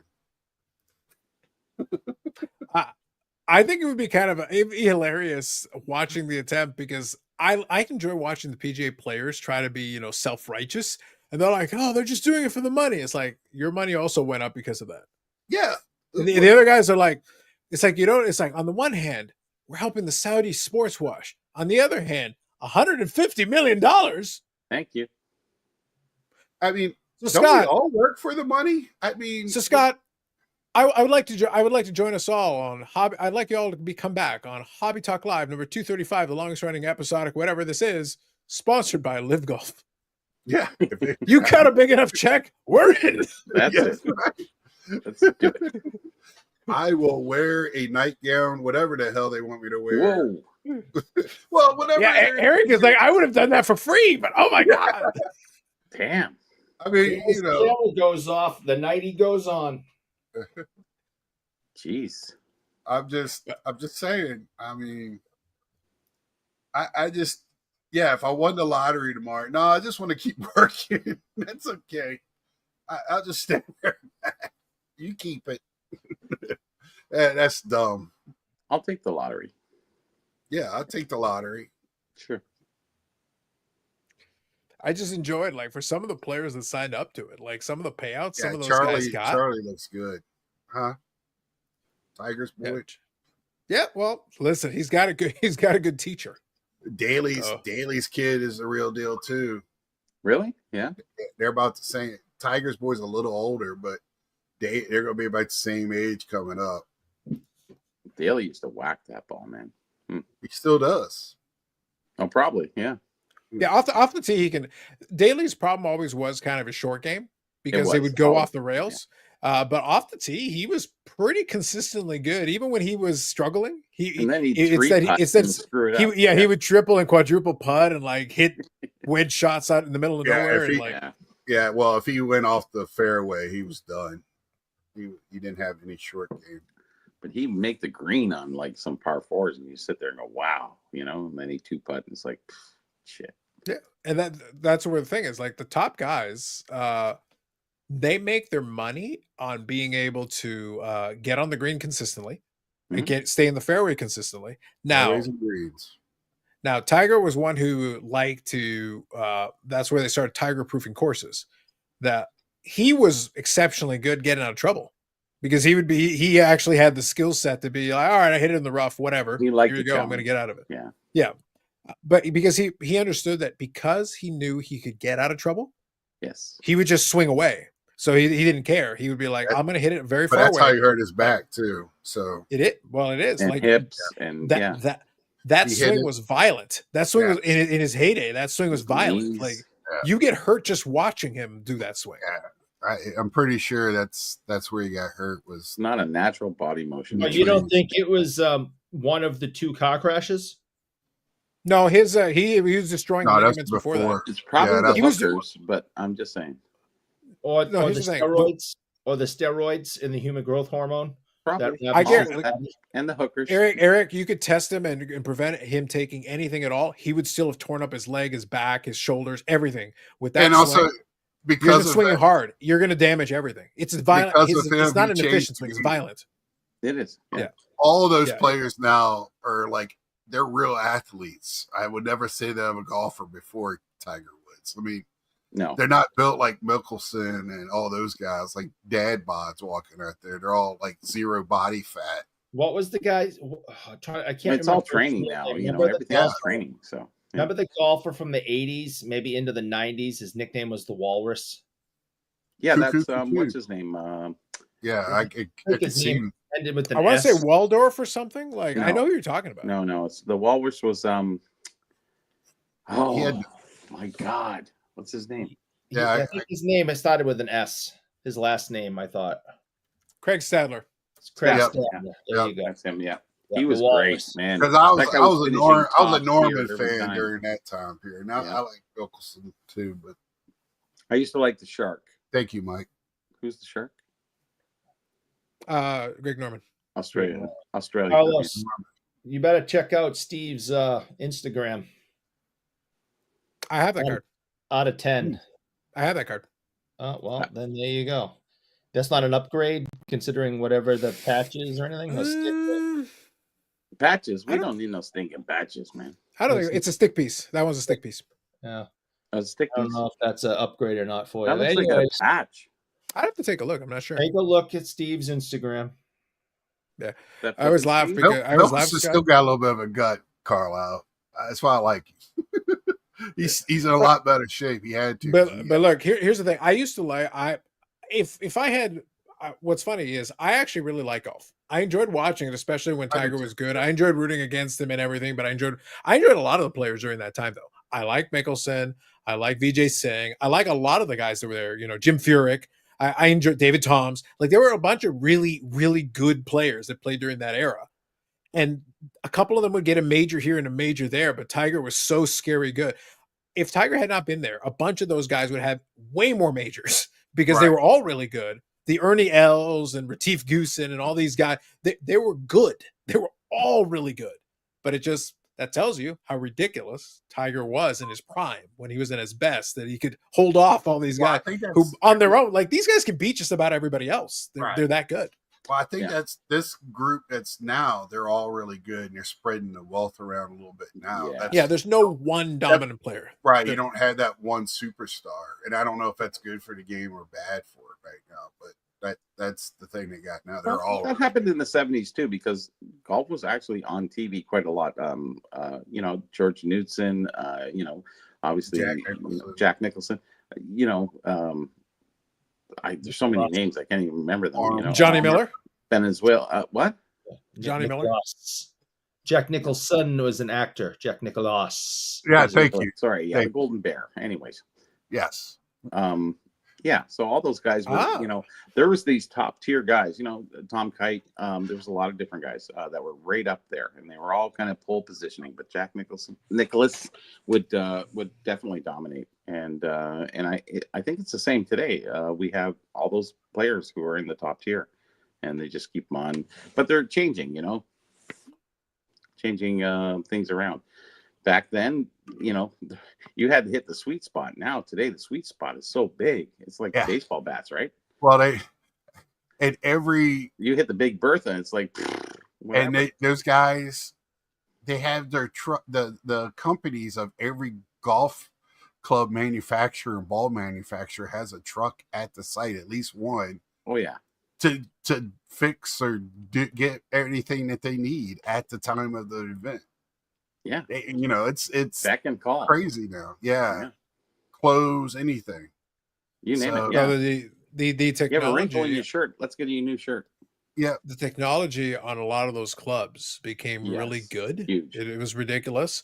But I'll just say this though, because when I was there was a while there where Carlos Senior and I like to play golf, not particularly well. We play fast, so we would never delay the game, but we just like playing and knocking the ball around.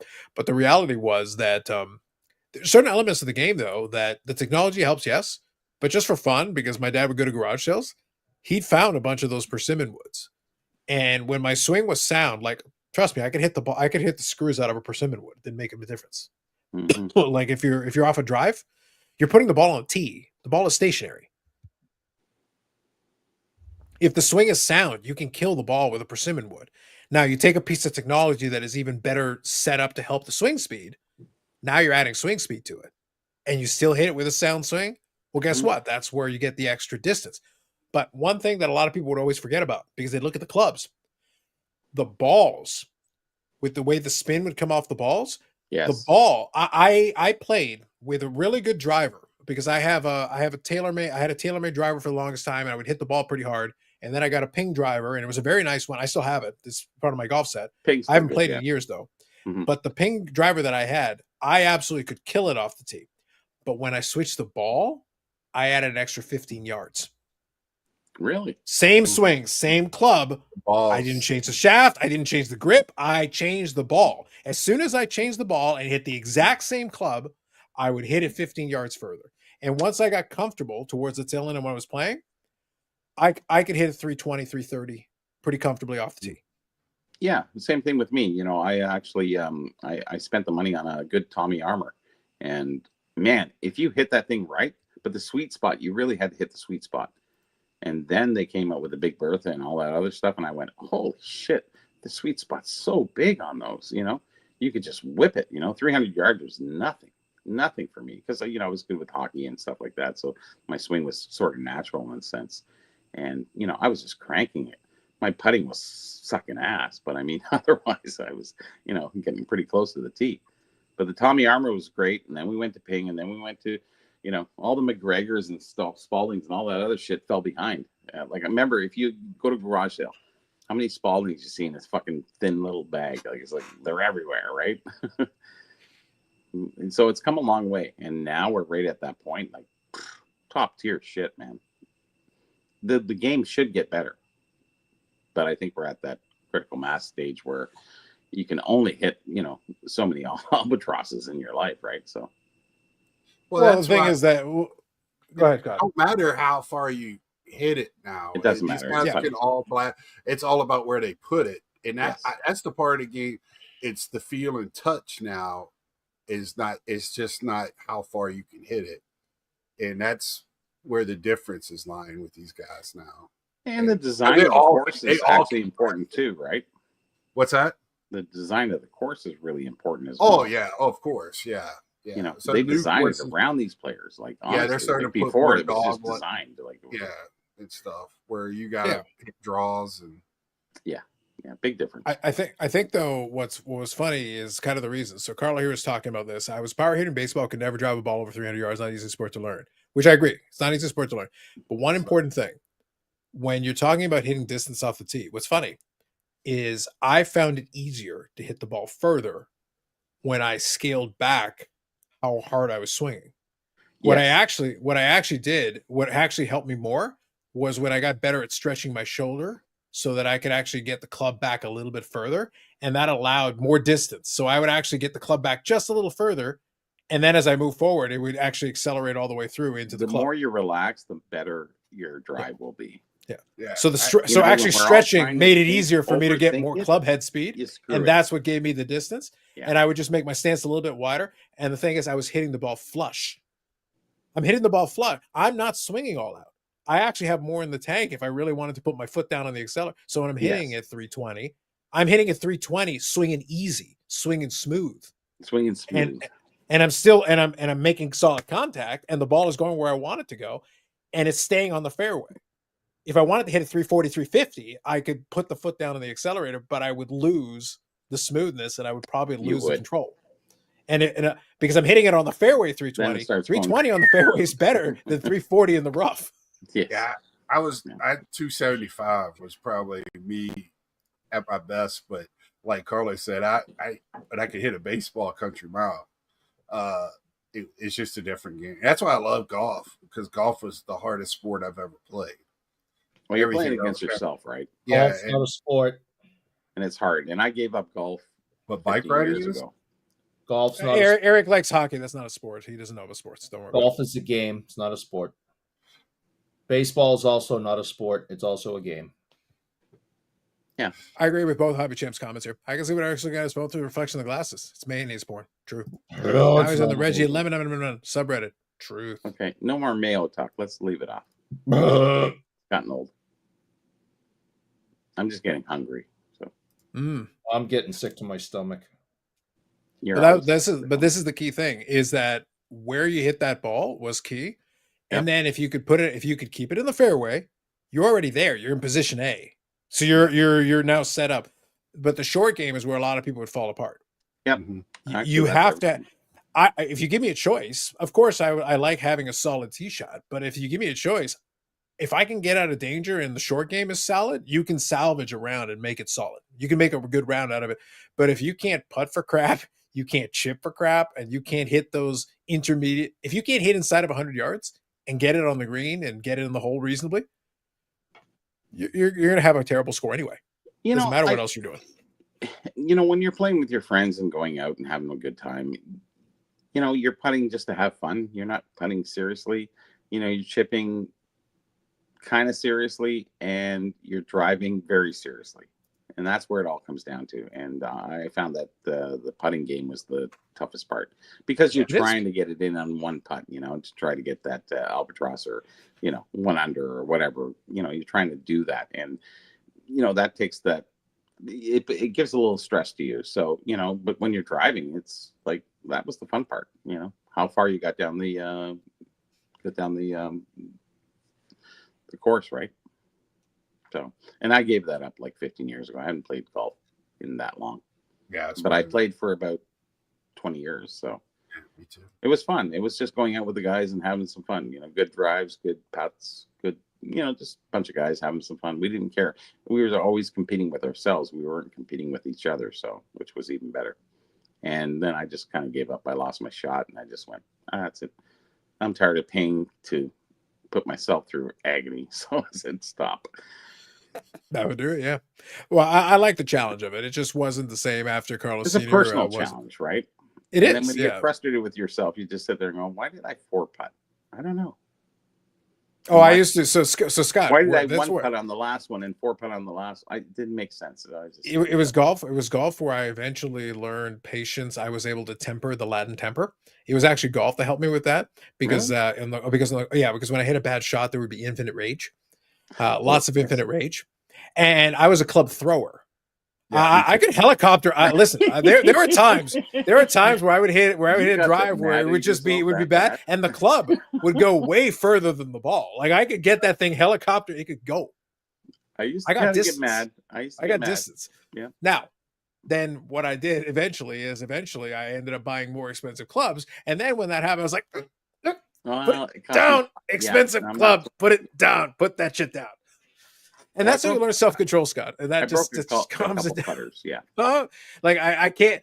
No, this is like a $400 driver. Put that shit down. Put it down. Put it down. Please. Put it down right now. Put it down. Yeah, it's the personal best, right? So we're all self-critical, and I just kind of gave it up. I said, that's enough. I'm not going out and paying somebody else to play on their course and get pissed off. And then the people behind you and the people in front of you, it's just like, oh, this is too much.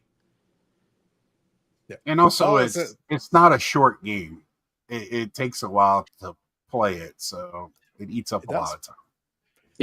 Yeah, it is. Your own time. I understand people enjoy it and trying to best their best, and it's personal best, so it's always good that way. Towards the tail end, to be honest, I actually really enjoyed going out on the course, just chilling and just hanging out. Like my dad and I would get the cart and we just putter around. Oh yeah, it's fun. Once we got I'd to the always get the cart. Once we got comfortable, it was very easy to. Then we could play fast, and even if we were having a little bit of trouble, we'd find the ball and then hit. We were moving, so it wasn't like we were delaying the game. We were actually playing quickly, and then we could actually. But yeah, and then there'd be a ton of trash talking. Oh yeah, that's always so much trash. That's the best part. Yeah, we almost played every day for a while there. So, but every damn day, just about. I had my mom bought me a pass at a course right down the street from where I was going to college. That'll work. I would leave school, go play around, and go to work, and then, or at least go and hit or play what I could, 9 holes, whatever. I just had to rent a cart. So, I lost 13 golf balls on one hole. Now, are we taking into account that you hit one bad shot and threw 12 at the water? Nope. I put 13 in the water in a row, and on the 14th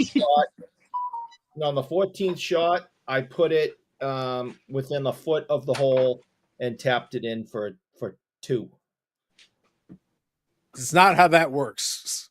Well, that's a questionable maths. When you don't give 2 shits, that's about a 30 because every time you put it in one, and you're not really keeping score, and you don't give 2 shits, and you just put 13 golf balls in the water, never to be seen again. I'll take the 2.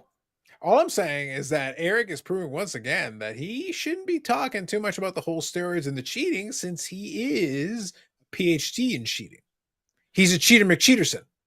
Oh yeah, no, I'd put a 2 on that thing, man. It was awesome. So Carlo says, so now I have to think here. It's got to be like in the mid-low 80s, Carlo. Like I was never able to get the I got to the point where my drives got good. I was good with my drives. My short game was decent, but then I would have rounds where the short game would disintegrate, and then my approach shots would be good, or my approach shots would be junk, and then my short game would try to hang in there. I was never able to put all the pieces together simultaneously. But for a little while, especially at the tail end, the drives were looking good. Like it was solid. Off the tee, I was good. And then, but then the approach shots were questionable. Like some of these, I was sitting there like, and the thing is, when I was struggling with my drives, my approach shots were good. And I'm sitting there like, all right, this is really annoying. Like I got one thing kind of calibrated and dialed in, like this is good. And then the approach shots would just disintegrate on me. And I'd be like, what the hell are we doing here? What's happening? Yeah. For me, it was a high 80s, 87, I think, 87, 88, even 80, one of those. And then that was usually around 100, 105. That was my area. Same thing. I usually same with you, Carlos. I had the same thing. Yeah, one hole I'd have a real good hole, and that would bring me back for the next day. It would be like this on my scorecard. If you looked at the scorecard, it would be like, wait, you got 3 birdies in a row. Yes. And then what happened here? Why do you have a 9? It's like, funny story that. Funny story that. It's like, it was doing so, we were doing so well. We were doing so well. So, and you feel good at the beginning, and then you fucking pissed off at the end, and you just go, why did I pay for that? I don't know. But then after the 9, I would get like, par, birdie, double bogey, but there'd be like 1 or 2, there'd be a few holes that would be like these ridiculous outliers that would like completely wreck the whole thing. I'd like triple putt, 3 putt, a couple of holes, and they'd be like, oh, I know. This is really stupid. Like I got it to the green. It was the putter, like suddenly it was a great shot. Yeah. Yeah. Like we were hitting some good shots to get here. And then what happened? Fell apart. Yeah. So my dad hit one of his drives one time on top of the coal car on the train that went by the golf course. We're like, where do you play your second shot on that one? So I think he should just declare it the longest drive ever. Still going. It's still going to this very day. To say, hey, we did it, guys. We did it. I hit the green on a par 5 one time. Nice. That was it the right green? Was it Camel Chanter? Yeah. It was, for me, it would have been 2 holes over the wrong green, but I hit a green on a par 5. Yeah, I 4-putted. Don't worry. Yeah, so I parred it. Yeah. When I was playing well, I've driven a couple of par 4s. I've been able to get a couple of those, and like decent par 4s, but the ball, especially if you can hit it hard at the beginning, a par 4 is pretty good for you. Yeah. Yeah. What's helpful is if you're in the time of the season where the ground is a little bit dry, because then you get more roll. Yes. So on a par 4, if you got a decent drive anyway, and then you add in a little bit of the roll, you got yourself a shot to drive the green. True. So you just have to have enough speed going out of there. That's what the cart path is for. Wow. Strategy. It's no worries. $40. You know anybody who's gotten a hole in one? I haven't actually. No. I got close. I did have a Very handful close, of times. Yeah. Yeah, Very where a couple of par threes, a couple of those shots hit. We hit a couple tight, but it wasn't quite able to do it. I did have one where I bounced it off of the flag. Yeah, I've done Oh. that. So I hit the flag. So I was like almost bang on, like right, beautifully lined up, but it just wasn't quite right.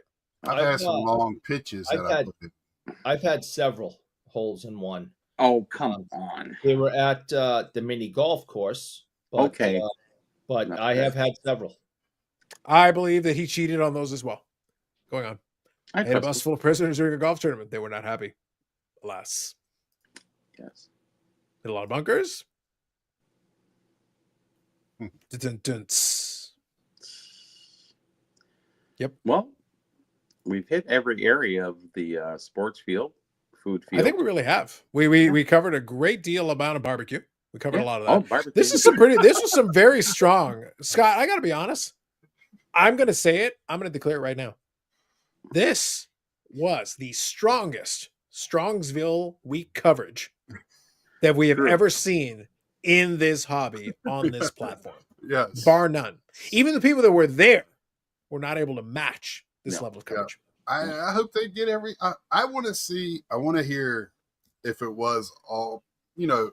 I want to hear. Have you heard that it's all vintage? Because the reason why we're saying is because Majority, I think. Yeah, because the promoters already said they're letting whoever wants to set up. It's about making money for them. So, well, really, when it comes down to it, when you have a vintage show, people want to stay around. The vintage guys want to really go to that show, and they really, repatriate it all the time. So, it's a good thing. I agree. And I hope it stays for their. It's been like that forever, actually. So it's why not continue on? And I think it's a really good thing. I like vintage, and I see a lot of the new card collectors. They kind of get into the vintage. They get into little Hank Aaron, the Mickey Mantle, whoever, and they kind of start recessing back and realizing that their card investments are better suited in the vintage than they are in the new cards going forward and speculating. So I just don't. I don't look at it as. I don't even call it an investment. I just call it something I like to do, and I don't care if I, make money or not. At the end of the day, it's just my collection is my collection. It doesn't matter. Yeah, and I think Carlos is very much the same, and Eric, obviously the same too. We don't care so much about the big pull or hey, we all like it, but I don't partake in most of that. But I just care about what I enjoy, and that's one of my biggest pickups is a $5 going forward. A $5 thing from a game 1961 right here. This is let's see if I got it. Yep, right here.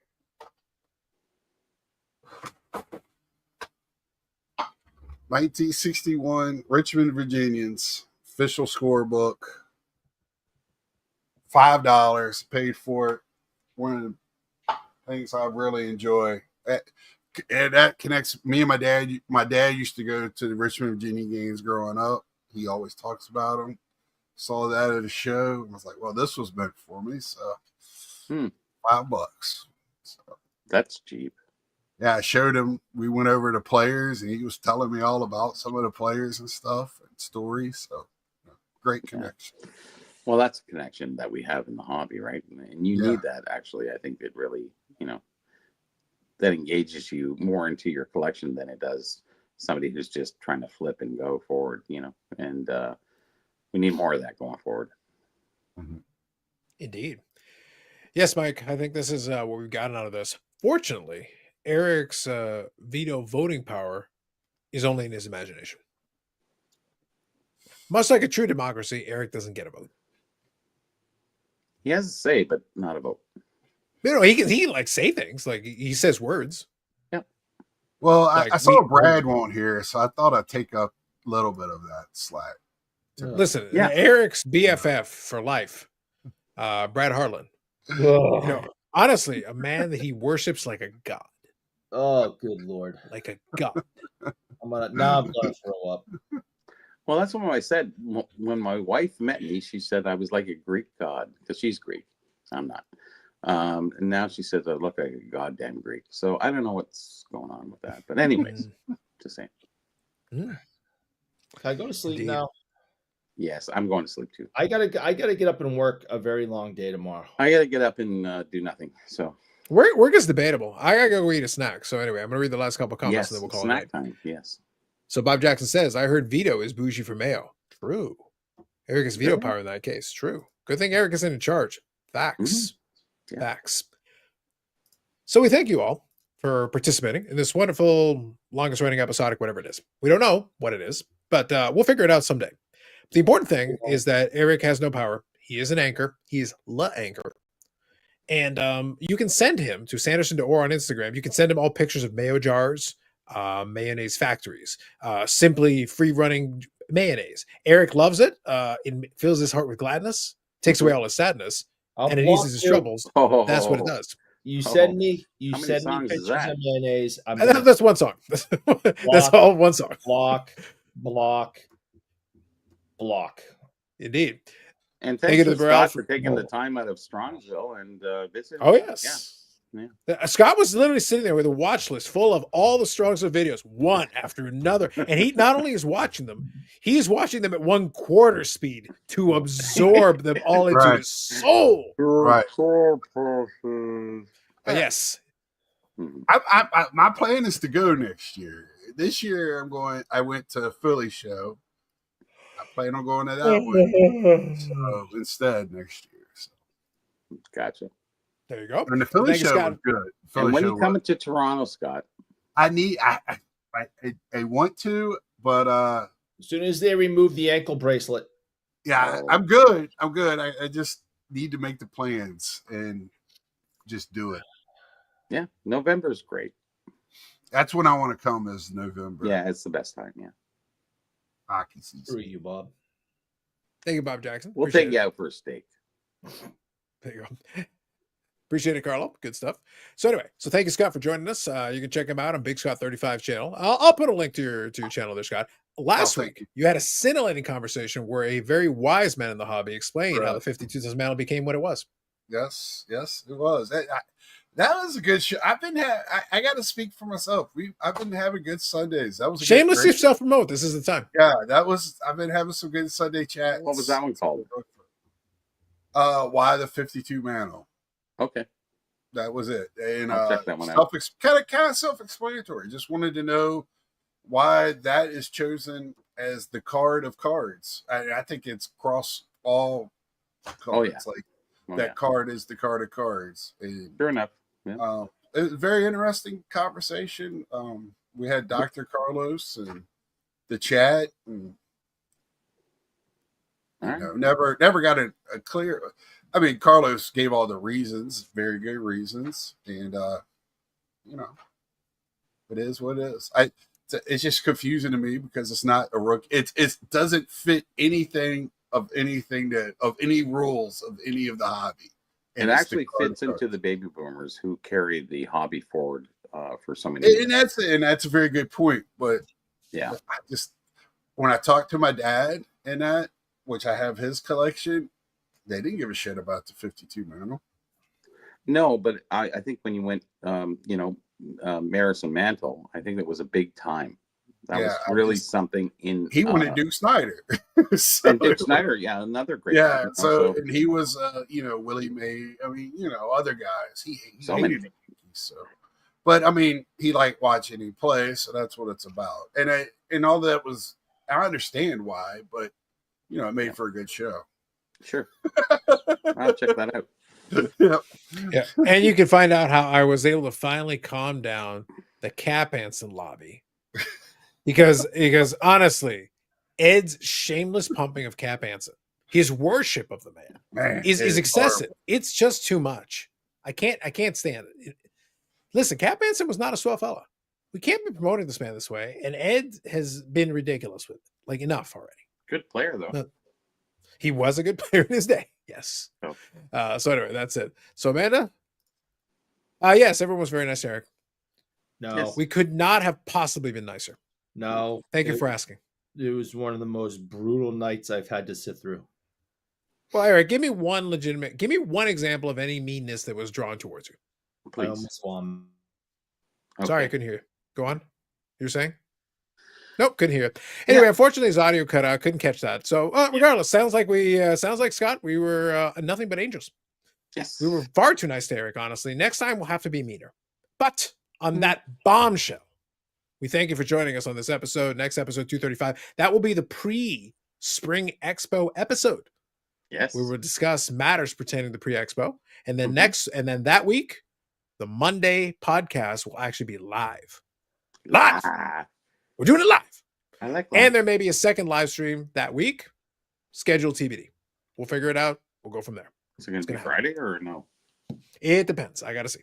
It all comes down to timing and Yeah. where things go and where dinner is and all that stuff. Sure. We'll see how it goes. But Okay. TBD, I will let everybody know in a community post once I figure it out, and then we'll go from there. Regardless, thank you everybody for joining in. Leave a like on the way out. Eric pays for it. We appreciate you. Have a good one. We'll catch you next one.